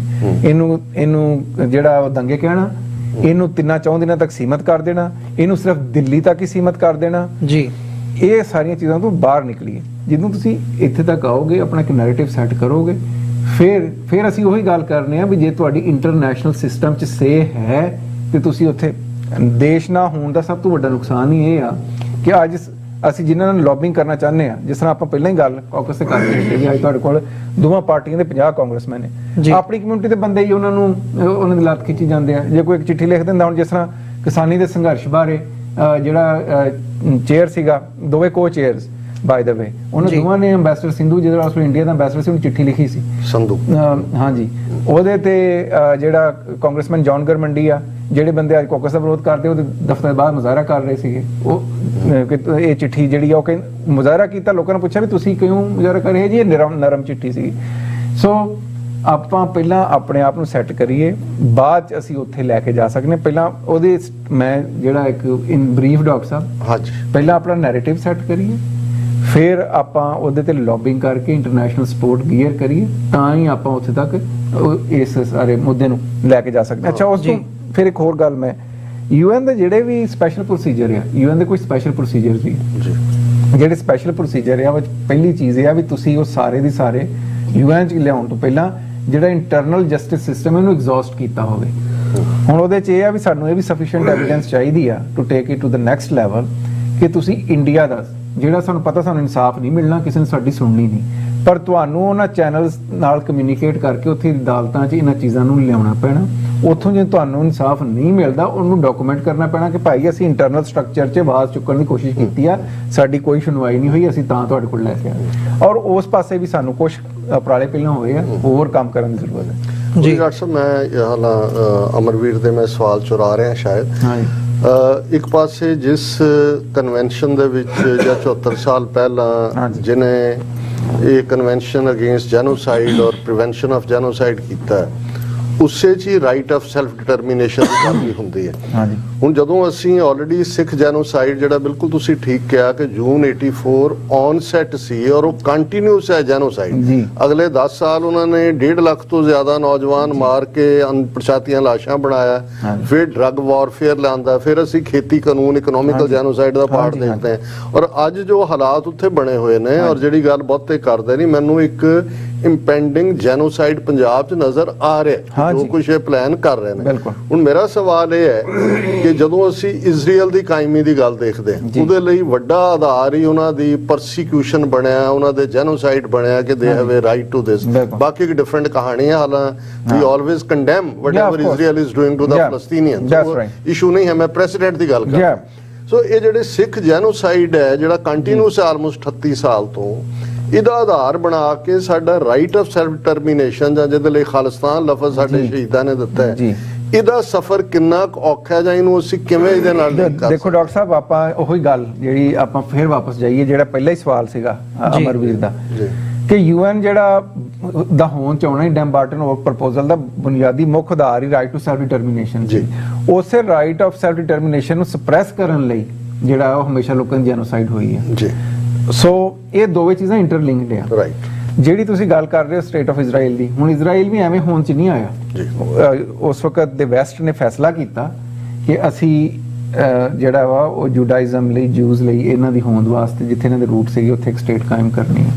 ਉਹਦੇ ਬਹੁਤ ਸਾਰੇ ਪੋਲੀਟੀਕਲ ਰੀਜ਼ਨ ਆ, ਫਿਰ ਉਹਨਾਂ ਦੀ ਰਾਈਵਲਰੀਜ਼ ਟੂਵਰਡ ਇਸਲਾਮ ਵੀ ਸੀਗੀ, ਉਸ ਵਕਤ ਦੀ ਡਿਕਲਾਈਨਿੰਗ ਟਰਕਿਸ਼ ਐਮਪਾਇਰ ਔਰ ਵੈਸਟ ਦਾ ਉਹਦੇ ਨਾਲ ਇੱਕ ਆਪਣਾ ਇੱਕ ਨੈਰੇਟਿਵ ਹੈ। ਪਰ ਨੈਵਰਦਲੈਸ ਉਹਨਾਂ ਰਲ ਕੇ ਇਹਦੇ ਲਈ ਉਪਰਾਲਾ ਕੀਤਾ, ਕਮਿਊਨਿਟੀ ਨੇ ਇਕਜੁੱਟ ਹੋ ਕੇ, ਤੇ ਇਸ 'ਚ ਕਾਮਯਾਬ ਹੋਏ। ਆਪਣਾ ਵੀ ਇਹ ਆ ਵੀ ਜਿੰਨੀ ਦੇਰ ਅਸੀਂ ਆਪਣੀਆਂ ਜਿਹੜੇ ਵਖੇਵੇਂ ਆ ਉਹ ਖਤਮ ਕਰਕੇ ਇਸ ਪਾਸੇ ਨੂੰ ਨਹੀਂ ਆਉਂਦੇ, ਔਰ ਡਾਕਟਰ ਸਾਹਿਬ ਵੈਸੇ ਪਤਾ ਕੋਈ ਨਹੀਂ ਚੱਲਦਾ, ਹਾਲਾਤ ਬਦਲਦੇ। ਕਦੇ ਕਿਸੇ ਨੇ ਸੋਚਿਆ ਨਹੀਂ ਸੀ ਵੀ ਸੋਵੀਅਤ ਯੂਨੀਅਨ ਇਦਾਂ ਖਿਲਰ ਜਾਏਗਾ। ਅੱਜ ਜੇ ਤੁਸੀਂ ਸਾਊਥ ਏਸ਼ੀਆ ਅੱਜ ਦਾ ਦੇਖੋ ਤੇ ਉੱਥੇ ਜਿਹੜੀਆਂ ਵਾ ਹੱਦਾਂ ਬਦਲਦੀਆਂ ਰਹਿੰਦੀਆਂ। ਫਿਰ ਜਿਹੜੇ ਇਨਫਲੂਐਂਸ ਵਾਲੇ ਮੁਲਕ ਆ ਉਹਨਾਂ ਸਾਰਿਆਂ ਦਾ ਉੱਥੇ ਇੰਟਰਸਟ ਹੈ, ਅਮਰੀਕਾ ਦਾ ਵੀ ਇੰਟਰਸਟ ਹੈ, ਚਾਈਨਾ ਦਾ ਵੀ ਇੰਟਰਸਟ ਹੈ, ਔਰ ਜਿਹੜੇ ਇਹਨਾਂ ਦੇ ਕਨਵੈਨਸ਼ਨਲ ਪਾਰਟਨਰਸ ਆ, ਇਹਨਾਂ ਦੇ ਕਨਵੈਨਸ਼ਨਲ ਪਾਰਟਨਰ ਕੌਣ ਆ ਉੱਥੇ? ਪਾਕਿਸਤਾਨ, ਜਿਸ ਅਮਰੀਕਾ ਦੀ ਮਿਸਾਲ ਲਾ ਲਓ, ਪਾਕਿਸਤਾਨ ਤੇ ਇੰਡੀਆ, ਉਹਨਾਂ ਦੇ ਇਹਨਾਂ ਦੇ ਨਾਲ ਆਪਣੇ ਇਸ਼ੂਜ਼ ਹੈਗੇ ਆ। ਸੋ ਇਸ ਵਾਸਤੇ ਇੱਥੇ ਮੈਂ ਇੱਕ ਗੱਲ ਹੋਰ ਜ਼ਰੂਰ ਕਵਾਂਗਾ ਕਿ ਅੱਜ ਕੱਲ੍ਹ ਦੀ ਦੌਰ 'ਚ ਦੇਸ਼ਾਂ ਦਾ ਹੋਣ ਚਾਹੁੰਣਾ, ਕਿਸੇ ਕੌਮ ਦੀ ਚੜ੍ਹਦੀ ਕਲਾ ਜਾਣਾ ਜਾਂ ਡਿਕਲਾਈਨ ਹੋਣਾ ਉਹਦਾ, ਉਹ ਹੁਣ ਜੰਗਾਂ ਦੇ ਜਿਹੜੇ ਕਨਵੈਨਸ਼ਨਲ ਮੈਦਾਨ ਸੀ ਨਾ, ਵੀ ਪਾਣੀਪਤ ਦਾ ਇੱਕ ਮੈਦਾਨ ਹੈ, ਉਧਰੋਂ 2 ਫੌਜਾਂ ਆਈਆਂ ਤੇ ਉਹਨਾਂ ਨੇ ਹਮਲਾ ਕੀਤਾ ਟੈਂਕਾਂ ਤੋਪਾਂ ਦੇ ਨਾਲ, ਉਹ ਵਾਲੀ ਗੱਲ ਨਹੀਂ ਹੁਣ ਰਹਿ ਗਈ। ਹੁਣ ਜਿਹੜੇ ਫੌਜਾਂ ਦੇ ਸੰਘਰਸ਼ ਆ ਉਹ ਇੱਥੇ ਹਾਊਸਿਸ 'ਚ ਲੜੇ ਜਾਂਦੇ। ਇਹਨਾਂ ਕਲੋਜ਼ ਡੋਰ ਜਿਹੜੇ UN ਦੇ ਹਾਲ ਆ ਕਾਂਗਰਸ ਦੇ ਹਾਲ ਆ ਜਾਂ ਕੈਨੇਡੀਅਨ ਪਾਰਲੀਮੈਂਟ ਦੀ, ਜਿਨ੍ਹਾਂ ਦਾ ਇੱਕ ਇਨਫਲੂਐਂਸ ਹੈ ਦੁਨੀਆ ਤੇ, end of course media of course, ਇਹਨਾਂ ਦੇ ਇਨਫਲੂਐਂਸ ਨਾਲ ਇਹ ਕੌਮਾਂ ਦੇ ਅੱਜਕੱਲ੍ਹ ਸੰਘਰਸ਼ ਲੜੇ ਜਾਂਦੇ ਆ। ਉਸ ਪਾਸੇ ਨੂੰ ਆਪਾਂ ਨੂੰ ਵਧਣ ਦੀ ਲੋੜ ਹੈ ਜੀ ਜੀ। ਤੇ ਇੱਕ ਗੱਲ ਅਮਰਵੀਰ, ਪਹਿਲਾਂ ਜਿਹੜਾ ਤੁਹਾਡਾ ਸਵਾਲ ਸੀ ਵੀ ਇੰਡੀਆ ਜਿਹੜਾ ਅੱਜ ਵੀ ਇਹਦੀਆਂ ਰਿਜ਼ਰਵੇਸ਼ਨ ਆ ਤੇ ਇੱਥੇ ਆ ਕੇ ਬਹਿ ਵੀ ਜਾਂਦਾ ਜੀ, ਇਦਾਂ ਨਹੀਂ ਹੈਗਾ ਵੀ ਇੰਡੀਆ ਤੇ ਇਹਦਾ ਕੋਈ ਪੈਂਦਾ ਨਹੀਂ ਅਸਰ। UN ਦੇ ਵਿੱਚ ਇੰਡੀਆ ਨੇ ਬਹੁਤ ਸਮੇਂ ਤੋਂ ਕੋਸ਼ਿਸ਼ ਕੀਤੀ ਵੀ ਸਿਕਿਉਰਿਟੀ ਕਾਉਂਸਲ ਦੀ ਪਰਮਨੈਂਟ ਮੈਂਬਰਸ਼ਿਪ ਮਿਲ ਜਾ, ਪਰ ਉਹਦੇ 'ਚ ਮੈਂ ਆਪਣਾ ਇਕੱਲੇ ਦਾ ਨਹੀਂ ਕਹਿੰਦਾ, ਬਹੁਤ ਸਾਰੇ UN ਰਿਫਾਰਮ ਦੇ ਨਾਂ ਥੱਲੇ, ਹਾਂ UN ਰਿਫਾਰਮ ਦੇ ਹੇਠ ਜਿਹੜਾ ਪਰਮਨੈਂਟ ਮੈਂਬਰਸ਼ਿਪ ਮਿਲ ਜਾਏ, ਉਹ 'ਚ ਬਹੁਤ ਸਾਰੇ ਜਿਹੜੇ ਲਾਈਕ ਮਾਈਂਡਡ ਲੋਕ ਆ ਉਹਨਾਂ ਨੇ UN 'ਚ ਆਵਾਜ਼ ਉਠਾਈ ਹੈ ਵੀ ਜਿੰਨੀ ਦੇਰ ਇੰਡੀਆ ਘੱਟ ਤੋਂ ਘੱਟ ਜਿੰਨੇ, ਔਰ ਮੇਰਾ ਇਹ ਨਹੀਂ, ਰਾਈਟ ਆਫ ਸੈਲਫ ਡਿਟਰਮੀਨੇਸ਼ਨ ਤੇ ਵੀ ਇਹਨਾਂ ਦੀ ਰਿਜ਼ਰਵੇਸ਼ਨ ਹੈ, ਕਨਵੈਨਸ਼ਨ ਔਨ ਜੈਨੋਸਾਈਡ ਤੇ ਵੀ ਇਹਨਾਂ ਦੀ ਰਿਜ਼ਰਵੇਸ਼ਨ ਹੈ, ਵੀ ਜਿੰਨੀ ਦੇਰ ਫੁੱਲੀ ਇੰਡੋਰਸ ਨਹੀਂ ਕਰਦੇ UN ਕਨਵੈਂਟ ਨੂੰ, ਇਹਨਾਂ ਦਾ ਕੋਈ ਹੱਕ ਨਹੀਂ। ਇਵਨ ਕਨਵੈਨਸ਼ਨ ਅਗੇਂਸਟ ਟਾਰਚਰ, ਉਹਨੂੰ ਵੀ ਉਹਨੇ ਹਿਊਮਨ ਇਕੁਅਲ ਰਾਈਟਸ ਦੇ ਉੱਤੇ, ਜ਼ਨਾਨੀਆਂ ਦੇ ਬਰਾਬਰੀ ਦੇ ਹੱਕਾਂ ਦੇ ਉੱਤੇ ਵੀ ਇਹਨਾਂ ਦੇ ਹੈਗੇ ਰਿਜ਼ਰਵੇਸ਼ਨ। ਸੋ ਇਸ ਵਾਸਤੇ UN 'ਚ ਜਦੋਂ ਵੀ ਇਹਨਾਂ ਦੀ ਮੈਂਬਰਸ਼ਿਪ ਦੀ ਗੱਲ ਉੱਠਦੀ ਆ, ਉਹਦੇ ਅਗੇਂਸਟ ਇਹ ਗੱਲ ਰੱਖੀ ਜਾਂਦੀ ਹੈ ਵੀ ਜਿੰਨੀ ਦੇ ਤੁਸੀਂ ਇਸ ਸੰਸਥਾ ਦੇ ਜਿਹੜੇ ਨਿਯਮ ਆ ਉਹਨਾਂ ਸਾਰਿਆਂ ਦੇ ਉੱਤੇ ਤੁਸੀਂ ਉਹਨੂੰ ਇੰਡੋਰਸ ਨਹੀਂ ਕਰਦੇ, ਇੰਪਲੀਮੈਂਟ ਨਹੀਂ ਕਰਦੇ, ਤੁਹਾਨੂੰ ਕਿੱਦਾਂ ਮੈਂਬਰਸ਼ਿਪ ਦਿੱਤੀ ਜਾ ਸਕਦੀ। ਸੋ ਇਹਦਾ ਇਨਫਲੂਐਂਸ ਤਾਂ ਪੈਂਦਾ ਜੀ। ਨਹੀਂ, ਇਨਫਲੂਐਂਸ ਦੀ ਗੱਲ ਜ਼ਰੂਰ ਹੈਗੀ ਹੈ, ਮਤਲਬ ਇਨਫਲੂਐਂਸ ਹੋਣਾ ਇੱਕ ਪਾਰਟ ਤੱਕ ਹੁੰਦਾ, ਪਰ ਸਾਡੇ ਲਈ ਕੁਐਸਚਨ ਇਹ ਹੈ ਵੀ ਅਸੀਂ ਕਿਵੇਂ ਅੱਗੇ ਮੂਵ ਫਾਰਵਰਡ ਕਰ ਸਕਦੇ ਹਾਂ। ਡਾਕਟਰ ਸਾਹਿਬ, ਤੁਹਾਡੇ ਵੱਲ ਆਉਣਾ, ਕਿਵੇਂ ਤੁਸੀਂ ਦੇਖਦੇ ਹੋ, ਮਤਲਬ ਅੱਜ ਜਿਸ ਮੁਕਾਮ ਦੇ ਉੱਤੇ ਅਸੀਂ ਖਲੋਤੇ ਹਾਂ, 1984 ਦੀ ਗੱਲ ਹੁੰਦੀ ਹੈ, ਮਤੇ ਰੈਕਗਨਾਈਜ਼ ਹੋ ਰਹੇ ਆ, ਆਪਸੀ ਜਿਹੜੀ ਉਹ ਹੈਗੀ ਹੈ ਖਿੱਚੋਤਾਣ, ਉਹ ਆਪਣੀ ਥਾਂ ਦੇ ਉੱਤੇ ਆ, ਬਟ ਜਿਵੇਂ ਸਾਰੇ ਅਦਾਰਿਆਂ ਦੀ ਗੱਲ ਹੁੰਦੀ ਹੈ, ਮੀਡੀਆ ਤੋਂ ਲੈ ਕੇ ਤੁਹਾਡੀ ਲੌਬਿੰਗ ਦਾ ਆਪਣਾ ਰੋਲ ਹੈ, ਮੀਡੀਆ ਦਾ ਆਪਣਾ ਰੋਲ ਹੈ, ਗਰਾਊਂਡ ਦੇ ਉੱਤੇ ਤੁਹਾਡੇ ਪੈਰ ਹੋਣੇ ਆਪਣੀ ਥਾਂ ਦੇ ਉੱਤੇ ਹੈ, ਫਿਰ ਜਿੱਥੋਂ ਇਹ ਸਾਰਾ ਕੁਝ ਨਿਕਲ ਰਿਹਾ ਪੰਜਾਬ ਦੇ ਵਿੱਚ ਜਾਂ ਭਾਰਤ ਦੇ ਵਿੱਚ, ਉੱਥੇ ਤੁਹਾਡਾ ਸਟਰਕਚਰ ਹੋਣਾ ਜਾਂ ਉੱਥੋਂ ਤੁਸੀਂ ਕਿਵੇਂ ਉਹ ਸਾਰੇ ਪਾਰਟ ਨੂੰ ਅੱਗੇ ਤੋਰ ਸਕਦੇ ਹੋ, ਉਹ ਆਪਣੀ ਥਾਂ ਦੇ ਉੱਤੇ। ਸੋ ਓਵਰਆਲ ਜਿਹੜੀ ਸਿਚੁਏਸ਼ਨ ਹੈਗੀ ਆ, ਉਹਨੂੰ ਕਿਵੇਂ ਅੱਜ ਦੀ ਡੇਟ ਦੇ ਵਿੱਚ ਦੇਖ ਰਹੇ ਹੋ? ਦੇਖੋ, ਗੁਰੂ ਨੇ ਪੰਥ ਨੂੰ ਹਮੇਸ਼ਾ ਹੀ ਚੜ੍ਹਦੀ ਕਲਾ ਦੇ ਵਿੱਚ ਰਹਿਣ ਦਾ ਜਿਹੜਾ ਉਹ ਰੂਹਾਨੀ ਸੁਨੇਹਾ ਦਿੱਤਾ ਹੈ। ਔਰ ਜੇ ਮੈਂ ਆਪਣੀ ਕੌਮ ਦਾ ਹੀ ਪਿਛਲੀਆਂ 4 ਸਦੀਆਂ ਦਾ ਇਤਿਹਾਸ, ਗੁਰੂ ਅਰਜਨ ਸਾਹਿਬ ਦੀ ਸ਼ਹਾਦਤ 1606 'ਚ ਹੁੰਦੀ ਹੈ, ਜਿੱਥੋਂ ਸਾਡਾ ਸ਼ਹੀਦੀਆਂ ਦਾ ਸਫ਼ਰ ਸ਼ੁਰੂ ਹੁੰਦਾ ਹੈ। ਸੋ ਪਿਛਲੀਆਂ ਇਹਨਾਂ 4 ਸਦੀਆਂ ਦੇ ਵਿੱਚ 4 ਪਾਵਰਫੁਲ ਰਜੀਮਸ ਦੇ ਨਾਲ ਪੰਥ ਟਕਰਾਇਆ, ਜਿਨ੍ਹਾਂ ਨੇ ਸਾਡੀ ਹੋਂਦ ਮਿਟਾਉਣ ਦੇ ਲਈ ਹਰ ਜਿਹੜਾ ਉਹ ਹਥਿਆਰ ਹੈ ਉਹ ਇਸਤੇਮਾਲ ਕੀਤਾ। ਉਹ ਮੁਗਲ ਸਾਮਰਾਜ ਹੋਏ, ਉਹ ਦਰਾ ਖੈਬਰ ਪਾਰ ਦੇ ਧਾੜਵੀ ਹੋਣ, ਉਹ ਬ੍ਰਿਟਿਸ਼ ਕਲੋਨੀਅਲਸ ਹੋਣ, ਜਾਂ ਅੱਜ ਦੇ ਹਿੰਦੂ ਤਵੀ ਹੋਣ। ਜਿਹੜੀ ਸਾਡੀ ਸਟਰੈਂਥ, ਔਰ ਜਿਵੇਂ ਡਾਕਟਰ ਸਾਹਿਬ ਨੇ ਕਿਹਾ ਕਿ ਭਾਈ ਪਹਿਲੀ ਗੱਲ ਤਾਂ ਸਾਨੂੰ ਇਹ ਸਮਝਣ ਦੀ ਲੋੜ ਹੈ ਕਿ ਸਿੱਖ ਕੌਮ ਨੂੰ ਮੁਕਾਉਣ ਦੇ ਲਈ ਅੱਜ ਆਏ ਚੋਣਾਂ ਹੋ ਕੇ ਹਟੀਆਂ ਨੇ, ਗੁਜਰਾਤ, ਹਿਮਾਚਲ ਔਰ ਦਿੱਲੀ ਮਿਊਨਿਸਪਲ ਕਮੇਟੀ। ਤੁਸੀਂ ਦੇਖੋਗੇ बीजेपी, कांग्रेस, आम आदमी पार्टी हिंदुत्व ਦੀਆਂ ABC ਟੀਮਾਂ ਨੇ। ਬਿਲਕੁਲ ਇਸ ਵੇਲੇ ਸਾਰਾ ਪੋਲੀਟੀਕਲ ਸਿਨੈਰੀਓ ਉਹਨਾਂ ਨੇ ਹਿੰਦੂਤਵਾ ਦੇ ਰੰਗ 'ਚ ਰੰਗਿਆ ਹੋਇਆ। ਸਿੱਖਾਂ ਦੇ ਮਾਮਲੇ ਜਿਹੜੇ ਤੁਹਾਨੂੰ ਉੱਥੇ ਮੋਸਟ ਲਿਬਰਲ ਹਿੰਦੂ ਵੀ ਨਜ਼ਰ ਆਉਂਦਾ ਹੈ ਕਿ ਜੀ ਉਹ ਬੀਜੇਪੀ ਦੇ ਖਿਲਾਫ ਗੱਲ ਕਰਦੇ, ਜਦੋਂ ਸਿੱਖਾਂ ਦੇ ਹੱਕ ਦੀ ਕੋਈ ਗੱਲ ਆਉਂਦੀ ਹੈ ਉਹ ਉਸੇ ਕੈਟਾਗਰੀ 'ਚ ਜਾ ਕੇ ਭੁਗਤਦਾ ਹੈ ਜਿਹਦੇ 'ਚ ਕਿ ਹਿੰਦੂਤਵੀ ਨੇ। ਸੋ ਪਹਿਲੀ ਗੱਲ ਤਾਂ ਸਾਨੂੰ ਇਹ ਸਮਝਣੀ ਪਏਗੀ, ਔਰ ਇਹ ਗੱਲ ਸਰ ਜੱਸਾ ਸਿੰਘ ਆਹਲੂਵਾਲੀਆ ਨੇ ਵੱਡੇ ਘੱਲੂਘਾਰੇ ਦੀ ਜਦੋਂ ਵਿਉਂਤਬੰਦੀ ਕਿ ਕਿਵੇਂ ਆਪਣੇ ਆਪ ਨੂੰ ਡਿਫੈਂਡ ਕਰੀਏ, ਤਾਂ ਉਹਨਾਂ ਨੇ ਆਦੇਸ਼ਨੁਮਾ ਫਰਮਾਨ ਦਿੱਤਾ ਸੀ ਕਿ ਮਿਸਲ ਵੰਡ ਅਬ ਕਬਹੂ ਨਾ ਪਾਓ, ਰਲ ਮਿਲ ਕੇ ਇਹ ਪੰਥ ਬਚਾਓ। ਕਿ ਵੀ ਇਸ ਵੇਲੇ ਇਹ ਮਿਸਲਾਂ ਦੇ ਜਦ ਝੰਡੇ ਥੱਲੇ ਕਿਤੇ ਕੀ ਲੜਨਾ, ਇਹ ਲੜਨ ਦਾ ਵੇਲਾ ਨਹੀਂ ਹੈ, ਇਸ ਵੇਲੇ ਡੂ ਔਰ ਡਾਈ ਦਾ ਵੇਲਾ ਹੈ। ਔਰ ਮੈਨੂੰ ਜੋ ਨਜ਼ਰ ਆ ਰਿਹਾ, ਅਸੀਂ ਆਲਰੇਡੀ ਬੇਸ਼ੱਕ ਇਹਨਾਂ 38 ਸਾਲਾਂ 'ਚ ਇਹਨਾਂ ਸਭ ਨੂੰ ਜਿਹੜਾ ਉਹ ਆਪਣੇ ਤੇ ਲਿਆ, ਪਿੰਡੇ ਤੇ ਹੰਡਾਇਆ ਕੌਮ ਨੇ, ਪਰ ਅੱਜ ਵੀ ਸਾਡੀ ਹੋਂਦ ਜਿਸ ਲੈਵਲ ਦੀ ਹੈ, ਖਾਲਸਾ ਸਾਜਨਾ ਦਿਵਸ ਦੇ ਮੌਕੇ 5 ਮੁਲਕਾਂ ਦੇ ਹੈੱਡ ਆਫ ਸਟੇਟਸ ਨੇ ਸਿੱਖ ਕੌਮ ਨੂੰ ਵਧਾਈ ਸੁਨੇਹੇ ਦਿੱਤੇ ਨੇ, America, Canada, Australia, New Zealand, UK, ਔਰ 4 ਚਫੇਰੇ ਪੰਥ ਦੀਆਂ। ਔਰ ਜੇ ਅਸੀਂ ਈਵਨ ਸਿੱਖ ਰੈਫਰੈਂਡਮ ਦੇ ਹਵਾਲੇ ਨਾਲ ਵੀ ਗੱਲ ਕਰੀਏ, ਕੈਨੇਡਾ ਦੇ ਵਿੱਚ ਇੰਡੀਆ ਕਿਸ ਲੈਵਲ ਤੇ ਇੱਕ ਡਿਪਲੋਮੈਟਿਕ ਟਸਲ ਦੇ ਵਿੱਚ ਆ ਕੇ ਖਲੋ ਗਿਆ, ਡਿਮਾਰਸ਼ੇ ਦਿੱਤਾ, ਪ੍ਰੋਟੈਸਟ ਕੀਤਾ, ਟਰੈਵਲ ਐਡਵਾਈਜ਼ਰੀ ਕੀਤੀ, ਕੈਨੇਡਾ ਨੇ ਉਹਨੂੰ ਕਾਊਂਟਰ। ਇਹੀ ਹਾਲ ਹੁਣ ਆਸਟ੍ਰੇਲੀਆ 'ਚ ਹੋ ਰਿਹਾ।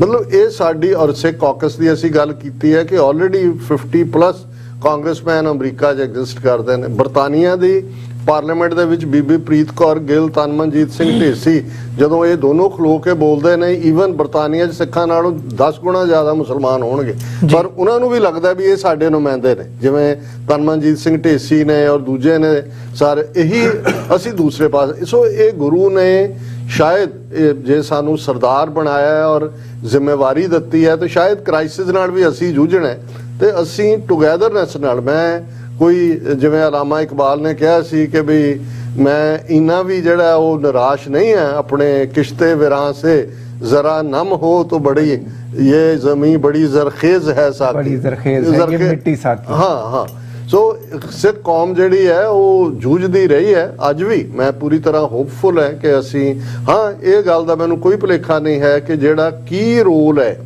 ਆਪਣੀ ਕਿਸਮਤ ਨੂੰ ਉਸ ਧਰਤੀ ਦੇ ਉੱਤੇ ਘੜਨ 'ਚ, ਉਹਦੇ 'ਚ ਡਾਇਸਪੋਰਾ ਸਿੱਖਾਂ ਨੇ ਹੀ ਪ੍ਰੋਮੀਨੈਂਟ ਰੋਲ ਅਦਾ ਕਰਨਾ।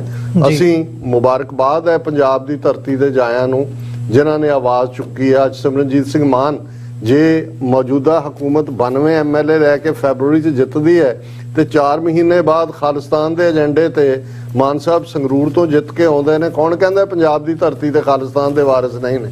ਇਸੇ ਤਰ੍ਹਾਂ ਜੇ ਅੱਜ ਭਾਈ ਅੰਮ੍ਰਿਤਪਾਲ ਸਿੰਘ ਬੇਸ਼ੱਕ ਉਹ ਅੰਮ੍ਰਿਤ ਸੰਚਾਰ ਲਹਿਰ ਦੇ ਨਾਲ ਪੰਜਾਬ ਦੀ ਨੌਜਵਾਨੀ ਵੱਲ ਤੁਰੇ ਨੇ, ਕਿਵੇਂ ਹੁਮਾ ਕੇ ਜਿਹੜੇ ਨੇ ਨੌਜਵਾਨ ਉਸ ਪਾਸੇ ਆ ਰਹੇ ਨੇ। ਸੋ ਪੰਜਾਬ ਦੀ ਧਰਤੀ ਤੇ ਸਤਿਗੁਰਾਂ ਦੀ ਬੜੀ ਕਮਾਈ ਹੈ। ਇਹਨਾਂ 4 ਸਦੀਆਂ 'ਚ ਸਾਡੇ ਸ਼ਹੀਦਾਂ ਦਾ ਖੂਨ ਉਸ ਜ਼ਰਰੇ ਜ਼ਰਰੇ ਦੇ ਵਿੱਚ ਹੈ। ਹਾਂ, ਜਿਹੜੀ ਇੱਕ ਅਗਵਾਈ ਹੈ, ਲੀਡਰਸ਼ਿਪ ਹੈ, ਇਮਾਨਦਾਰ ਪਹੁੰਚ ਹੈ ਔਰ ਵਿਉਂਤਬੰਦੀ ਹੈ।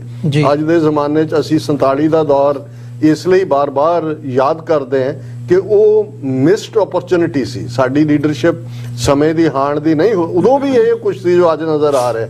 ਉਸ ਕਿਸਮ ਦਾ ਹੀ ਸੈਕੰਡ ਵਰਲਡ ਵਾਰ ਖਤਮ ਹੋਇਆ ਸੀ। ਕਲੋਨੀਅਲ ਬ੍ਰਿਟਿਸ਼ਰਸ ਜਿਹੜੇ ਨੇ ਉਹ ਜ਼ਿਆਦਾ ਰੱਖ ਨਹੀਂ ਸੀ ਸਕਦੇ, ਕਰਜ਼ਾਈ ਸੀ, ਨਿਕਲਣਾ ਚਾਹੁੰਦੇ ਸੀ ਇਨ ਹੇਸਟ। ਜਿਵੇਂ ਡਾਕਟਰ ਸਾਹਿਬ ਨੇ ਕਿਹਾ, ਅਲਟੀਮੇਟਲੀ ਜਦੋਂ ਮੁਲਕ ਬਣਦੇ ਨੇ, ਜੀਓ ਪੋਲਿਟਿਕਸ ਕਿੰਨਾ ਵੱਡਾ ਰੋਲ ਅਦਾ ਕਰਦੀ ਹੈ। ਜਦੋਂ 74 ਵਰੇ ਪਹਿਲਾਂ ਇਹ ਕਨਵੈਨਸ਼ਨ ਜੈਨੋਸਾਈਡ ਦੀ ਹੋਈ ਜਾਂ UN ਚਾਰਟਰ ਹਿਊਮਨ ਰਾਈਟਸ ਆਇਆ, 50 ਮੁਲਕ ਦੇ ਮੈਂਬਰ ਸੀ ਸੈਨ ਫਰਾਂਸਿਸਕੋ 'ਚ। ਅੱਜ 194 ਮੁਲਕ ਨੇ। ਕਿੰਨੇ ਮੁਲਕ, ਸੋਵੀਅਤ ਯੂਨੀਅਨ ਹੀ ਇਕੱਲਾ 15 ਹਿੱਸਿਆਂ 'ਚ ਨਹੀਂ ਵੰਡਿਆ ਗਿਆ, ਯੂਗੋਸਲਾਵੀਆ ਦੇ ਕਿੰਨੇ ਟੁਕੜੇ ਹੋਏ। ਵਿਦਨ ਸਕਾਟਲੈਂਡ 4 ਸਦੀਆਂ ਤੋਂ ਜਿਹੜਾ ਦਾ ਉਹਨਾਂ ਦੇ ਨਾਲ ਅਸੀਂ ਕਹਾਣੀਆਂ, King Bruce and the spider, Wallace, ਲੱਗਦਾ ਸੀ ਕਿ ਬਈ ਪਰਮਾਨੈਂਟ ਸਰੈਂਡਰ ਹੋਗਾ, ਫਿਰ ਖਲੋ ਗਏ। ਅੱਜ ਉਹਨਾਂ ਦੀ ਸਕਾਟਿਸ਼ ਨੈਸ਼ਨਲਿਸਟ ਪਾਰਟੀ, ਉਹਨਾਂ ਦੀ ਉੱਥੇ ਹਕੂਮਤ ਵੀ ਆ, ਉਹ 5 ਸਾਲ ਬਾਅਦ ਫਿਰ ਕਰਾਉਣ ਨੂੰ ਫਿਰਦੇ ਨੇ ਵੀ ਰੈਫਰੈਂਡਮ ਕਰਾਓ ਵੀ ਅਸੀਂ ਤੁਹਾਡੇ ਨਾਲ ਰਹਿਣਾ ਕਿ ਨਹੀਂ। ਸੋ ਇਹ ਜਿਹੜੇ ਮੁਲਕਾਂ ਦੇ ਹੱਦ ਬੰਨੇ ਹੁੰਦੇ ਨੇ, ਇਹ ਤਬਦੀਲ ਹੁੰਦੇ ਰਹਿੰਦੇ ਨੇ। ਜੀਓ ਪੋਲਿਟਿਕਸ ਉਹਨੂੰ ਚੇਂਜ ਕਰਦੀ ਹੈ। ਹਾਂ, ਕੌਮ ਦੇ ਅੰਦਰ ਵਿਲ, ਟੁਗੈਦਰਨੈਸ ਔਰ ਦੁਨੀਆ ਦੇ ਹਾਲਾਤ ਨੂੰ ਸਮਝਦੇ ਆ to be on the right side of the history. ਹੁਣ ਅੱਜ ਜਿਵੇਂ ਅਸੀਂ ਯੂਕਰੇਨ ਦੀ ਗੱਲ ਕਰਦੇ ਹਾਂ, ਬੇਸ਼ੱਕ ਅਸੀਂ ਇਸ ਬਹਿਸ 'ਚ ਨਹੀਂ ਪੈਂਦੇ ਕਿ ਰਸ਼ੀਆ ਨੂੰ ਘੇਰਨ ਦੇ ਲਈ ਕਿਵੇਂ ਉਹਨੂੰ ਪੁਸ਼ ਕੀਤਾ ਕਿ ਉਹ ਫਾਈਨਲੀ ਉਹਨੇ ਰਿਐਕਟ ਕੀਤਾ, ਬਟ ਇੱਕ ਪਾਸੇ ਸਾਡੀ ਹਿਊਮੈਨਿਟੇਰੀਅਨ ਪਹੁੰਚ ਹੈ। ਸਿੱਖ ਕੌਮ ਜਿਹਨਾਂ ਕੋਲ ਕੋਈ ਆਪਣਾ ਮੁਲਕ ਨਹੀਂ ਹੈ, ਸਾਡੀਆਂ ਹਿਊਮੈਨਿਟੇਰੀਅਨ ਜਥੇਬੰਦੀਆਂ ਸਭ ਤੋਂ ਪਹਿਲਾਂ ਜਾ ਕੇ ਉੱਥੇ ਖਲੋਂਦੀਆਂ ਨੇ, ਅੱਜ ਵੀ ਖਲੋਤੀਆਂ। ਔਰ 3-4 ਹਫ਼ਤੇ ਪਹਿਲਾਂ ਮੈਨੂੰ 4 ਮੈਂਬਰੀ ਯੂਕਰੇਨੀਅਨ ਡੈਲੀਗੇਸ਼ਨ, ਉਹਨਾਂ ਦੇ ਪਾਰਲੀਮੈਂਟੇਰੀਅਨਸ ਦਾ ਵਾਸ਼ਿੰਗਟਨ DC ਆਇਆ ਸੀ, ਇਹਨਾਂ ਦੇ ਸਟੇਟ ਡਿਪਾਰਟਮੈਂਟ ਦੇ ਸੱਦੇ ਤੇ ਉਹਨਾਂ ਨਾਲ ਮਿਲਣ ਦਾ ਇਤਫਾਕ ਹੋਇਆ। 2 ਉਹਨਾਂ 'ਚ ਬੀਬੀਆਂ ਸੀ, 2 ਦੂਜੇ। ਔਰ ਜਦੋਂ ਸਿੱਖਾਂ ਦੀ ਗੱਲ ਕਰਦੇ ਆ, ਮੈਂ ਆਪਣੀ ਜਿਹੜੀ ਕਹਾਣੀ ਬਿਆਨੀ ਤੇ ਉਹਨਾਂ ਦੀਆਂ ਅੱਖਾਂ 'ਚ ਅਥਰੂ ਸੀ ਔਰ ਇਹ ਬਿਆਨਦੇ ਆ ਕਿ ਭਾਈ ਜਿੱਥੇ ਬੇਸ਼ੱਕ ਉਹ ਕਹਿੰਦੇ ਸਾਨੂੰ ਕੋਈ ਪੈਸੇ ਦੀ 40 ਬਿਲੀਅਨ ਅਮਰੀਕਾ ਨੇ ਦਿੱਤਾ ਹੈ, ਦੂਜਾ ਅਸੀਂ ਲੜ ਰਹੇ ਹਾਂ, ਵੀ ਆਰ ਫਾਈਟਿੰਗ ਬੈਕ, ਪਰ ਉਹਨਾਂ ਨੇ ਕਿਹਾ ਵੀ ਤੁਹਾਡੇ ਲੋਕ ਜਿਨ੍ਹਾਂ ਦਾ ਕੋਈ ਉੱਥੇ ਐਟ ਸਟੇਕ ਨਹੀਂ ਹੈ, ਨਾ ਬਾਰਡਰ ਲੱਗਦਾ ਹੈ, ਨਾ ਤੁਸੀਂ ਕੁਝ ਲੈਣਾ ਦੇਣਾ ਹੈ, ਪਰ ਸਾਨੂੰ ਸਭ ਤੋਂ ਜ਼ਿਆਦਾ ਜਦੋਂ ਅਸੀਂ ਤੁਹਾਡੇ ਵਲੰਟੀਅਰਸ ਨੂੰ ਉੱਥੇ ਦੇਖਿਆ, ਸਾਨੂੰ ਲੱਗਾ ਇਹ ਕੌਣ ਲੋਕ ਨੇ, ਇਹ ਕਿਵੇਂ ਆ ਗਏ। ਸੋ ਇਹ ਗੁਰੂ ਨਾਨਕ ਸਾਹਿਬ ਦੀ ਬਖਸ਼ਿਸ਼ ਹੈ। ਆਲਰੇਡੀ ਕੋਵਿਡ ਦੇ ਚਲਦੇ ਆ ਦੁਨੀਆ ਭਰ 'ਚ ਸਿੱਖਾਂ ਦੀ ਰੈਕਗਨੀਸ਼ਨ ਹੋਈ ਹੈ। ਕਿੰਨੇ ਫਰੰਟ ਨੇ ਜਿਨ੍ਹਾਂ ਦੇ ਉੱਤੇ ਸਿੱਖ ਕੌਮ ਅੱਗੇ। ਸੋ ਸਾਡਾ ਜ਼ਾਹਰ ਹੈ ਭਵਿੱਖ ਸਾਡਾ, ਸਾਡੀ ਡੈਸਟਨੀ ਗੁਰੂ ਨੇ ਨਿਰਧਾਰਿਤ ਕੀਤੀ ਹੋਈ ਹੈ।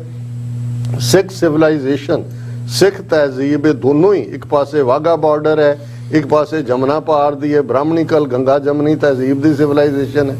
ਇਹਨਾਂ ਦੇ ਵਿਚਾਰ ਸਾਡੇ ਵਿਚਕਾਰ ਸਾਡੀ ਸਿੱਖ ਤਹਿਜ਼ੀਬ ਦਾ ਪੰਗੂੜ ਹੈ। ਅਲਟੀਮੇਟਲੀ ਐਂਡ ਵੈਰੀ ਸੂਨ ਜੋ ਹਾਲਾਤ ਉਸ ਖਿੱਤੇ 'ਚ ਬਣ ਰਹੇ ਨੇ, ਨਵੀਆਂ ਪੋਲਰਾਈਜੇਸ਼ਨਸ ਹੋ ਰਹੀਆਂ ਨੇ। ਕਦੇ ਕਿਸੇ ਨੇ ਸੋਚਿਆ ਸੀ ਕਿ ਸਾਊਦੀ ਅਰੇਬੀਆ ਅਮਰੀਕਾ ਦੇ ਇਨਫਲੂਐਂਸ 'ਚੋਂ ਨਿਕਲ ਕੇ ਚਾਈਨਾ ਦੇ ਨਾਲ ਜਿਸ ਲੈਵਲ ਦਾ ਅੱਜ ਜਿਹੜੀ ਹੈ ਉੱਥੇ ਡੀਲ ਹੋ ਰਹੀ ਹੈ ਜਾਂ ਦੂਜਾ ਔਰ ਈਵਨ ਸਾਊਦੀ ਅਰੇਬੀਆ ਔਰ ਰਸ਼ੀਆ ਆ ਜਿਹੜੀ ਬੀਬੀ ਬਾਸਕਟਬਾਲ ਵਾਲੀ ਵਾਪਸ ਮੁੜੀ ਹੈ 10 ਮਹੀਨੇ ਦੀ ਕੈਦ ਤੋਂ ਬਾਅਦ, ਔਰ ਰਸ਼ੀਅਨ ਜਿਹੜਾ ਅਮਰੀਕਨ ਪ੍ਰਿਜ਼ਨ ਸੀ ਇੰਨੇ ਸਾਲਾਂ ਤੋਂ, ਇਹ ਕਿਹਨਾਂ ਨੇ ਕੌਣ ਬ੍ਰੇਕ ਕਰ ਰਿਹਾ ਹੈ ਸਾਰਿਆਂ ਨੂੰ? ਪ੍ਰਿੰਸ ਜਿਹੜਾ ਕਰਾਊਨ ਪ੍ਰਿੰਸ ਹੈ ਸਾਊਦੀ ਅਰੇਬੀਆ, UAE, ਕੋਈ ਅੰਦਾਜ਼ਾ ਲਾਓ ਵੀ ਆ ਪਿਛਲੇ ਦਿਨਾਂ 'ਚ ਪਾਸਪੋਰਟ ਦੀ ਰੈਂਕਿੰਗ ਆਈ ਹੈ, UAE ਦੇ ਪਾਸਪੋਰਟ ਨਾਲ ਦੁਨੀਆ ਦੇ 172 ਦੇਸ਼ਾਂ 'ਚ ਐਂਟਰੀ ਹੈ, ਟੌਪ ਲਾਈਨ ਟੌਪ ਨੌਚ ਹੈ। ਉਹਨਾਂ ਦੇ ਕੋਲ ਕੀ ਹੈ? ਸੋ ਜਦੋਂ ਇੱਕ ਰੋਲ ਪਲੇ ਕਰਨ ਦੀ ਗੱਲ ਆ, ਕਤਰ, ਅਸੀਂ ਦੋਹਾ ਦੇ ਵਿੱਚ ਬੈਠ ਕੇ ਤਾਲਿਬਾਨ ਤੇ ਅਮਰੀਕਾ ਦਾ ਸਮਝੌਤਾ ਕਤਰ ਕਰਵਾ ਰਿਹਾ। ਸੋ ਇਹ ਜਿਹੜੀ ਤੁਹਾਡੀ ਜਿਉਂ ਤੁਹਾਡਾ ਸਟੇਟਸ ਗਰੋ ਹੁੰਦਾ ਹੈ, ਗੁਰੂ ਨੇ ਇੱਕ ਵੱਡਾ ਰੋਲ ਪੰਥ ਦੇ ਲਈ ਰੱਖਿਆ ਹੋਇਆ ਹੈ, ਕੁੱਲ ਇਨਸਾਨੀਅਤ ਦੇ ਲਈ ਰੱਖਿਆ ਹੋਇਆ ਹੈ। ਸਿੱਖੀ ਦਾ ਧੁਰਾ ਇਨਸਾਨੀਅਤ ਹੈ। ਅਸੀਂ ਤਾਂ 2 ਵੇਲੇ ਦੀ ਅਰਦਾਸ ਨਾਨਕ ਨਾਮ ਚੜ੍ਹਦੀ ਕਲਾ ਤੇਰੇ ਭਾਣੇ ਸਰਬੱਤ ਦਾ ਭਲਾ, ਔਰ ਇਹੀ ਜਦੋਂ ਗੁਰੂ ਅਰਜਨ ਸਾਹਿਬ ਨੇ ਫਰਮਾਇਆ, ਔਰ ਡਾਕਟਰ ਚੀਮਾ ਦੇ ਐਫਰਟ ਦੀ ਬਦੌਲਤ UN ਦੀ ਉਸ ਰਿਲੀਜੀਅਸ ਡੈਕਲੇਰੇਸ਼ਨ ਦੇ ਵਿੱਚ ਉਹਦਾ ਹਿੱਸਾ ਹੈ। ਤੇ ਅਸੀਂ ਇਹੀ ਜਿੱਥੇ ਅਸੀਂ ਹੁਣ ਹੁਕਮ ਹੋਆ ਮਿਹਰਬਾਨ ਦਾ ਪੈ ਕੋਏ ਨਾ ਕਿਸੇ ਰੰਝਾਣ ਦਾ ਸਭ ਸੁਖਾਲੀ ਉਠਿਆ ਇਹ ਹੋਆ ਹਲੀਮੀ ਰਾਜ। ਇਹ ਨਿਰੰਕਾਰ ਦੀ ਦੁਨੀਆ ਹੈ ਜਿੱਥੇ ਕੋਈ ਕਿਸੇ ਨੂੰ ਰੰਝਾਏ ਨਾ ਰੰਝਾਣਾ, ਕੋਈ ਤੰਗ ਨਾ ਕਰੇ, ਕਿਸੇ ਦੇ ਕੋਈ ਹਿਊਮਨ ਰਾਈਟਸ ਨਾ ਖੋਏ, ਕਿਸੇ ਦੀ ਸੈਲਫ ਡਿਗਨਿਟੀ ਆਨਰ ਉਹਦੇ ਬੇਸਿਕ ਰਾਈਟਸ ਨਾ ਖੋਏ ਜਾਣ, ਸਾਰੇ ਸੁਖੀ ਵਸਣ, ਇਹੀ ਹਲੀਮੀ ਰਾਜ ਹੈ। ਸੋ ਹਰ ਸਿੱਖ ਜਿਹਦੇ ਸਿਰ ਤੇ ਦਸਤਾਰ ਹੈ ਜਿਹੜਾ ਇਸ ਧਰਤੀ ਤੇ ਵਿਚਰ ਰਿਹਾ ਉਹ ਹਲੀਮੀ ਰਾਜ ਦਾ ਪਹਿਰੇਦਾਰ ਹੈ। ਔਰ ਅਸੀਂ ਉਸ ਧਰਤੀ ਦਾ ਵੀ ਆਪਣਾ ਮੁਲਕ ਬਣਾਉਣਾ ਹੈ ਔਰ ਕੁੱਲ ਦੁਨੀਆ ਦੇ ਅੰਦਰ ਇਨਸਾਨੀਅਤ ਦੇ ਭਲੇ ਲਈ ਵੀ ਆਪਣਾ ਰੋਲ ਅਦਾ ਕਰਨਾ। ਜੀ ਡਾਕਟਰ ਸਾਹਿਬ, ਬਿਲਕੁਲ। ਸੋ ਡਾਕਟਰ ਸਾਹਿਬ, ਅਖੀਰ ਦੇ ਵਿੱਚ ਮੈਂ ਚਾਹੂੰਗਾ ਕਿ ਤੁਹਾਡੇ ਵੱਲੋਂ ਕਨਕਲੂਡਿੰਗ ਕਮੈਂਟ ਅੱਜ ਦੀ ਸਾਰੀ ਡਿਸਕਸ਼ਨ ਦੇ ਹਵਾਲੇ ਨਾਲ, ਹਿਊਮਨ ਰਾਈਟਸ ਡੇ ਕੱਲ ਨੂੰ 10 ਦਸੰਬਰ ਨੂੰ ਹੈਗਾ, ਜਾਂ ਅੱਜ ਜਿਹੜਾ ਮੈਮੋਰੈਂਡਮ ਦਿੱਤਾ ਗਿਆ ਯੂਨਾਈਟਿਡ ਸਟੇਟਸ ਤੇ ਯੂਨਾਈਟਿਡ ਨੇਸ਼ਨਸ ਦੇ ਅੰਡਰ ਸੈਕਟਰੀ ਜਨਰਲ ਨੂੰ ਓਵਰਆਲ। ਉਹ ਤੋਂ ਪਹਿਲਾਂ ਮੈਂ ਇੱਕ ਛੋਟੀ ਜਿਹੀ ਗੱਲ ਹੋਰ ਕਰਨੀ ਚਾਹੁੰਦਾ ਜੀ, ਕਿ ਜਦੋਂ ਵੀ ਤੁਹਾਡੇ ਹੱਕ 'ਚ ਜਾਂ ਕੋਈ ਖਿਲਾਫ ਨੈਰੇਟਿਵ ਆਉਂਦਾ ਹੈ, ਬਿਰਤਾਂਤ ਆਉਂਦਾ ਆ, ਸੰਗਤਾਂ ਨੂੰ ਖੁੱਲੇ ਮਨ ਦੇ ਨਾਲ ਉੱਤੇ ਵਿਚਾਰ ਕਰਨੀ ਚਾਹੀਦੀ ਹੈ ਕਿ ਇਹ ਕੀ ਹੋ ਰਿਹਾ। ਜਿੰਨਾ ਚਿਰ ਸੰਗਤਾਂ ਸੁਚੇਤ ਨਹੀਂ ਹੁੰਦੀਆਂ ਉਨੀ ਦੇਰ ਗੱਲ ਆਪਣੀ ਸਿਰੇ ਨਹੀਂ ਚੜ੍ਹਨੀ ਹੈਗੀ। ਜੇ ਤੁਹਾਨੂੰ ਯਾਦ ਹੋਵੇ ਕਿਸਾਨੀ ਸੰਘਰਸ਼ ਦੇ ਵੇਲੇ ਜਿੱਥੇ ਸਿੱਖ ਕੌਕਸ ਨੇ ਚਿੱਠੀ ਲਿਖੀ, ਉਹਦਾ ਕਿੰਨਾ ਬਾਬੇਲਾ ਖੜਾ ਹੋਇਆ, ਉਹਦੀ ਚਿੱਠੀ ਦੇ ਜਵਾਬ ਦਾ ਕਿੰਨਾ ਬਾਬੇਲਾ ਖੜਾ ਹੋਇਆ। ਔਰ ਉਹਨਾਂ ਦਿਨਾਂ 'ਚ ਜਿਹੜਾ ਦੀਪ ਸਿੱਧੂ ਸੀਗਾ ਉਹਨੂੰ ਸਿੱਖ ਕੌਕਸ ਦੇ ਨਾਲ ਜੋੜ ਕੇ, ਉਹ ਵਿਚਾਰੇ ਨੇ ਨਾ ਸਾਨੂੰ ਉਹ ਜਾਣਦਾ ਸੀ, ਨਾ ਕਦੀ ਗੱਲ ਵੀ ਨਹੀਂ ਕੀਤੀ ਉਹਦੇ ਨਾਲ, ਠੀਕ ਹੈ, ਉਹਦੇ ਨਾਲ ਜੋੜ ਕੇ ਉਹਨੂੰ ਇੱਕ ਡੈਵਲ ਦੇ ਤੌਰ ਤੇ ਪੇਸ਼ ਕੀਤਾ ਗਿਆ। ਉਹ ਵਿਚਾਰੇ ਦੇ ਜਾਣ ਤੋਂ ਬਾਅਦ ਦੁਨੀਆ ਹੀ ਇੰਨੀ ਕਿ ਮਤਲਬ ਸਿੱਖ ਜਵਾਨੀ ਇੰਨੀ ਕਿ ਮਗਰ ਲੱਗ ਗਈ ਕਿ ਇਹਨਾਂ ਲੋਕਾਂ ਨੂੰ ਆਪਣੀ ਪੂਛ ਦੱਬਣੀ ਪਈ। ਜਦੋਂ ਅਮਰਤਪਾਲ ਸਿੰਘ ਹੁਣ ਸੀਨ ਤੇ ਆਉਂਦੇ ਆ, ਉਹਨੂੰ ਸਿੱਖ ਕੌਕਸ ਦੇ ਨਾਲ ਜੋੜਿਆ ਜਾਂਦਾ ਵੀ ਇਹ ਸਿੱਖ ਕੌਕਸ ਦੀ ਉਪਜ ਹੈ। ਅਸੀਂ ਸਵਾਗਤ ਕਰਦੇ ਹਾਂ ਉਸ ਨੌਜਵਾਨ ਦਾ ਜਿਹਨੇ ਇੱਕ ਛੋਟੀ ਉਮਰ ਦੇ ਵਿੱਚ ਉੱਠ ਕੇ ਜੋ ਇਸ ਲਈ ਉਹ ਪੰਥ ਦੀ ਸੇਵਾ ਕਰ ਰਿਹਾ, ਔਰ ਖਾਸ ਤੌਰ ਤੇ ਨੌਜਵਾਨੀ ਨੂੰ ਡਰੱਗਸ ਦੇ ਵਿੱਚੋਂ ਕੱਢਣ ਲਈ, ਅੰਮ੍ਰਿਤ ਛਕਣ ਨੂੰ ਜਿਹੜੀ ਉਹਦੀ ਪ੍ਰੇਰਨਾ ਆ, ਅਸੀਂ ਉਹਦਾ ਸਵਾਗਤ ਵੀ ਕਰਦੇ ਹਾਂ ਔਰ ਉਹਨੂੰ ਵਧਾਈ ਵੀ ਦਿੰਦੇ ਹਾਂ ਇਸ ਗੱਲ ਦੀ। ਰਹੀ ਗੱਲ ਜਿਹੜੀ ਦੂਸਰੀ ਤੁਹਾਡੀ ਸਵਾਲ ਦੀ ਹੈ, ਮੈਂ ਚਾਹੁੰਦਾ ਵੀ ਡਾਕਟਰ ਚੀਮਾ ਬਾਅਦ ਵਿੱਚ ਕਨਕਲੂਡ ਕਰਦਾ, ਮੇਰੀ ਸਿਹਤ ਠੀਕ ਨਹੀਂ ਹੈਗੀ। ਮੈਂ ਤਾਂ ਇਹੀ ਕਹੂੰਗਾ ਕਿ ਅਸੀਂ ਤਨਦੇਹੀ ਦੇ ਨਾਲ ਜਿੰਨੇ ਕੁ ਸਾਡੇ ਸੋਰਸਿਸ ਹੈਗੇ ਆ, ਅਸੀਂ ਸੰਗਤਾਂ ਦੇ ਸਹਿਯੋਗ ਦੇ ਨਾਲ ਉਹ 'ਚ ਲੱਗੇ ਹੋਏ ਹਾਂ ਔਰ ਆਉਣ ਵਾਲੇ ਸਮੇਂ 'ਚ ਲੱਗੇ ਰਵਾਂਗੇ। ਸਾਡੀ ਕੋਸ਼ਿਸ਼ ਇਹੀ ਹੋਏਗੀ ਕਿ ਅਸੀਂ ਜਿਹੜੀ ਆਪਣੀ ਕੌਮ ਦਾ ਜਿਹੜਾ ਭਵਿੱਖ ਆ ਉਹਨੂੰ ਉਜਲਾ ਦੇਖਣਾ ਚਾਹੁੰਦੇ ਹਾਂ। ਔਰ ਜਿੱਥੇ ਤੱਕ ਹਿਊਮਨ ਰਾਈਟਸ ਦੀ ਗੱਲ ਹੈ, ਉਹ ਮਤਲਬ ਅਸੀਂ ਅੱਜ ਨਹੀਂ ਕਰਨ ਲੱਗੇ। ਇਹ ਤਾਂ ਮਤਲਬ ਜਿਵੇਂ ਪਹਿਲੀ ਡਿਸਕਸ਼ਨ ਦੇ ਵਿੱਚ ਵੀ ਡਾਕਟਰ ਸਾਹਿਬ ਨੇ ਵੀ ਡਾਕਟਰ ਚੀਮਾ ਨੇ ਵੀ ਕਿਹਾ ਸੀ ਵੀ ਗੁਰੂ ਨਾਨਕ ਸਾਹਿਬ ਦੇ ਵੇਲੇ ਤੋਂ ਹੀ ਜਿਹੜੀ ਅਸੀਂ ਇਹ ਗੱਲ ਜਿਹੜੀ ਸਾਡੇ ਗੁਰੂ ਪਾਤਸ਼ਾਹ ਨੇ ਕੀਤੀ ਸੀ, ਜਿਹੜੀਆਂ ਹੱਕਾਂ ਦੀ ਗੱਲ ਹੈ, ਅਸੀਂ ਉਹੀ ਪਹਿਰਾ ਜਿਹੜਾ ਉਹ ਆਪਣੀ ਤਾਂ ਜ਼ਿੰਦਗੀ ਜਿੰਨੀ ਦੇਰ ਅਸੀਂ ਇਸ ਪਲੈਨਟ ਤੇ ਹੈਗੇ ਹਾਂ ਅਸੀਂ ਦਿੰਦੇ ਰਹਾਂਗੇ। ਔਰ ਮੈਨੂੰ ਪੂਰੀ ਆਸ ਹੈ ਕਿ ਇੱਕ ਵੀ ਸਿੱਖ ਜਿੰਨੀ ਦੇਰ ਤਾਈਂ ਇੱਥੇ ਹੈਗਾ ਉਹ ਇਸ ਗੱਲ ਤੇ ਪਹਿਰਾ ਦਿੰਦਾ ਹੀ ਰਹੇਗਾ।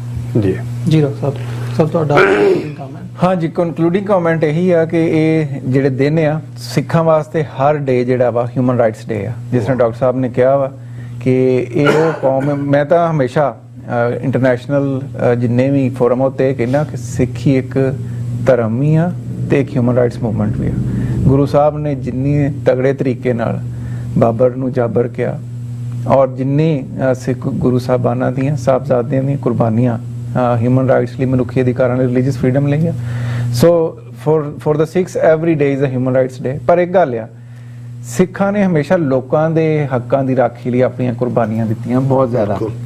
ਆਪਣੇ ਜਿਹੜੀ ਆਪ ਹੀ ਬਾਰ-ਬਾਰ ਜੈਨੋਸਾਈਡ ਦੇ ਸ਼ਿਕਾਰ ਹੋਏ, ਸਿੱਖਾਂ ਨੇ ਕੋਈ ਠੇਕਾ ਨਹੀਂ ਲਿਆ ਵੀ ਹਰ ਵਾਰੀ ਜੈਨੋਸਾਈਡ ਦੇ ਸ਼ਿਕਾਰ ਹੋਣਾ ਤੇ ਆਪਣੇ ਉਹਨਾਂ ਦੀ ਹਿਊਮਨ ਰਾਈਟਸ ਵਾਇਲੇਟ ਹੁੰਦੇ ਰਹਿਣੇ ਆ ਜੀ। ਇੱਕ ਹੋਰ ਕੌਮ ਦਾ ਘੱਲੂਕਾਰਾ ਹੋਇਆ ਸੀਗਾ, ਉਹਨਾਂ ਨੇ ਇਹ ਅਡਾਪਟ ਕਰ ਲਿਆ ਨੈਵਰ ਅਗੇਨ। ਸਿੱਖਾਂ ਨੂੰ ਹੀ ਅਡਾਪਟ ਕਰਨਾ ਪੈਣਾ ਕਿ ਨੈਵਰ ਅਗੇਨ। ਅਸੀਂ ਸਾਡੀ ਨੌਜਵਾਨ ਸਾਡੀਆਂ ਨਸਲਾਂ ਇਸ ਵਾਸਤੇ ਨਹੀਂ ਹੈਗੀਆਂ ਵੀ ਉਹਨਾਂ ਨੇ ਸ਼ਹੀਦੀਆਂ ਹੀ ਪਾਣੀਆਂ ਤੇ ਉਹਨਾਂ ਨੇ ਕੁਰਬਾਨ ਹੋ ਜਾਣਾ। ਤੇ ਇਸ ਵਾਸਤੇ ਸਾਨੂੰ ਜਿਹੜੇ ਅੱਜ ਕੱਲ ਦੇ ਮਾਡਰਨ ਟੈਕਨੀਕਸ ਆ ਲੌਬਿੰਗ ਕਰਨ ਦੇ, ਦੁਨੀਆ ਤੱਕ ਪਹੁੰਚ ਕਰਨ ਦੇ, ਉਹ ਅਪਣਾਉਣੇ ਚਾਹੀਦੇ ਆ। ਜਿੰਨਾ ਵੀ ਜੋ ਕੰਮ ਕੀਤਾ ਅੱਜ ਤੱਕ ਵਿਦ ਗੁੱਡ ਇੰਟੈਂਸ਼ਨ, ਉਹਦਾ ਆਊਟਕਮ ਕੀ ਆ, ਉਹਦਾ ਆਊਟਪੁੱਟ ਕੀ ਆ, ਇਹ ਫੇਰ ਵਿਚਾਰਨ ਦੀਆਂ। ਪਰ ਚੰਗੇ ਜਜ਼ਬੇ ਨਾਲ ਜਿਹੜਾ ਬੰਦਾ ਵੀ ਕੰਮ ਕਰ ਰਿਹਾ ਅਸੀਂ ਸਾਰੇ ਉਹਦੀ ਸ਼ਲਾਘਾ ਕਰਨੇ ਆ। ਔਰ ਜਿਹੜੀ ਭਰਾ ਮਾਰੂ ਜੰਗ ਆ ਇਹ ਬੰਦ ਹੋਣੀ ਚਾਹੀਦੀ ਹੈ, ਕਿਉਂਕਿ ਭਰਾ ਮਾਰੂ ਜੰਗ ਨੇ ਸਿੱਖ ਰਾਜ ਗਵਾ ਦਿੱਤਾ ਸੀਗਾ।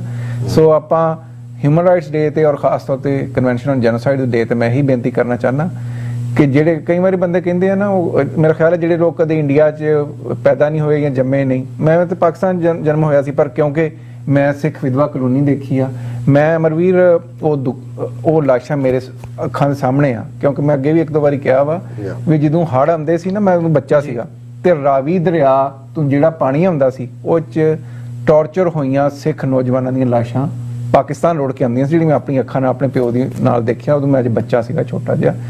ਸੋ ਮੇਰੇ ਅੰਦਰ ਉਹ ਦੁਖਾਂਤ ਹੈ। ਜਿਨ੍ਹਾਂ ਲੋਕਾਂ ਦੇ ਅੰਦਰ ਦੁਖਾਂਤ ਨਹੀਂ, ਉਹ ਹਰ ਉਹ ਉਪਰਾਲਾ ਜਿਹੜਾ ਸਿੱਖ ਨਸਲਕੁਸ਼ੀ ਦੇ ਬਾਰੇ ਹੋਵੇ, ਸਿੱਖ ਮਨੁੱਖੀ ਅਧਿਕਾਰਾਂ ਦੇ ਹੋਵੇ, ਉਹ ਤੇ ਕੋਈ ਨਾ ਕੋਈ ਉਹਦੀ ਨਿਖੇਧੀ ਕਰਦੇ ਆ। ਉਹਨਾਂ ਨੂੰ ਬੇਨਤੀ ਕਰਨਾ ਚਾਹੁੰਦੇ ਆ, ਤੁਸੀਂ ਵਧੀਆ ਕੰਮ ਕਰੋ, ਅਸੀਂ ਤੁਹਾਨੂੰ ਸਪੋਰਟ ਕਰਾਂਗੇ, ਪਰ ਭਰਾ ਮਾਰੂ ਜੰਗ ਬੰਦ ਕਰੋ ਤੇ ਸਾਰੇ ਰਲ ਕੇ ਜਿਹੜਾ ਗੁਰੂ ਸਾਹਿਬ ਦਾ ਆਸ਼ਾ ਵਾ, ਜਿਹੜਾ ਸਾਰੀ ਮਨੁੱਖਤਾ ਦਾ ਭਲਾ ਕਰਨਾ ਤੇ ਲੋਕਾਂ ਦੀ ਹੱਕਾਂ ਦੀ ਰਾਖੀ ਵੀ ਕਰਨਾ, ਔਰ ਆਪਣੇ ਹੱਕਾਂ ਲਈ ਵੀ ਸਿੱਖਾਂ ਨੂੰ ਖਲੋਣਾ ਚਾਹੀਦਾ। ਬਸ ਇੰਨੀ ਬੇਨਤੀ ਆ।